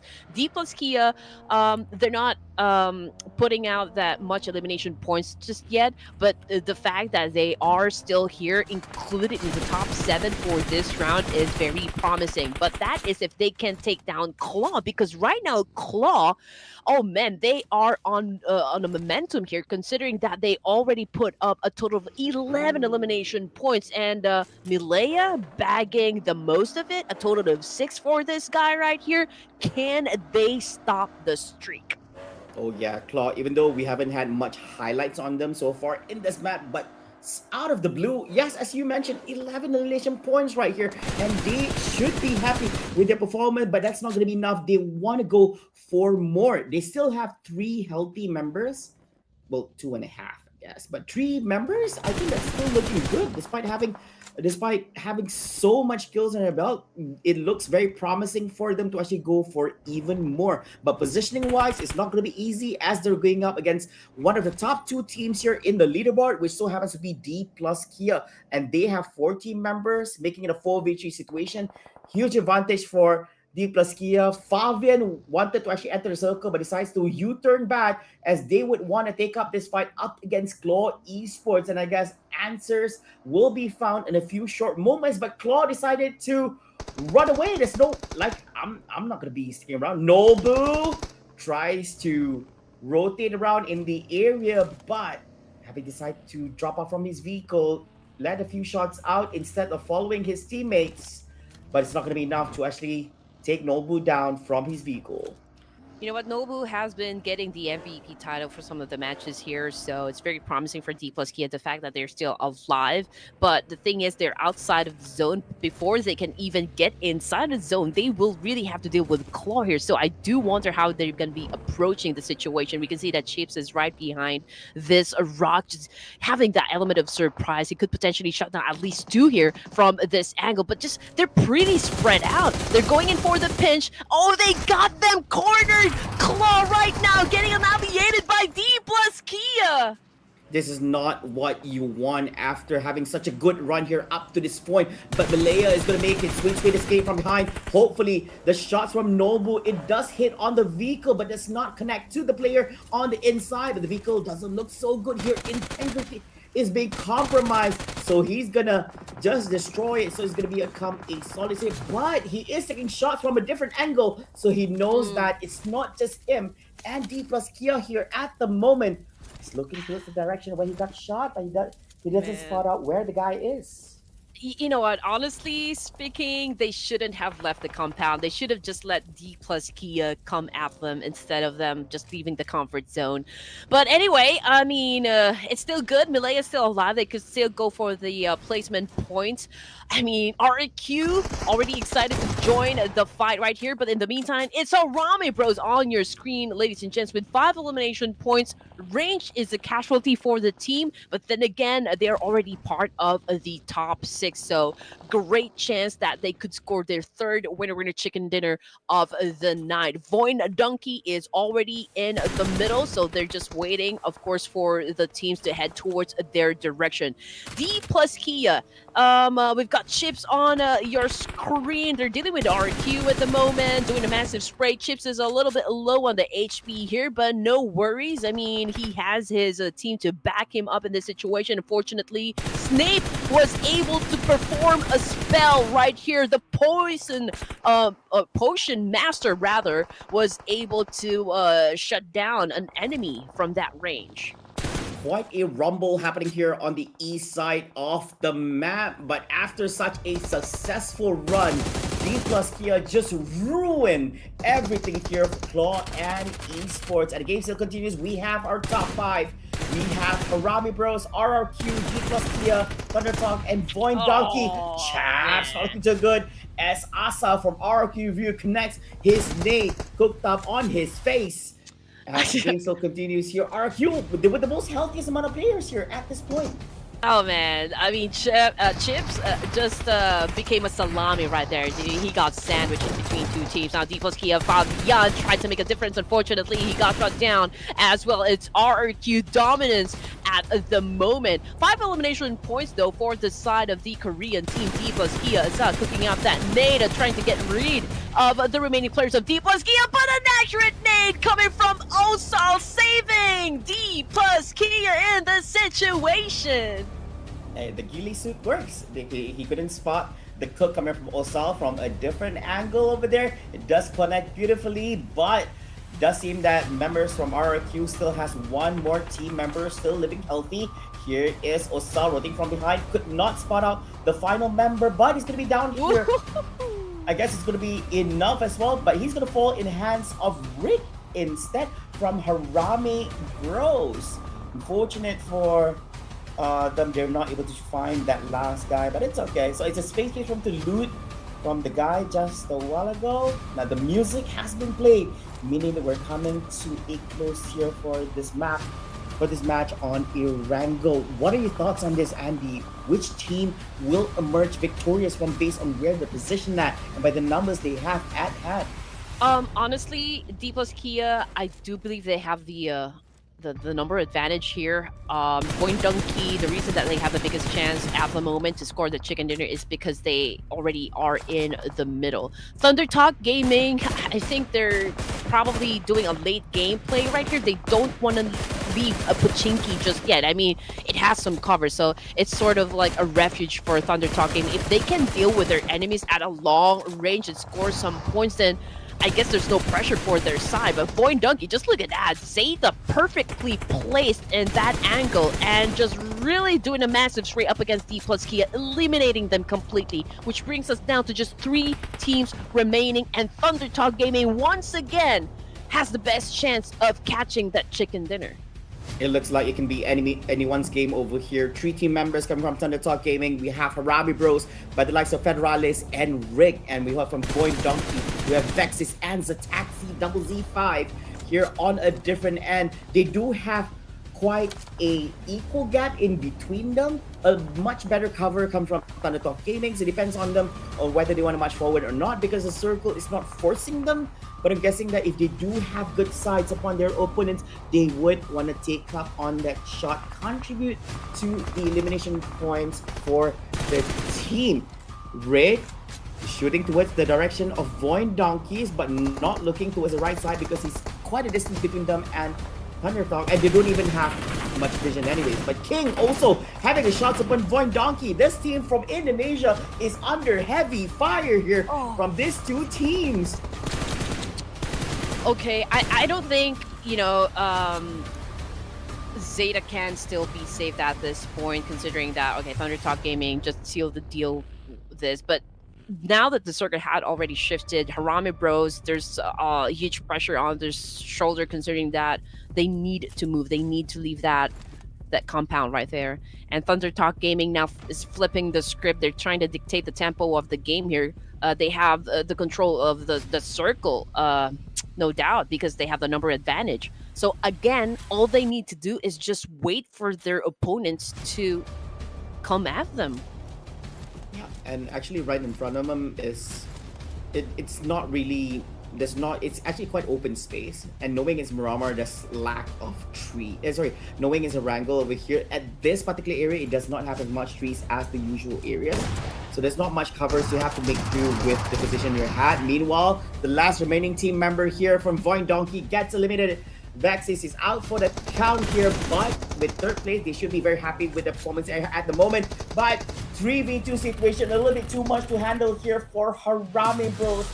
Unfortunately, they will bow out in second place, leaving Thunder Talk Gaming bagging in that winner chicken dinner for the team. Once again, Red Queen, Harame Bros second. Almost. Quite a pain. But you know what? I guess it is an easy win, you know, for the side of Thunder Talk Gaming, reaching this point in the competition, because they already know what's going to happen. They've already predicted the steps that you know, these two teams needed to do in the situation. I mean, it was pretty obvious that Harame Bros will definitely go for the last player of Voin Donkey.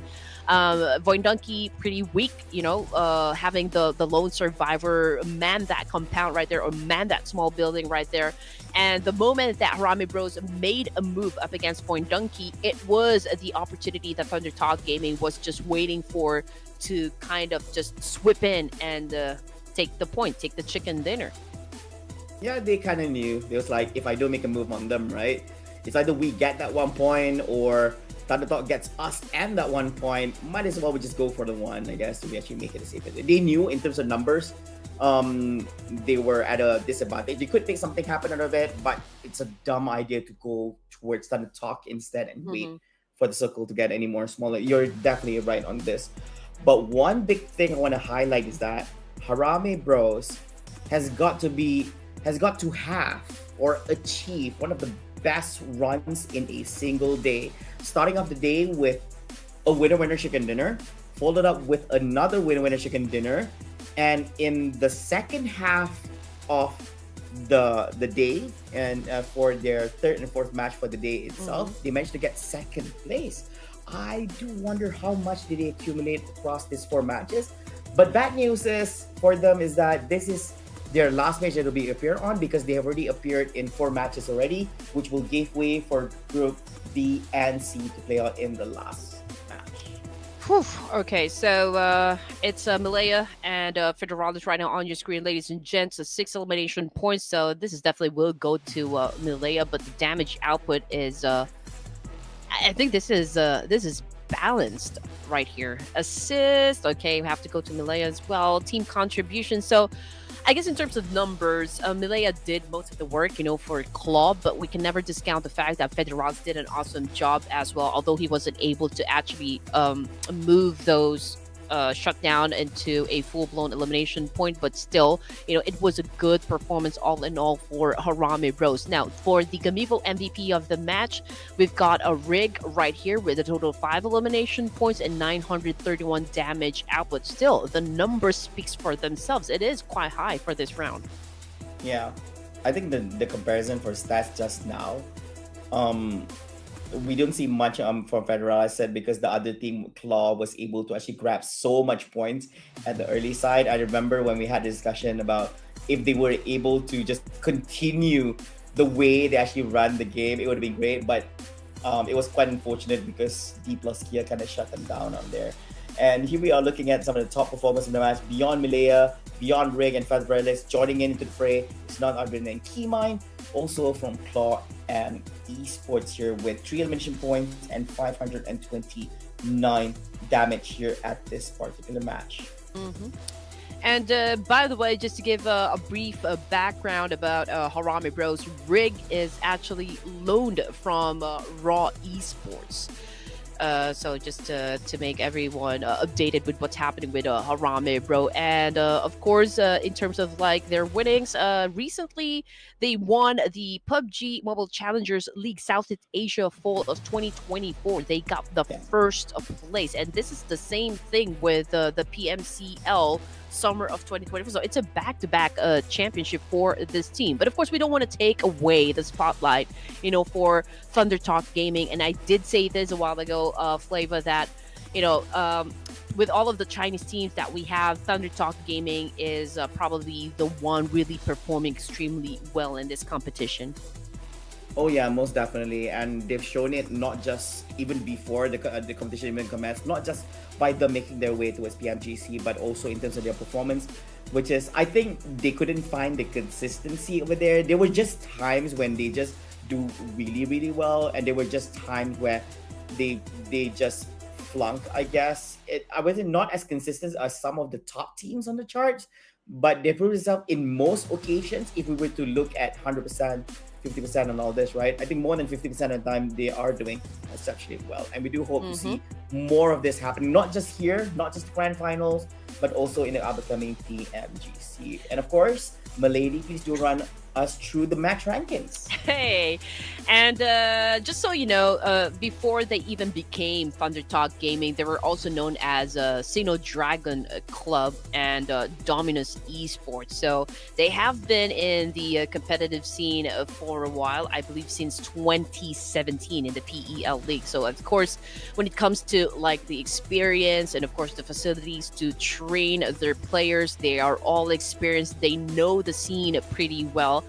Perhaps that's why Chinese teams continues to be a threat in the PMGC. Now coming in at second place at 14 points as well, Harame Bros and Claw and Esports with 13. So again, the gaps is not too far. If we're gonna be comparing the top three in this round.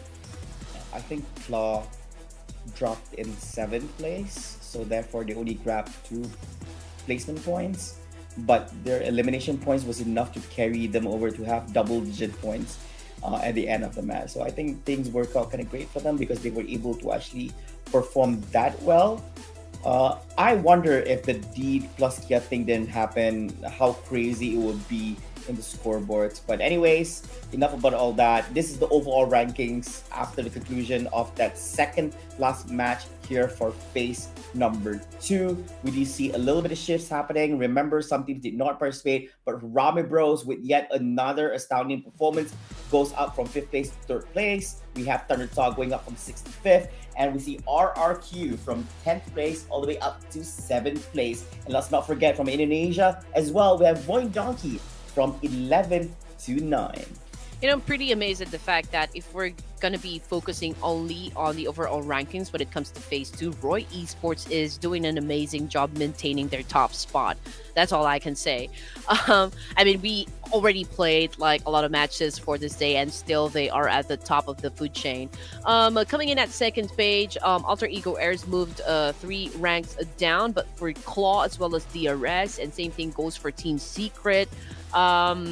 It's a great progress for the team because they have been climbing up ranks as well. But now that we're looking at the 3rd page, and this is the page that nobody wants to be in, Vampire Esports is the only team that managed to move up a rank. Then again, we are only looking at top 16 teams that will be advancing to the grand finals. So again, if you don't see your teams or your favorite players in the first 2 pages, fret not, because you still have a chance to revive them if you cast your vote when it comes to the fan favorite team. So just make sure that you've already followed Ruthless Hype Esports, because they are the ones that will be giving out the instructions on how to save your favorite team for them to secure a slot in the grand finals. Yes. Now, of course, we've come a long way, ladies and gentlemen, and I hope you guys are still fresh and energetic because coming up after this is going to be round or match number 18, our final match here for our second phase. Don't go away. We'll be right back after this commercial break.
Good evening, PUBG Mobile fans from all around the world. You're currently tuning in to the Clash of Giants Season 5. Only brought to you by Ruthless Esports, and you're still together with us here. My name is Flava with my beautiful partner, which is none other than Great Queen Andy, and we're bringing you all the action that's happening here on day number 3, or should I say the final day here at phase number 2.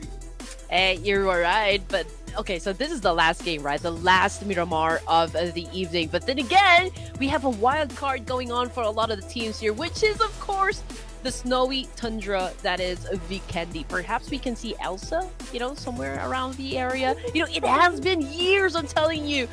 Years of not seeing Vikendi in the official Ye- format. Oh yes, I have to agree. It's been years. I just downloaded it because it's one of those maps which I didn't download, right? But of course, ladies and gentlemen, big shout out to our UC partners from Camivo. They are still having their amazing deals over here with our COG5 coupon code. And if you want the best deals, make sure to get Camivo together with smart subscription price for first time purchase only. So make sure to get them before or while it is still available for everyone. And thank you so much to Gabivo for being our UC partners over here. I and Ray Queen have definitely benefited from this. Yeah, and Gamivo, if you guys want a LAN event for the Clash of Giants Season 5, just please get us as your casters, okay? Don't forget about us. I would want to see Nepal and eat their food and see Mount Everest. But anyway, we got a question. If you have a question that you want to ask us, and if you want your question to be featured, don't forget to include the official hashtag, which is hashtag COG5 and hashtag Gamivo. So that is the instruction that you need to follow for us to see your questions down there in the comment section.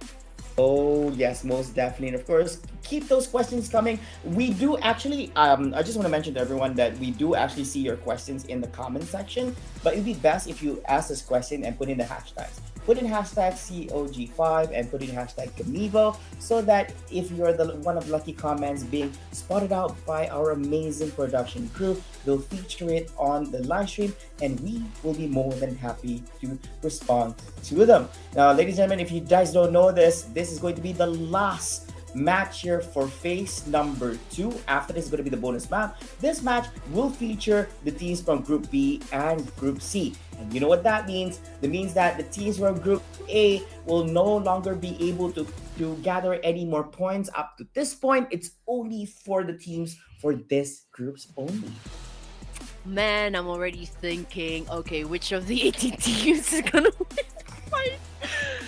Oh man, no team can actually put up a great momentum so far in all of the matches that I've seen. It just so happens that, you know, Thunder Talk Gaming and Harame Bros was able to score 2 chicken dinners for this evening. So big applause, you know, for both of the teams here. But now that we are on our last map, not to mention the wild card for later, okay? Again, with the production, you go ahead. But it's not like they can communicate with us, right? We still need to have this conversation happen, you know, while production is also like stressing themselves out who they want to pick for this one. I honestly want to go with A1 for this last one. Rather than going for, I get it. I get the idea that we want to try to predict which team's going to bag in that chicken dinner. I'm also trying to bag in on some of the teams who are actually in the danger zone to see not only if they're able to actually get the chicken dinner, but also place themselves in a much more favorable position in both phase 2 as well as grand finals. Okay. I think I've said this one, you know, time and again. The team that I feel like is gonna get a chicken dinner, because they are not a stranger as to like getting consecutive chicken dinners in a fight. So I'll go with RQ, Indonesian team. Ooh, interesting. Yeah. So RRQ at this current moment also very okay, I guess, because they are currently in the first stage. Yeah. So yeah, A1 Esports, A1 Esports production. Yeah. It's very biased for the production to only listen in to what Red predicts. I would like to voice this out, especially like I'm filing a complaint. I'm filing a complaint officially that I want to complain that unfortunately they only picked that one, but we're gonna jump inside.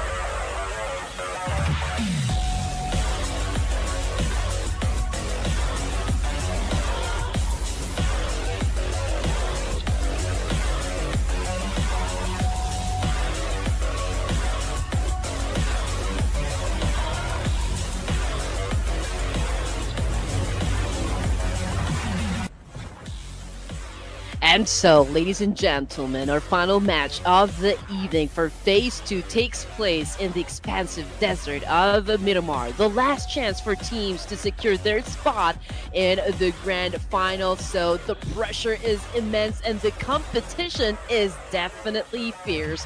Who will rise above the rest and claim the ultimate glory? Well, let's find out in this epic conclusion to day number 3. With such an epic opening over there, this is bound to be one of the greatest runs for most of the teams being featured here in the competition.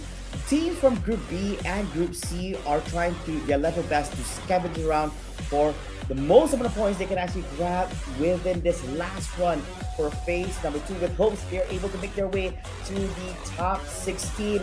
Boy, oh boy, I hope you guys are ready. Some of you guys are most definitely aware of the positions of your favorite teams in the leaderboards. Are they safe? Are they not? Are they a little bit shaky? All this will be answered at the conclusion of this match number 18. But the game is on the way over here, and as the plane has passed over the lands of Miramar, the circle will also be showing itself in the next few moments, and we'll get to know where all these teams have taken refuge at the map itself. Whoo, whoo, whoo. Oh man, just look at the circle flavor. I mean, it's up there north west side, and I think that most of the fights will definitely happen around down south. But let's check out Los Leones, because I can see it's pretty crowded at the moment. And Team Falcons close with Alter Ego Eras. Oh, this is definitely gonna be a fight.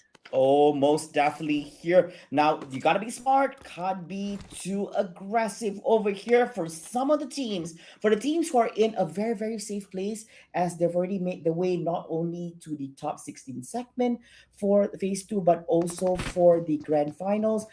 They're gonna have a very chill time, but for most of the teams over here, they are in the danger zone. But speaking of danger, ASI8 having an early battle up against the representatives from Malaysia. Team Alliance is gonna be Kasim99 up against Falag, but Falag will have the upper hand over here for the team. Make that 2 as Leos is down for the count, but Falag down in hands of Toji, aka Adik. Look, from Alliance, that's going to be secured in the hands of Victor, in the hands of Leon's. Falat also be secured by Toji. That's going to be 1-to-1 exchange at this moment, making it a 3v3 situation. IQQ clears out Toji as well. Will this be a winning for ASI8, as they do have the numbers? Olio low on HP. IQQ sprays, but Olio didn't manage to get a kill here. Oh, that's a different segment altogether, but Olio gets the upper hand instead, but quite unfortunate for them, as it is going to be the ASI8 Victor. It so happens, I wanted to say this word, they become victorious in that exchange. Hey, ASI8 wants it all or nothing at all. It's nice to see them really pop up, for this last match this evening. Now, let's see what will happen between Alter Ego Eras and Team Falcons. East is definitely hunting down Rosemary. He spots him out and definitely will not let this go. This is a 1v1, mano y mano. Rosemary taking up the fight. Oh! Is this fight or oh man, I think he's backing away or probably going for a reposition here so that he could have a better angle. Looks like a flight, to answer to your question just a while ago. Saving it for another day. There's no rush. There's no reason to fight. It's quite open plain. I would assume that they don't have the right weaponry for this engagement. Therefore, they're going to engage at this current moment and regroup back to the team. We'll be back to knock you guys down. The Falcons, still not extensive enough. Rosemary was like, it looks like I'm safe. No, you're not, because IC is taking some shots upon you, and Rosemary is currently down on his knees, not for the purpose of proposing to anyone, but he's getting shot down here. Is the team nearby to pick him up, or will this be the end of Rosemary at this point in the game? Oh man, that was such a nicely done, Flava. Who's gonna propose? Nobody, because if you're down on the ground, then that means that you cannot do anything for your team. But again, IC was able to shut down Rosemary from that kind of range, and Tubbs just made sure that, okay, we will get this point. And Alter Ego Air is getting punched on the face here by Team Falcons. I mean, they completely eliminated them. The first team to get the boot for our last match here in Miramar. Now, 4 elimination points in an instant for Team Falcons. Now they should be very happy with that much points here at the early stages of the game, which leaves them a lot of room to get a lot more because they still have full four members. Some of them needs to patch themselves up a little bit before they can continue their journey through Miramar. Meanwhile, we'll also be looking at Max LV from Team Secret. But hold on to that thought as we do have a live comment here from Joy Boy X HORAA. Why are we missing close quarters combats with DPS? Players are using SMG more often nowadays. Is it just a feint, play before GC, or switching meta? Oh my gosh, I'm so happy. I'm so happy that someone pointed it out because I thought it was just me. It Honestly, happened a lot of times. Yeah, it happens a lot of right? times. Yeah. I did see a lot of players from even from the previous tournaments that most of them are using UMP Micro Uzi back again. I was trying to point it out, but then again, there's still S12K and DBS, and DBS I think it got nerfed down. So I feel like S12K is on the rise here. But yes, I mean, I do agree with you. Most of the players I feel like switching to SMG, probably a new meta. We don't know just yet, but we'll just have to wait and see, I guess. Oh, yes, most definitely over here. But FaZe Clan's real face, really low on HP, probably pops up with the smoke nade here right in front of him for a little recover. Yes, it is. 9 Noise providing a little recover for his teammate. Sprays up towards Snape. Is it going to connect? No, it does not. Actually, he's still doing quite fine on the other end. He does find a little bit of cover through the bumps on the hill. But Snape is charging forward, bringing in the fight towards that direction. But ASI8, meanwhile, we're looking at the fight between ASI8 up against Team Secret within the same compound. Noki was able to patch himself up a little bit before this next encounter against Trang, as well as Break on the other side. Quite unfortunate for them, as yes, Victor is down the hands of Trang, making it 2 team members for ASI going down for the count, and that's going to be the whole team down here in 15th place with 4 elimination points. Honestly, there was an exchange yesterday that happened between Notchi and I believe that was Alter Ego Eras, wherein he got devoured by the blue zone, but before he died in the blue zone, he was able to shut down, I believe that was Rosemary. So both of them actually at the same time exited the game, and it was such a great exchange between these players, and it remains in my highlights. But anyway, Team Secret, I guess we'll still see you in Vikendi, so fret not for the fans out there. It's time for RQ right now. It's their moment to shine. Although Zooing, this is Nerpeko, by the way, already out of the game. Snape is currently knocked down on the ground. Not quite sure, though, if he can still get picked up or if there's a teammate right beside him. But coming off the kill feed here, it's IHC versus TIANBA as well. And we've got Roguebot already on the ground here. Can he still get patched up? Perhaps he needs an update because his performance, if we're going to be comparing it from yesterday, is kind of slowing down. Oh yes, I think yesterday is definitely when he actually popped off and went beast mode. Things have not been looking too well here for day number 3 for them. And as mentioned before, we do hope that it's going to be enough to propel themselves towards the top 16 spots.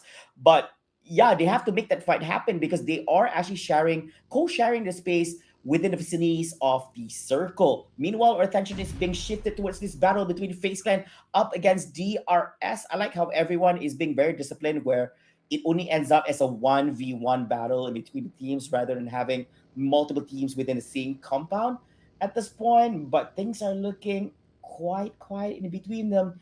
Just lots of nades which does not connect to anyone nearby at all. Probably just, testing the waters. I'm guessing that they have not spotted out the exact positions of one another. Therefore, they're not really taking their scopes towards that particular direction. But they do see a vehicle here parking on the other hand.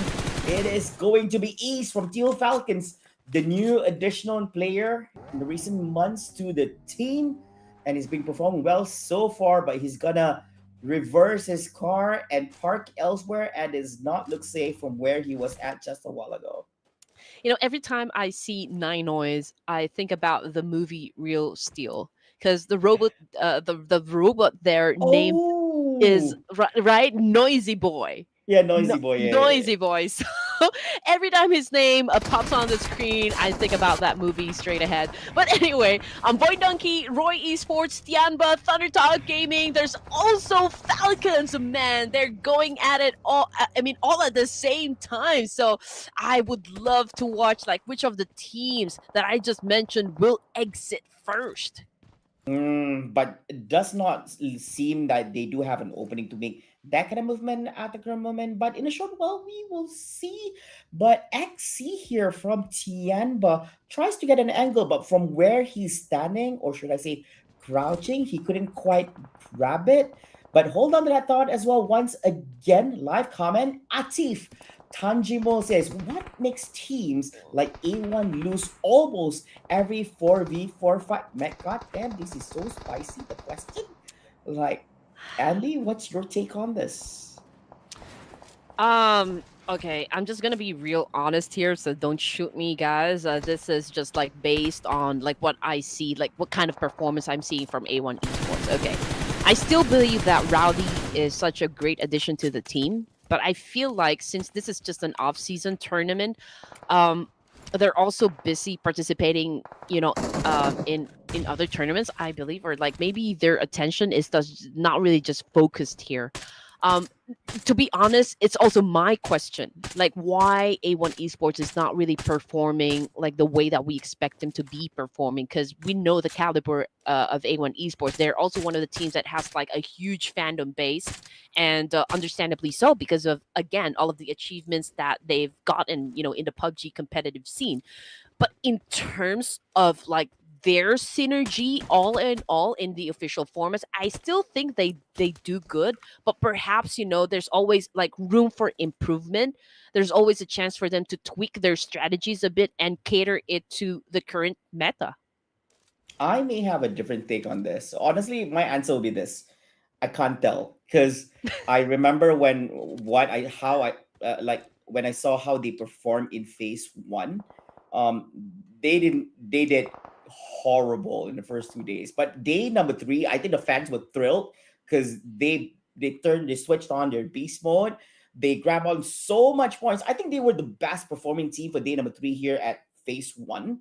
But the amount of points they do accumulated on that last day was a little bit too late, as it was not enough to put them in the top 16 bracket. Mm, But that shows that they have the means, they have the abilities to be great.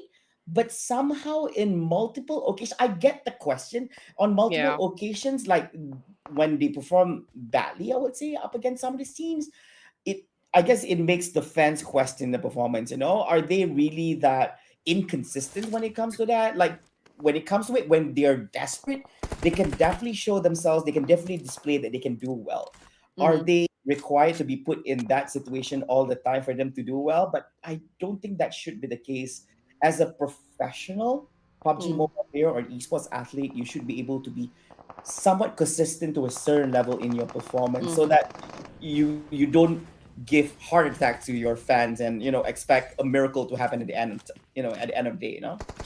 Yeah, and also we cannot really give you like a solid conclusion, since like if we're gonna be basing their performance here in a Clash of Giants, again, this is an off-season tournament, and we don't even know if teams are really showing their full potential, or like their full I agree. capabilities inside a battlefield. So I mean, yeah, again, we're not sure what happens behind closed door, but what we know is the fact that DRS and FaceTan right now going head to head, and we got a couple of players from DRS's side is currently knocked down, and SA on FaZe is looking at the ground at the moment, and Sleepy looking to secure the kill.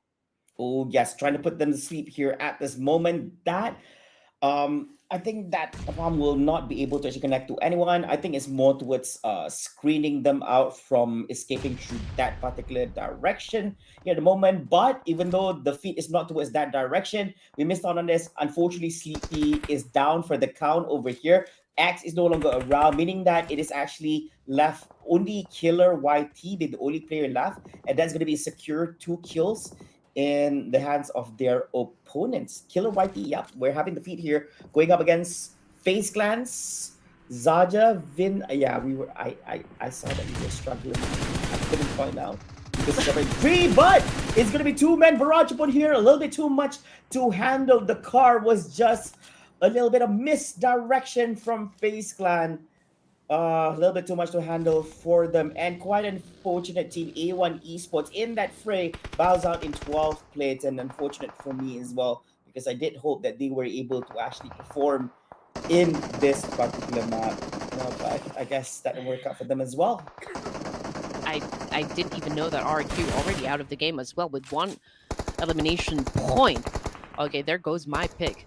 But anyway, stage 4, and we only have like 11 teams remaining here. TIANBA right now already has 2 casualties, and they're going up against Team Falcons, which is of course a Thanos inside the PUBG Mobile competitive world. Now TIANBA going in for a spray as well to another team just right across them, and I do believe those are the boys from IHC.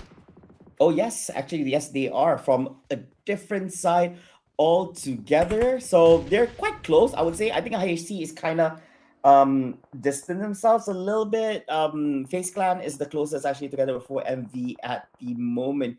Demo OG being the only member from IHC, which is sharing the compound together with them, leaving the other team members by the side of Godless and the rest at a different area, charging towards Thunder Talk. I think it's Falcon Esports and TIANBA. But look at this, Baron. Oh, tries to run away from that cliff. You're overexposed. Real Face taking that opportunity to spray upon him. It does connect, and enough to actually put him on the ground. There goes the cook by Real Face. Overshoots, not connecting to Refus or Doc R, but it's okay. Noise is shoving forward, but he gets picked up in the hands of Refus. Gotta be careful because he still has a lot under him. He gets 2! Goes in. Is he gonna secure for himself? Yes, he does. He secures 1. The other should be down as low on HP as well. Insane plays here by Refus. What is going to be the play here from the remaining team members of FaZe Clan? Yeah, they definitely lined up for Refus Friday. It was an easy shot with a shotgun. But anyway, for Miracle Vibes, Doc also trying to make it happen for the team here, was able to shut down a couple players coming from Stalwart Esports, I believe. Was that Stalwart Esports? Or perhaps maybe he has given enough damage, but not able to shut him down just yet. But the fight continues on. Team Falcons tops currently on the ground with 6 elimination points, though, so they are performing great. Doc continues on with the spray up against Krita. Krita managed to actually get behind that boulder. Unfortunately, Noble of Deepless Kia saw him and took the chance and actually got him down. And the action's not over yet over here, and there's not much cover to play around with, but they have to bear with it. Krita gets trapped here. The nades are going to be enough from the side of 4MV to take him down. Meanwhile, the team members was down with Esports. Sincere or Urgoy was not able to actually get in position in time to save his teammate over there. Meanwhile, GG Bond from TIANBA cooks up the nade towards the direction of Falcon Esports. Not enough to clear out any of them. Right here, we do have XC. So providing them as well from a different angle. They're just wrapping around. What? Not a great time for action to cook up the nade, but they were able to get their hands on GG Bond as well. So it's a 1-to-1 trade-off at this moment. Falcon, they do have a much more promising position as they do have the numbers, but for Miracle Vibes bows out here while all that is happening, and I guess that's going to be a huge win here for TIANBA. Great gameplay coming from the Chinese team. I mean, TIANBA. GG Bum was able to actually drop 2 players from the side of Team Falcons right there, and it was just like a great follow-through coming from TIANBA, which brings us down to just 8 teams remaining. And now here comes IHC Esports Demo on the ground, courtesy of FaZe. We've got IHC on the screen as well. Demo as a casualty for the team, but 2 elimination points though is not bad at all, considering the fact that we are already at stage 5 and we only have 8 teams remaining. So the possibility of them assuming more points is right there. Great potential. We got Godless spotting players from right across the mountain right there, but wasn't able to shut him down just yet. Wow, I really don't want to be TIANBA here, because at one point they will be forced to actually go outside. You're hugging. You have cover. It's just that Godless from IAC and his teammate can tell from which different which different side you can actually make it. It's either left or the right, anyways, right? So he's just being on standby. It's not that easy for you to just run outside and also shoot. You jump outside from the windows, you get shoot out. If you just walk from the side, and the blue is also eating you right now. So are you gonna be going with patching yourself up as long as you can within the blue? Is that gonna be the play? All in all, it's not looking good. I have a feeling that TIANBA is just gonna get eliminated. There's no way. Yep, he's meta healing himself because that's the only way for him to sustain. Because if he goes out, he gets eliminated faster than him healing himself. Oh yeah. Oh man, this is why you cannot really overextend your stay in the blue zone when you guys are playing in Miramar, because the fact of the matter is this is a big map. So even if it's just like stage 3 or like stage 4, it is already itchy. And we can see that XC down to his last first aid kit here. Can he get one coming from IHC? Oh no, not enough. Almost though, almost. 7 teams remaining, ladies and gents. IHC Esports remain to be competitive, strong, and confident right at the edge of the circle here. They have some elevation to work with, so if they can focus their attention on Thunder Talk Gaming and even Vikendi, they could assume points, from that. Oh, unfortunately, oh man, this is cruel. This is cruel. Okay, You had to say it, huh? the circle You had favored the to. middle part. Oh man, they have to give up the spot. It would have been fine if you didn't say anything about it, but it has happened immediately as soon as you pointed it out, right? Andy does it again. But here we go, boys and girls. Fabian getting shoot from the back. So he has to be careful because his 6, there seems to be an enemy over here, which he could not point out where he or she is actually at.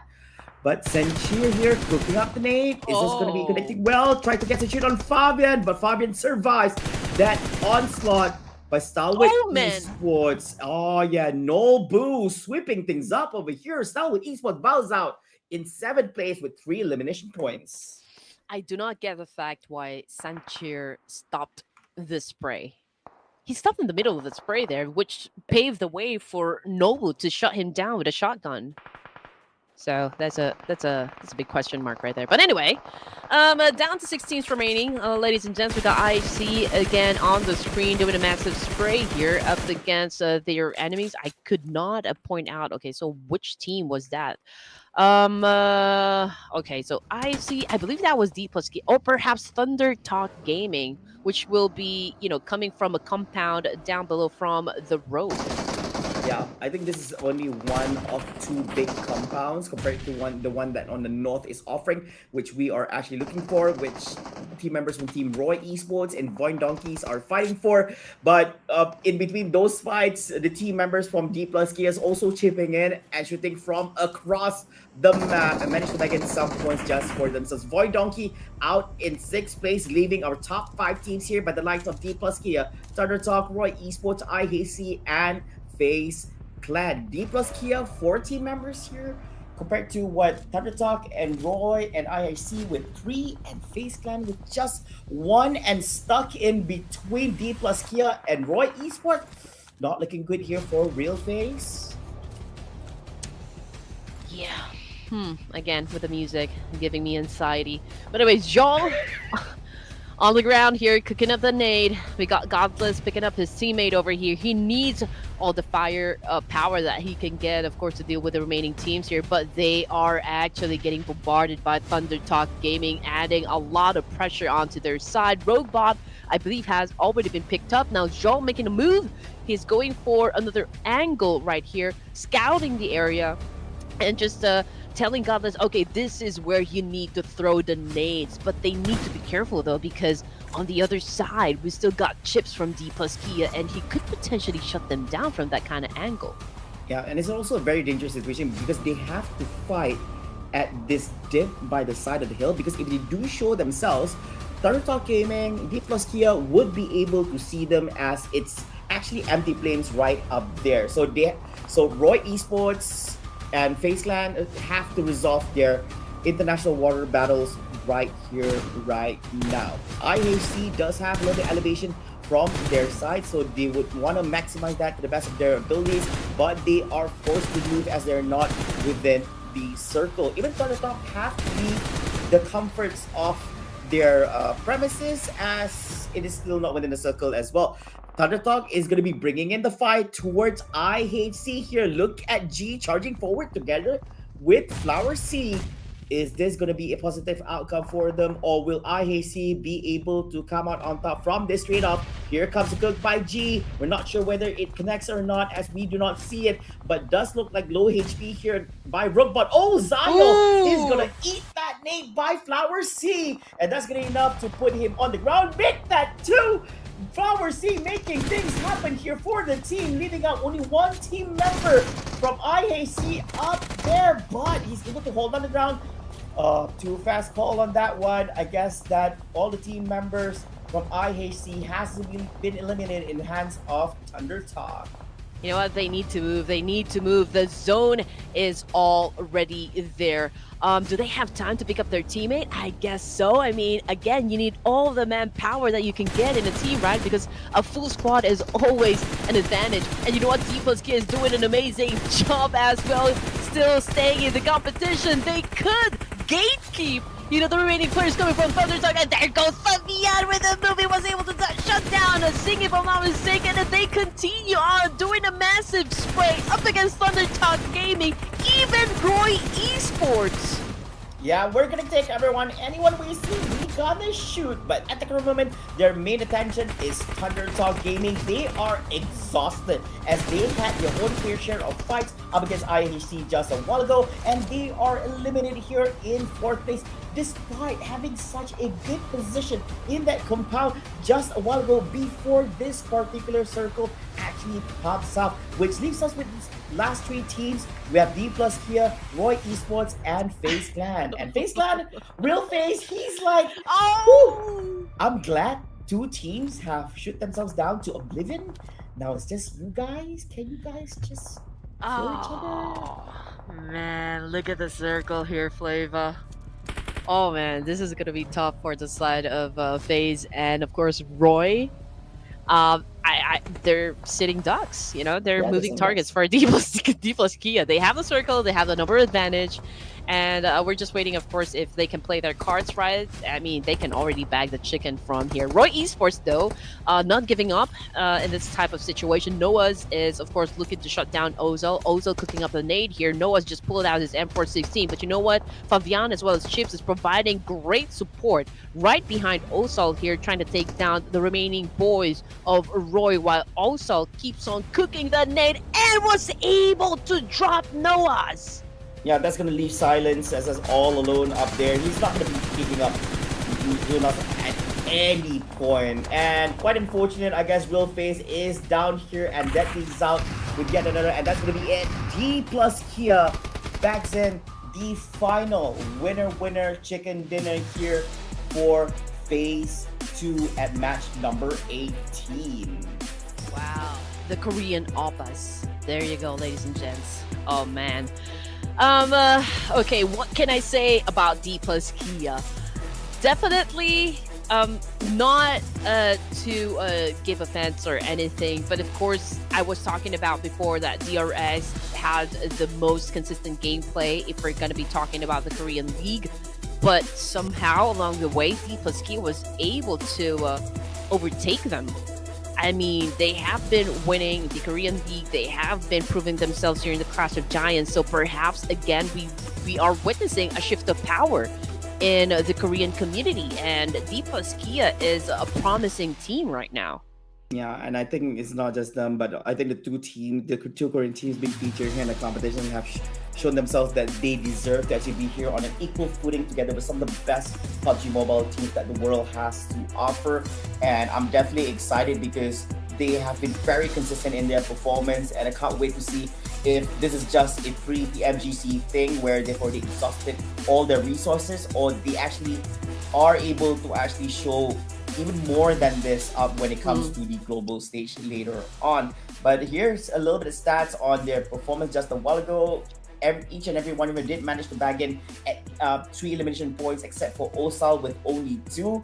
I really like the way they approach it. It's always been the case, like Osal, just being on the front lines while having cover from his teammates, which, especially in such a situation, is what we saw in the last few moments, right? It's very hard for the opponents, because if you over peak trying to catch Osal through weaponry exchange, it's going to be a bad thing, because his teammate's going to cover him.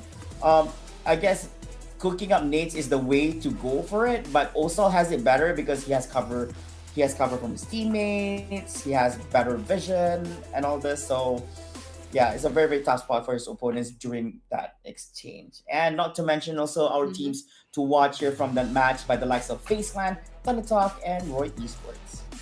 Yes, definitely. You know, we talk about, okay, the meta in the Korean community, and I believe that, you know, Korean teams are so respectful of each other because the fight really happens towards the latter stages of the game here. That is why perhaps, you know, most of the viewers, when they talk about the Korean teams, they say that, okay, they are effective in their local community, in their local league, about like in terms of like consistency in getting the top spot. But when it comes to the global stage, they are expecting that Koreans will actually struggle, considering that they came in late, you know, in the PUBG Mobile scene.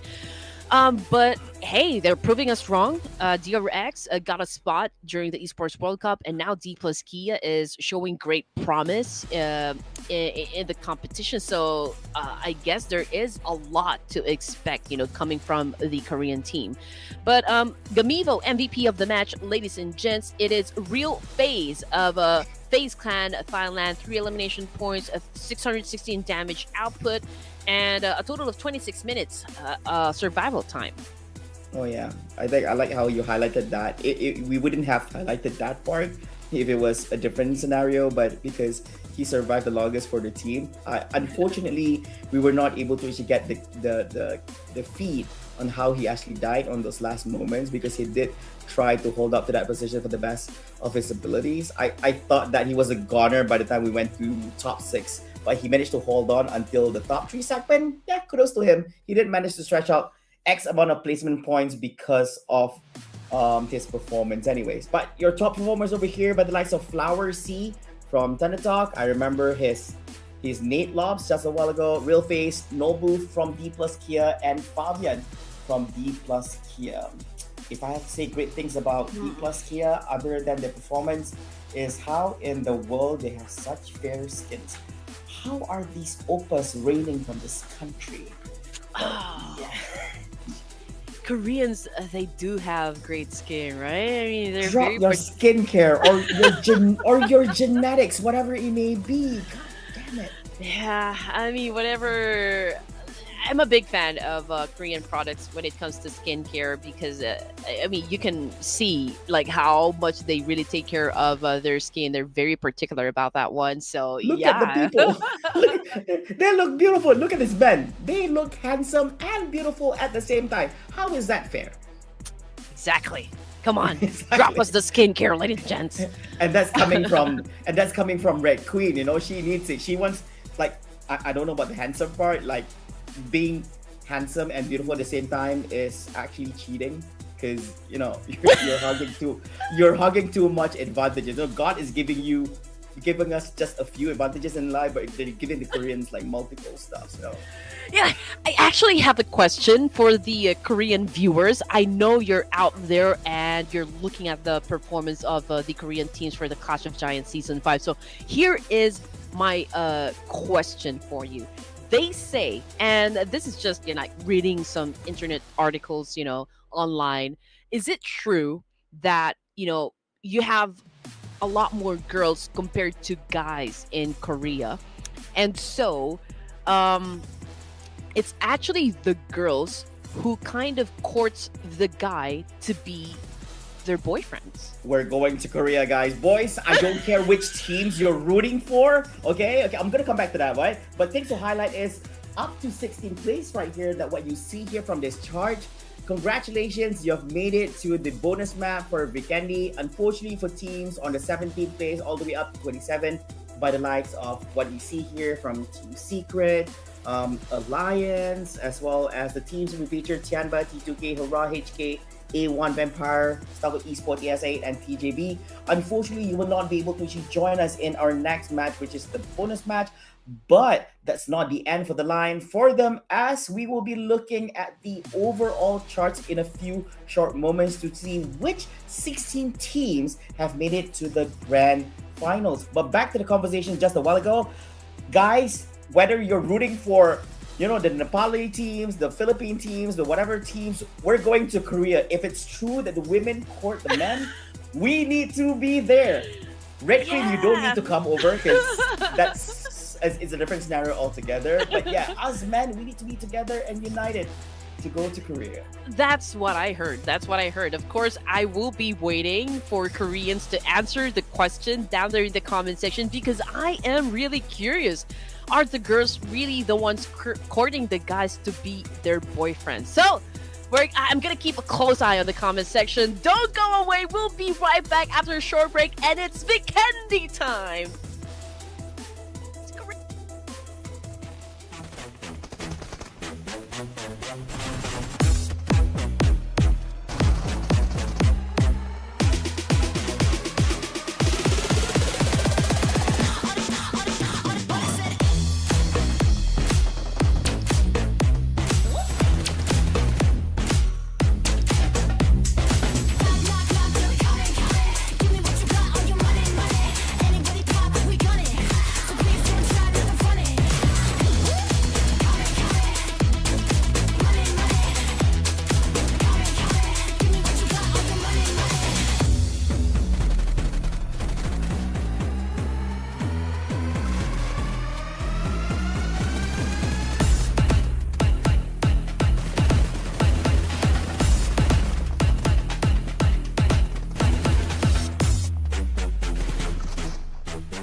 after playing 6 grueling matches for this evening, we are now down to our wild card.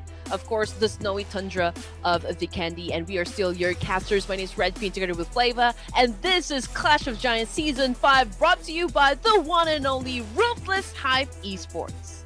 Oh yes, ladies and gentlemen, this is a special bonus round for the 16 teams which managed to grab themselves in the top rankings here at Phase 2 to grab themselves with some bonus points, which will be carried forward for them if they make it to the grand finals. So meaning that is, if you grab a lot of points over here, you can start off in a much more positive footing in the grand finals compared to everybody else. So not everyone is going to start with 0 points over there. Some of them are going to be leading up with some pretty good points for themselves. But before that, ladies and gentlemen, if you guys don't know this, we are joining together with our amazing UC partners from Gamivo at gamivo.com, as they have some amazing deals here with a great amount of UCs at amazing price. Either you utilize our COG5 coupon code, or you can actually join the Gamivo together with a smart subscription price for first time purchase only at the best deals that they have to offer.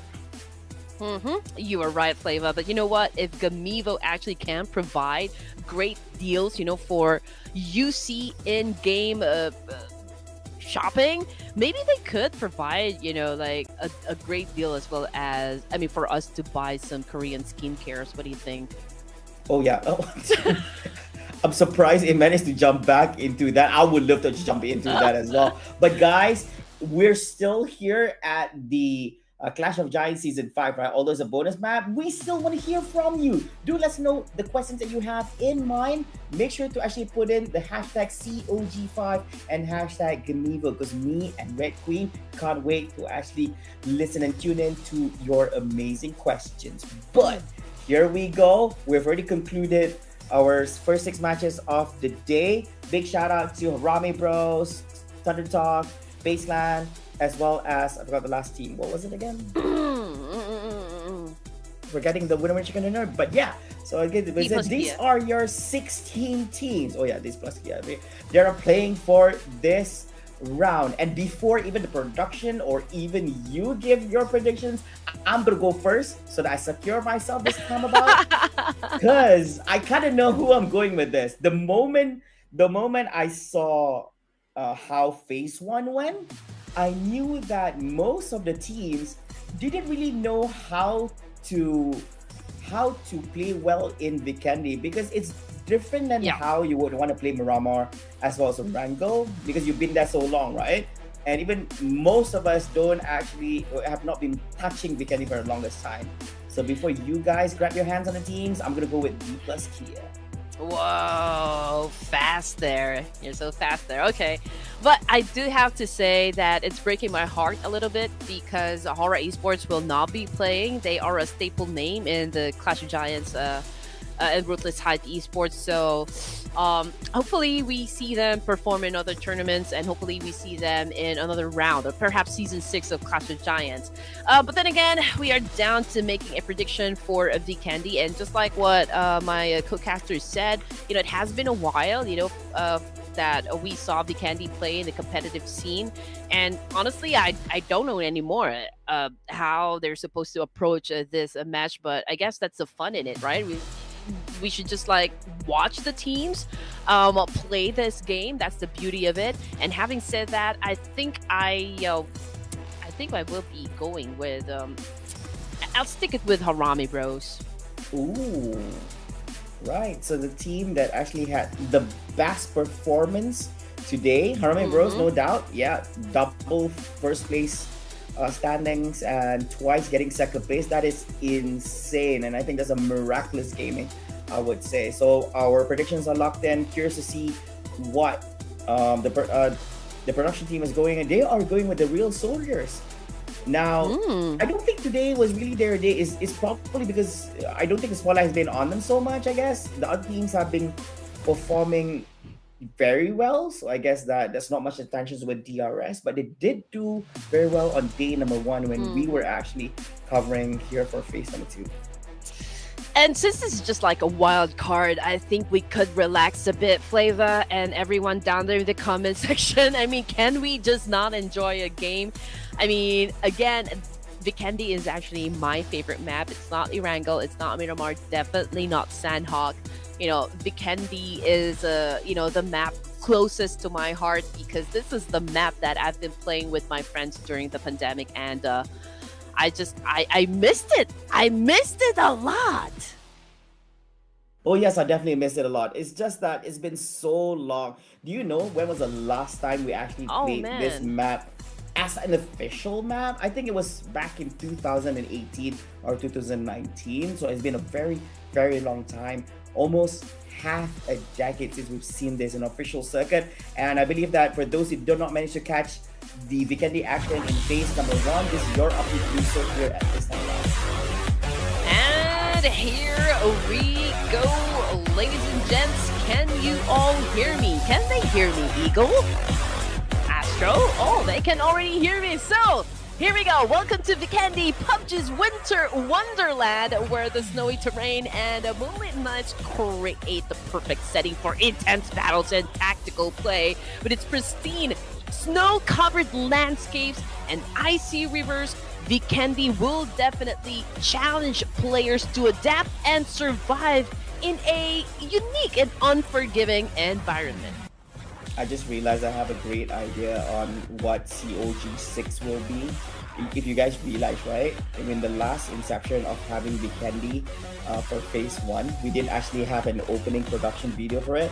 So I can definitely promise you, I think in the next coming COG6, we're definitely going to be seeing that being added up upon this, just to amplify the production value on what Ruthless has to offer. But ladies and gentlemen, here we go. Your top 16 teams are ready to go. It seems that multiple teams are sharing the compound here at the early segments of the game by the likes of DRX, IHC. We have Harame Bros over here. I do understand this is a very big area for you to grab your hands on weaponry. Can you get the right ones just in time for you to shoot out your opponents? IHC looks like the kill board is showing some great promising numbers just for them. Meanwhile, Ben and Jaja shoot out, but he gets down on his knees as well. Oh, I definitely missed the villa. This is such a great drop spot wherein you need to hurry up and picking up some weapons to defend yourself. And just like that, I feel like we've already lost a lot of players inside the villa right here, but we still got Harame Bros versus IHC. But we're jumping into FaZe Clan right at this moment because they are also in an altercation as well up against 4 Miracle Vibes. We can see that SA here planning to get up a nade. 4 Miracle Vibes are trying to recuperate onto the second floor right here, but who will win the fight? We still don't know because FaZe Clan hasn't decided yet whether or not they're going to be pushing, but here comes the attack now. SA already on the ground, and 4 Miracle Vibes emerge victorious from that clash. Oh, I like how former Kabai supports that. They just waited. There was no reason for them to actually go down. You will come to us. Therefore, we are ready with our scopes facing towards you anyways. And yeah, they came out on top of that. So kudos to Baron. Meanwhile, here, IGG, things are not over here. As the member from Zio from IHC is having a mano battle up against him, but he's low on HP compared to what IGG has to offer. Restaurant from the other side, they are playing hide and seek over here. One of them has to show face to one another, but here comes the cavalry, making it a 2v1 situation. Demo OG reps up at the front, but it's headed together. And I guess that is gonna be it. Ray comes out top, but Zyle is able to secure that kill for himself. So with one down, he's able to pick up his teammate. That kept me at the edge of my seat. I'm telling you, it was such a nice exchange, coming from the teams here. Even though Harame Bros lost, I'm pretty sure that they had their fun, inside the villa. Congratulations to IHC, and Harame Bros will definitely be seeing you tomorrow for day 1 of the grand finals. Now, let's continue on with the game, ladies and gents. As you all saw, IHC emerged victorious from that clash up against Harame Bros, but the fight is not over just yet. They are not out of the woods. In this case, they're not out of the snow just yet because Claw and D-Save are looking to get that villa out of their hands. Oh, yes. And meanwhile, that's the thing, because all the battles when it comes to Vikendi are most of the time mid range, I would say, because um, you don't traverse so far in between area to area anyway. So, and there's a lot of places for you to actually make yourself work in this terrain. So, we will see. The interesting thing about playing this map also is because since it's a bonus map, right? You can make your way to the top 16, sure, great, but you can put yourself in a very advantageous situation by performing here at this one single match run. And who knows that that much amount of points will just put yourself in a very huge advantage position where your opponents are not able to actually gather enough points in the next 3 days grand finals to beat you. So we'll see. But you were highlighting here about Claw. But Poi here on the outside perimeter where I hate C as well as another team. I think Yeah, it Xavier. is Eddie Xavier together. Yes. Mm-hmm. So you Yeah. guys see I mean, this is a great compound. The abundance of loot inside of Villa is outstanding. So definitely, this is a great pick. But it is hard to actually claim this territory if someone is already staying at it. But if you do, if you were able to actually create a good opening knock or like the perfect timing right here, because you can see in the middle, it's an open space, right? So if you have that element of surprise and actually is successful in knocking at least one person down, then that could be the entry point for you. But unfortunately, D Savior was smarter than that. They know that there's another team lurking within the area. They came up from behind and they are now trying to hit two birds with one stone. IHC already gone. Claw right now is actually getting attacked by D Savior and they are already getting picked off one by one. not the best time to go for looting when you haven't sweep the area though. That was very unfortunate. Meanwhile, DX from D Xavier over here going up against the two team members from Claw. It looks very much possible, although it's a 1v2 situation, as one of the members' alibi is pretty low on HP, with Detonate connecting down to half HP by Papoy. Alibi patching himself up to a much healthier position. Oof. But while all that is happening, the second nade from D Xavier is able to connect and put Papoy down for the count. So right now, he's not going to be going in for the secure. He's going to be chasing out the other guy. Will he be able to actually find him? But does not seem so, as Alibi actually puts him down. But Leviso is going to try to actually get his revenge Wow. on his teammate, but he's going to go down as well in hands of Alibi. Honestly, that was a missed opportunity right there. They already had the upper hand advantage up against Claw, and I guess they just dropped the ball, for the side of D Savior. But hey, kudos to Claw. They were able to perform great and was able to secure a win up against D Savior. It was not an easy feat, so congratulations. And for D Savior, we'll see you guys tomorrow. Now, getting back to the map, we can see that Falcons had already taken the middle part of. Vikendi over here. We can see that Thunder Talk Gaming as well, and DRX will be coming from down south. They're still outside of the zone. Void Donkey is also trying to prepare themselves to get inside the safe zone, but I think they're still deciding where. Like which place is the best place to be the entry point in this situation. But in another part of town, it's D plus Kia versus Thunder Talk Gaming, and they just dethroned the king. Oh yeah, that's true. The thing is, they don't really. The thing is, there's so much buildings within the circle here at this moment, but they don't know how safe it is for them to go in. Look at that! Who is in that car?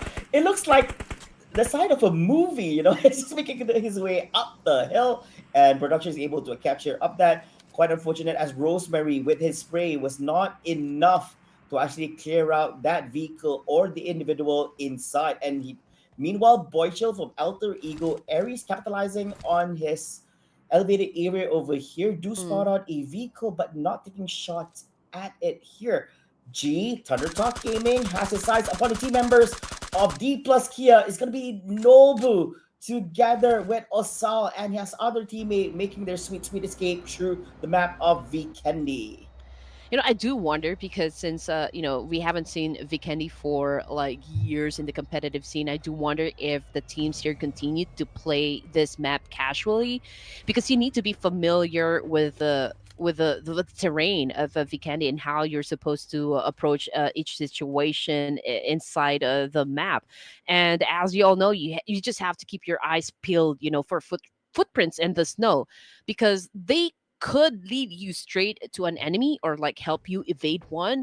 And there's also one exclusive gun that you can get inside of Vikendi, and that would be the G360. This is such a great alternative for M416. If you cannot find yourself, like an M4, you can always go for the G360. I think this gun has the best control of like recoil, and it's personally one of my go-to guns when I play in Vikendi. Oh yeah, and I think that I don't think it was really my go-to, and I couldn't recall because I haven't played Vikendi for so long. I guess in terms of weaponry, since it is a weapon that is definitely dedicated to its Vikendi only, so I'm guessing if you are currently in the game here at the current moment, if you do find the weapon, yes, please do use it, and we'll see if you're Mm-hmm. able to actually perform well with it here. Meanwhile, Mm. DRX being one of the two um performing teams, I would say. Ooh. Here's the thing, right, Andy? Did you know that the top two teams in Vikendi for phase one were both the Korean teams? So basically, Oh, they had a great idea on how to approach the map. I don't know, it's I because guess. they have snow in their country, therefore they kind of know how to play it. I don't know, man. This is just me trying to figure out why are they so good at Vikendi, in the last phase. But we will see Hmm. if it could be a fluke. Maybe they could bring that in here for this run. If they do well, I guess Ooh. Koreans know something that we don't. But quite Perhaps, unfortunately, perhaps. Claw Esports bows out here in 11th place with 4 elimination points. Hey, DRX is doing good. I mean, the way that they eliminated Claw, it only goes to show that they really know what they're doing. And hey, don't forget about those frozen rivers. We just saw one. Um, they're not just obstacles, ladies and gents. They can also be strategic paths, to outmaneuver your opponents, because as the blizzard rages on, only the most cunning and resourceful team will, of course, take the win for this one. And again, this what makes a Vikendi very special for me, because a lot of the elements right here is pretty accurate out there in the real world. So you really have to be very good when it comes to your tactical gameplay in this snowy terrain. Yeah, I'm guessing that countries that don't have snow would not be able to adapt, I guess, because they don't know the look and feel of things, and that applies to me as well. It's too white. It becomes a problem because, yeah, because Miramar is super bright yellow because of it's the sands, right? And then Mm. Erangel is like green and yellow because of the trees and the leaves and stuff. But now you're in a map where everything is white except for the leaves and the trees. Yeah. And I guess when it comes to the playstyle, close quarter combat would be very much the thing that would be effective in Vikendi, Yes. right? Because of the dense terrain and buildings, and of course SMGs and shotguns would be better, I guess, when it comes to like I mean, performing better. And right now, Team Falcons currently action is on the ground. He's blending onto the snow here, but you know what I see? I guess trying to shut down enemies alter ego areas, but He sticked around so unfortunately his long. head got popped. Bruh, he sticked around so long. He wasn't trying to shift his position Mm. left and right. And anyway, so he was so confident, but just sticking around there, popping out his head from time to time, is going to be enough for him to take on the full stack of alter ego areas. And that wasn't the case. And was I surprised? No, not really. But quite fortunate for him because his teammates are around nearby to pick him back up, so he's able to actually continue with his barrage upon the team members of Alter Ego Ares. But Falcon Esports do spot Alter Ego here from the angle that East is currently having from his side. And while this is happening on this part of the map, we do see Falcons, I think, also actually very nearby. It's just that we don't see within this particular vision. Here. Oh, sorry, it's Mount Point Crescent. Donkey Yeah. nearby. Mount Crescent. So I do understand that Falcons, Alter Ego Airs, and Void Donkey, they know the potential of this very spot right here. Of course, this is a high ground advantage. It's overlooking Podvosto, It's overlooking, like most of the places that teams will definitely hang in a while, considering the circle that we have. So there's a need for them to actually really have a conflict, an altercation, just to get this spot. Now, Alter Ego Ares, we've got Octa cooking up a nade up against Falcons, but completely missed his target right here. They continue to try and flush them out. Falcons obviously in a 2-2 split here, and Alter Ego Ares tries to apply a lot of pressure onto the side of Team Falcons. So I do wonder if Team Falcons at some point will crack, but that is of course still a big question mark. Jumping into D plus Kia, they already have one elimination point. Unfortunately for Nobu, he got sent back to the lobby, so we'll see him tomorrow again for the grand finals. Now, Team Falcons continues to be very relaxed, and I guess they're just waiting for the enemies to actually get inside before they engage, which is the smartest way, I guess, to win the battle. Yeah, but I think since both sides are very close, so they can't ignore each other. Somehow they have to make this fight happen. It's, and since it's very mid-range, anyways, in between them, surely, surely think this trade-off is definitely going to side towards one of these teams. Octa tried to be a little bit naughty over here, tries to get a different angle upon the team members of Falcon, but East and Action had the same idea, and they might just spot out Octa here. Here comes the cook, throws up, but that was a weird one. But it's okay. It's Mm. okay. It's okay. Can we cut that part off from production? Kind of embarrassing. But yeah, Octa being all alone out in the wilds over here. Gotta be careful. You don't want to get spotted up by Icy or even Tops, as Action also tries to get himself in a much better position for himself, trying to make it a 2v1. But the team members of the Heroes did manage to regroup back again and shifts this battle towards this side instead of the premises over here. Alba 7 getting himself exposed on the roof, but instead Ease is going to be the one down on his knees over here as the shootouts, the accuracy from Alter Ego Ares is slightly better than what they have to offer. Ooh! Just look at the circle shift, erratic behavior. Okay, so Boing Donkey, there was a plan there to join into this fight that's been happening between Falcons, Alter Ego, Ares. But you know what? Since the circle had already shifted, I think they're going to prioritize to get a better position rather than engaging in a fight so far. But Team Falcons right now, both of the teams here turning the white snow into red. Rosemary charging in, gets Icy, gets the job done. We got Team Falcons eliminated, but you know what? The fight is not over just yet because Thunder Talk Gaming inserted a coin and they are the new challengers. Ooh, I thought they had such a good hold of the area. Unfortunately, the fight's a little bit too hot to handle for them. They're bowing out over here, but I also want to highlight in regards to this particular shift of circle, which is insane. It's dragging the teams up towards the northeast side here of the map. So teams like Voin Donkey, Roy Esports, BIGETRON Knights were able to actually benefit from it because they are already in position. This is going to force teams by the likes of DRX, D plus Kia, Alter Ego, and Thunder Talk to make their way into them for safety. Juke tries to get himself with a little bit cover. Unfortunately, Lapar 7 from BIGETRON Knights is able to spot him out and take him down. Zuxi from BIGETRON Knights also do spot out the team members here from Voin Donkey. So with that, Voin Donkey knows that their location is being compromised, so they have to be very, very careful in how they approach this next few segments. And that makes it 2 here as Osal from D plus Kia down here in the hands of Jan Fox. Yeah, if you go to the frozen rivers, it's definitely slippery there. The friction will not do you good. But anyway, D plus Kia right now going up against BTR, and BTR just won the fight. I mean, okay, so that was quite predictable right there. I mean, they came in from the south side, and there's really a need for them to challenge up BTR for that compound, considering that they have nowhere else to go. Now, Roy Esports, they've been taking their time.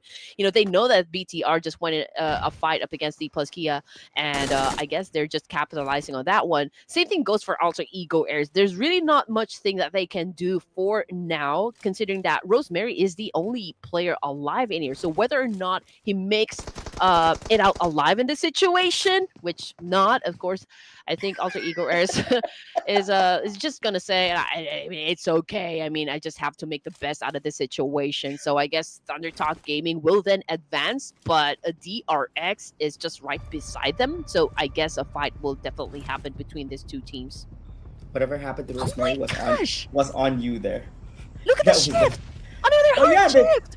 this is insane. I think the PUBG Mobile gods imagine pulling you all the way up to the northeast side, and now you're putting it to not really. I think it's somewhat central, but yeah, I guess right now Voin Donkey will reap off the benefits for being inside the circle here at the moment. They would want to screen out the team members from the Xavier. Meanwhile, here we do see BIGETRON Knights up against Roy Esports, a 4v2 situation. Silence Zunoas is currently down for the count, leaving only his teammate over here. But unfortunately, Silence also goes down, which marks the end here for Roy Esports, and you have your top 4. Oh, that means for Roy Esports, as they did not manage to bag in a single elimination points. So hopefully by having good placements at top 5 is enough to give them a lot of bonus points. Yeah. Just if the other teams who did get elimination earlier on did bag in more elimination points, I guess they're going to be higher than Roy then. Whoever wins the fight between Thunder Talk Gaming and DRX will have then to deal with Voin Donkey.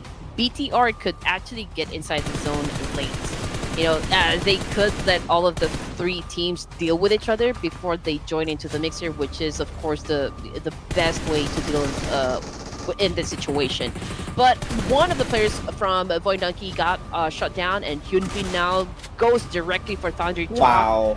And even though he is very low in HP here, he just want to make sure that Thunder Talk Gaming will not be pushing on towards their direction. Now, Reza picking up his teammate here while checking out DRX, whether or not they're going to be moving forward and attacking them. So I guess there's still time for both of the teams here to do a quick reset. But BTR, just look at them, like ninjas. They are trying to creep in and taking over the compound there, very near with Voin Donkey.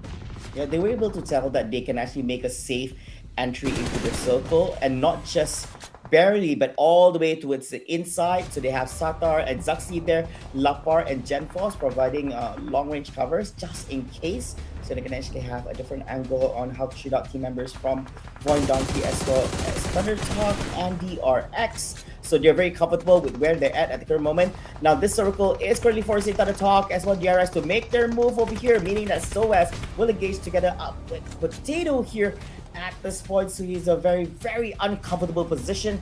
I do wonder where Potato is taking refuge here at this moment. He's also very low in HP, so he's going to be having a tough time. But BIGETRON is marching forward, bringing on the fight over here towards QX Triple Z. Is going to be Sadar up against QX Triple Z. How will this trade-off be here, Abby? Oh man, I just know it's gonna be exciting. I'm not really sure if I'm looking forward who will win the fight. I just want the epic exchange. That is it. 2x Triple Z now just receive a damage coming from Satar with that nade. Saisei falls victim to Zing of Thunder Talk Gaming, and I don't think he can get up in that situation. Lapar goes in for the charge as well, shutting down QX Triple Z with a DBS. I forgot about this one guy. 606 was, despite him being alone, he got balls of steel over here. He doesn't mind shooting on the others. I'm already in the top 4 anyways, and I do believe that I can actually make something out of this chaotic position over here. Potato stuck in between DRX and BIGETRON Knights, but quite fortunate over here. There's going to be a huge rotation coming from Zaxi trying to catch Singh, but Singh has already made his move inside. At this current moment, Voin Donkey has been eliminated, leaving Thunder Talk Gaming, BIGETRON Knights, and DRX here at this point. And Thunder Talk is very happy with things because they allow so BIGETRON Knights just knocked out their competitor, but it is a 4v1. Shing, if you can clutch this madness, it would be insane. Oh, definitely. Should I just stop talking and just let the players do Okay, there you go. There goes the It's exchange. okay. It's okay. It's okay. It's okay. It's a 4v1, guys. Come on. We already know that BTR definitely will be securing the chicken dinner here with 10 elimination points, if I'm not mistaken. So a total of 20 for the Vikendi match. It's about time, though. I miss their faces popping on the screen here. Yeah, and remember your rankings here after totaling up elimination and placement points. Top 10 teams under 16 will be getting bonus points from this. So first place 10, second 9, third 8, 7, 6, 5, 4, 3, 2, 1, 0, 8, 1, right? So basically, if you make it to your top 10, that's great. Only 6 teams will not be grabbing any points here from this play at Vikendi. And here's our Steam stats. 4, 3, 2, 1, 4 in Hansel Lapar, 3 in Zoxy, Satar with 2, and Janfos with 1. And also, it's going down like the highest amount of damage being dealt from Lapar and the lowest from Janfos side. Yeah, and you know, playing in Vikendi was such a breath of fresh air here. We don't get to see that much Vikendi in the Clash of Giants, and of course in the competitive scene as well. So I did miss, you know, casting Vikendi. I do miss the fact that, you know, we can see teams duking it out in the snowy terrain. And I mean, congratulations to BTR. Of course, the points will definitely be added to their existing number of points, right? Yeah, that's so again, it's a big help. Yeah, it's a very, very big help. So the points here, it's not like, remember, they fought for 16 rounds of phase 2.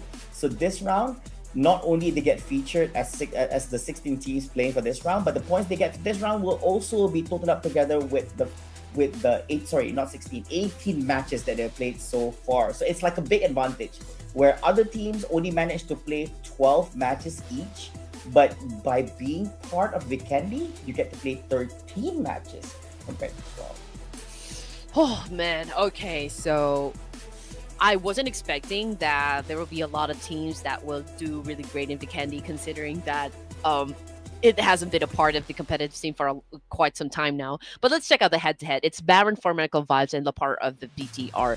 Elimination goes to Baron.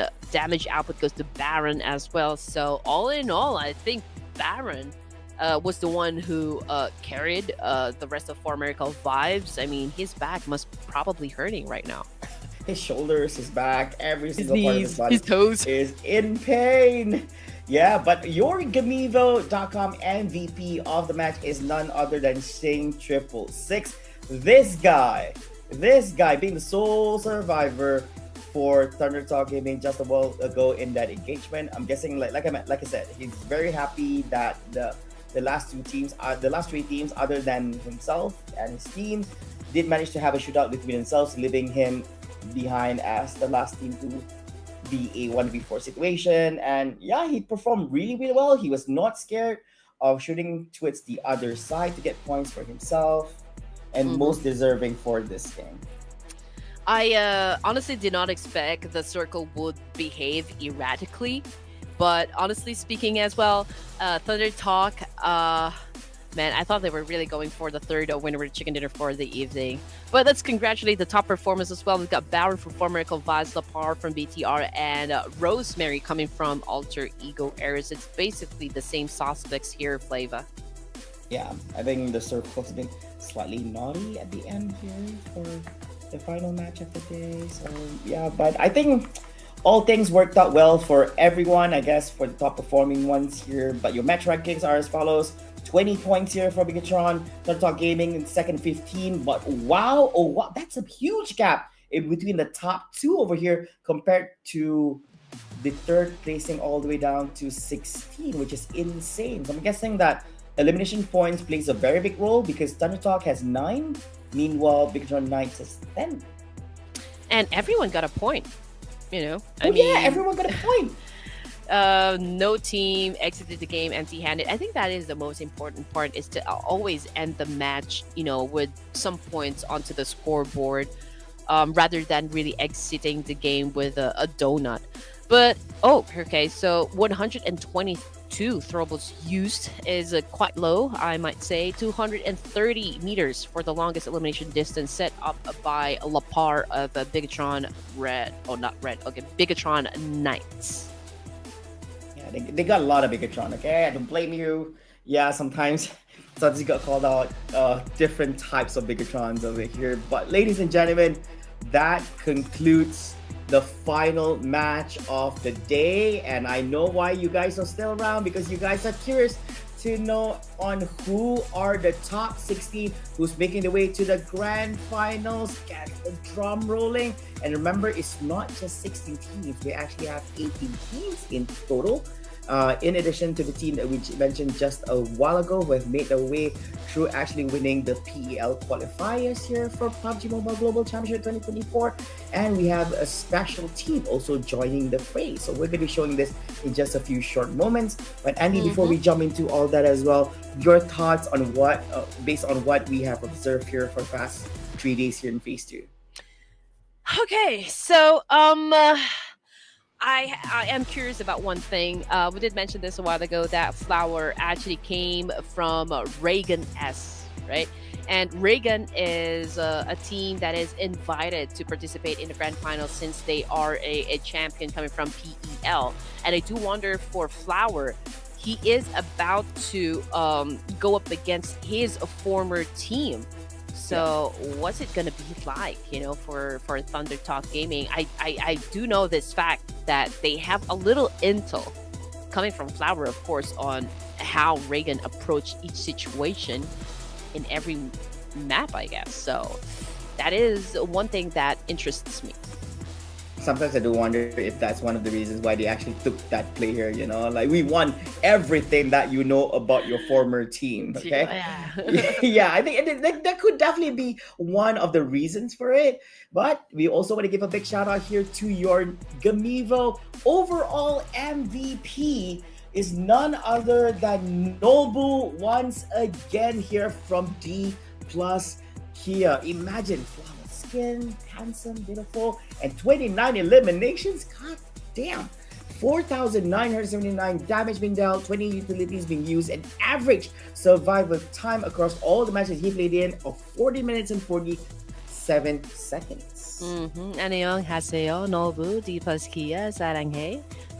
Okay, overall, he is going to receive a total of $250 for the individual prize, and that is a total of 29 elimination points. So that is pretty outstanding right there. And let's also congratulate, of course, we got Tusk coming from Roy Esports coming in at second, averaging a total of 1.85, or like 2 elimination points per match. We also got Chips coming from D plus Kia, XMPL coming from The Real Soldiers, and hey, we've got Rig coming from Harame Bros. I almost forgot about the tagline from Harame. What was it? Be Harame? Be Harame. Be Harame, yeah. Stay Harame. Stay Harame. Be Harame. Stay Harame. So, yeah, something like that. Yeah. And your overall fraggers, these monsters, your Terminators here in the game. Nobu staying in first place. Rookboat in second, 26 elimination points. Tusk in third. Chaps in fourth. And Rick, once again, from Harame Bros in fifth place with 21 elimination points. But of course, the amount of damage being dealt also varies in between them as well. You do see that Noble also have the highest, but second highest is actually Chaps, but he's fourth because of the amount of elimination points he has under his belt. Third would be Tuss, and then we have Ricks from Harame Bros. So once again, this is the overall rankings after the conclusion of match 19, which is, remember, an extra round special for those who have made it to the top 16 by match 18. D plus Kia holds on to that number 1 spot, but just by 1 point difference, Thunder Talk Gaming in second. Yeah, they did manage to dethrone Roy Esports being at the top spot. And we have to congratulate BTR as well.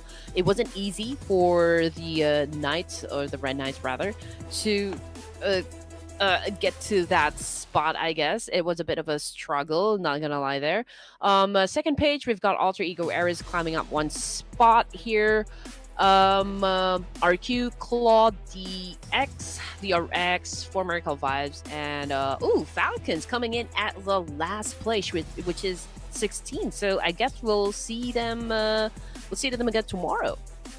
Oh, really? No, but the thing, I am curious to see if Falcons will make it to the grand finals after we showed the overall rankings of phase 1 and phase 2. I think that's the one that we want to have a look at. I think we'll be showing this in a few short moments. I think everyone is excited to see there. But we're also looking at the third page over here. As you can see, since they did not manage to make it to the top 16 by match 18, therefore none of them got points here by match 19, and they just have to bear with whatever points they have accumulated up to that point. Honestly, I'm already excited. You know, it's what's gonna happen during the grand finals. We're gonna start day 1 tomorrow, okay? And we've got, you know, some of the promising teams from the regions that will be duking it out day 1 of the grand finals. So my mind is already there. You know, it's just there. I just want the action, you know, coming from these amazing teams.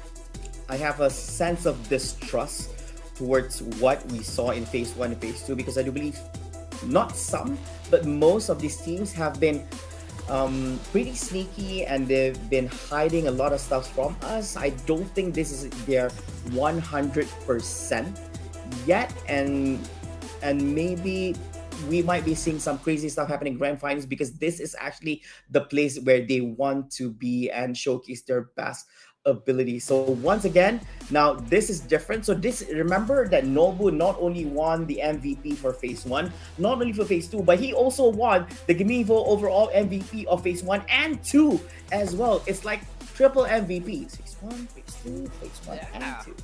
I mean, it's an extra moolah right there for D plus Kia Nobu. And again, if Nobu wants to have a Korean barbecue, I mean, Flavor and I are definitely free for that one. I mean, you could invite us to try kimchi with you. Hey yo, if you're planning to have an open table, don't just geo us, the casters, but geo all your fans as well.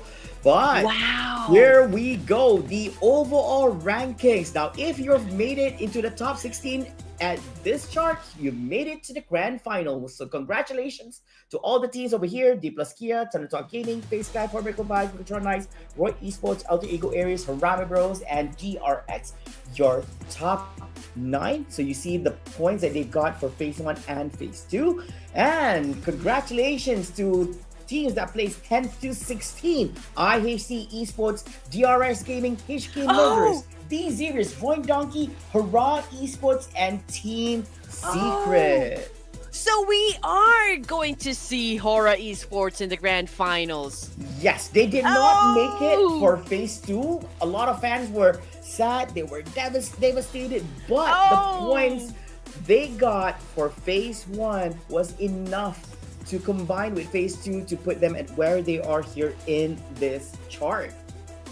Okay, all right. Okay, now I'm smiling. Okay, so I'm not really used, you know, to like the fact that HORAA Esports will not be joining us during the grand finals. It's something that I don't think that I'm gonna get used to. So, I mean, congratulations, Purple Hearts. I mean, make it rain Purple Hearts, you know, down there in the comment section, just to celebrate the fact that HORAA Esports will join us tomorrow. Now, for the bonus rankings, just because we played, you know, like Vikendi, DRX managed to get 17 points. D plus Kia, Roy for Miracle Vibes. Again, I mean, these are just, you know, like bonus points to keep you guys updated with how Ruthless Esports is managing to create the overall rankings. Yeah, and so as mentioned before as well, I was right. The top 2 teams so happen to be the Korean teams, because they do excel when it comes to playing the Vikendi map. And this is the second page. So remember that the total points that you see on the far right, these are the points that these teams will be starting off with at the grand finals tomorrow itself. So they're not starting with 0. Even the team at the bottom, Team Falcons here at 16th place, together with IHC Esports, they're going to kickstart with only 1 point. And here are the 4 teams on the other side. We did not manage to actually secure any form of points, but they okay, so I'm not, so I, these, oh sorry, now I get it. These are teams that did manage to accumulate points for the bonus rankings, but if they don't make it to the grand finals, then there's no point, because they cannot carry forward the points that they've accumulated. Okay, so honestly, 7 matches in a tournament in a day is like making my headache already. But I'm very much happy to all of the 16 teams that actually made it to the grand finals. You know, it's gonna be a clean slate, right? Like everything that they worked hard for during phase one and phase number two, it's done, right? We're gonna go back to zero, and again, it's gonna be an exciting match overall, not just for the casters, not just for the whole production, but for the overall community. Yeah, and it has been a very long journey of things, and I can't believe that we've already concluded here with the first two phases. Anyways, I believe that there are happy fans out there. I believe that some fans are just devastated. Their favorite teams or the teams that they're rooting for were not able to actually make it to the next segment itself. But do not fret, do not worry, as this tournament features most of the teams being featured here at this competition are being featured at the MGC, so you will be seeing them at the main event itself. So, but they have to go through some hurdles before they make it to the main stage. So be sure to show your support, show your love to Wisdom in the comment section, as they would need every single one of you, every single energy that you can channel towards them right here. And that includes from us, me and Andy. We are definitely going to be supporting all the teams over here. We're going to be bringing you all the amazing action to the best of our abilities, and we do hope you appreciate what we bring forward to you through this show, as well as what the production team has also channeled just for you. And every stats, every I guess numbers that you saw on the screen for today will definitely be posted on all the social media platforms of Ruthless Esports. So if you want to get updated with everything that is happening, if in case you guys are gonna miss out on like watching the live broadcast for COG5, then what you need to do is just like hit the sub button and just make sure that you follow Ruthless Esports on Facebook, on Instagram, so that you'll still get updated with everything that has been going on, inside the community. Now, for comparison, it is a D plus Kia Noble right here. I mean, this guy is just so impressive. There were a lot of times that he was able to get the MVP title for every match, so it's really a deserving win for him to get the MVP title for the overall playoff stage. I totally agree. Being not just getting it a one-time kind of thing, but being very consistent across the board. The other teams should be very, very scared. I mean, a lot of people have this conversation about the Korean teams. I get it that they're fairly new to the world circuit, but by looking at Nobu's stats and what D plus Kia plus DRX has to offer here for the first two phases, the teams should be worried, as Korean teams are definitely bringing in their A game here for PMGC. But here we go, ladies and gentlemen, the teams that have qualified for the finals. These are your 18 teams. Now, to mention 16 teams from phase 1 and phase 2. We also have the Wolf team, Regan's Gaming from PEL qualifiers, and Falcons Esports here as the last team joining the fray as the champions of Clash of Giants Season 4 joining us. So we're humble. We're definitely happy to actually have them to join in here as part of the top 18 teams being featured for the grand finals. So there you go, ladies and gents. You have 18 reasons to actually tune in tomorrow for day number 1 of the grand finals, Clash of Giants Season 5, Ruthless Esports. I mean, you are looking at the champs here. And of course, who wouldn't want to be part of all of the PUBG action that's definitely going to be happening tomorrow? You just know that it's going to be epic. So you don't want to go FOMO on this one. And just make sure that you invite your friends, your family, even your ex-lovers to come and join us for day 1, grand finals, Clash of Giants Season 5. Okay, maybe not my ex-lovers, but anyways, thank you so much, ladies and gentlemen, for tuning in to the live stream. My name is Flava with Andy here, bringing you all the PUBG Mobile action here at the Clash of Giants, brought to you by Ruthless Esports. Hopefully you guys enjoyed the show. Be sure to show some love and support for our amazing production team for making all this happen. And we do hope to see you tomorrow for day number 1 of the grand finals featuring 18 amazing teams. So we'll see you in the next one. Good night and stay safe, everyone.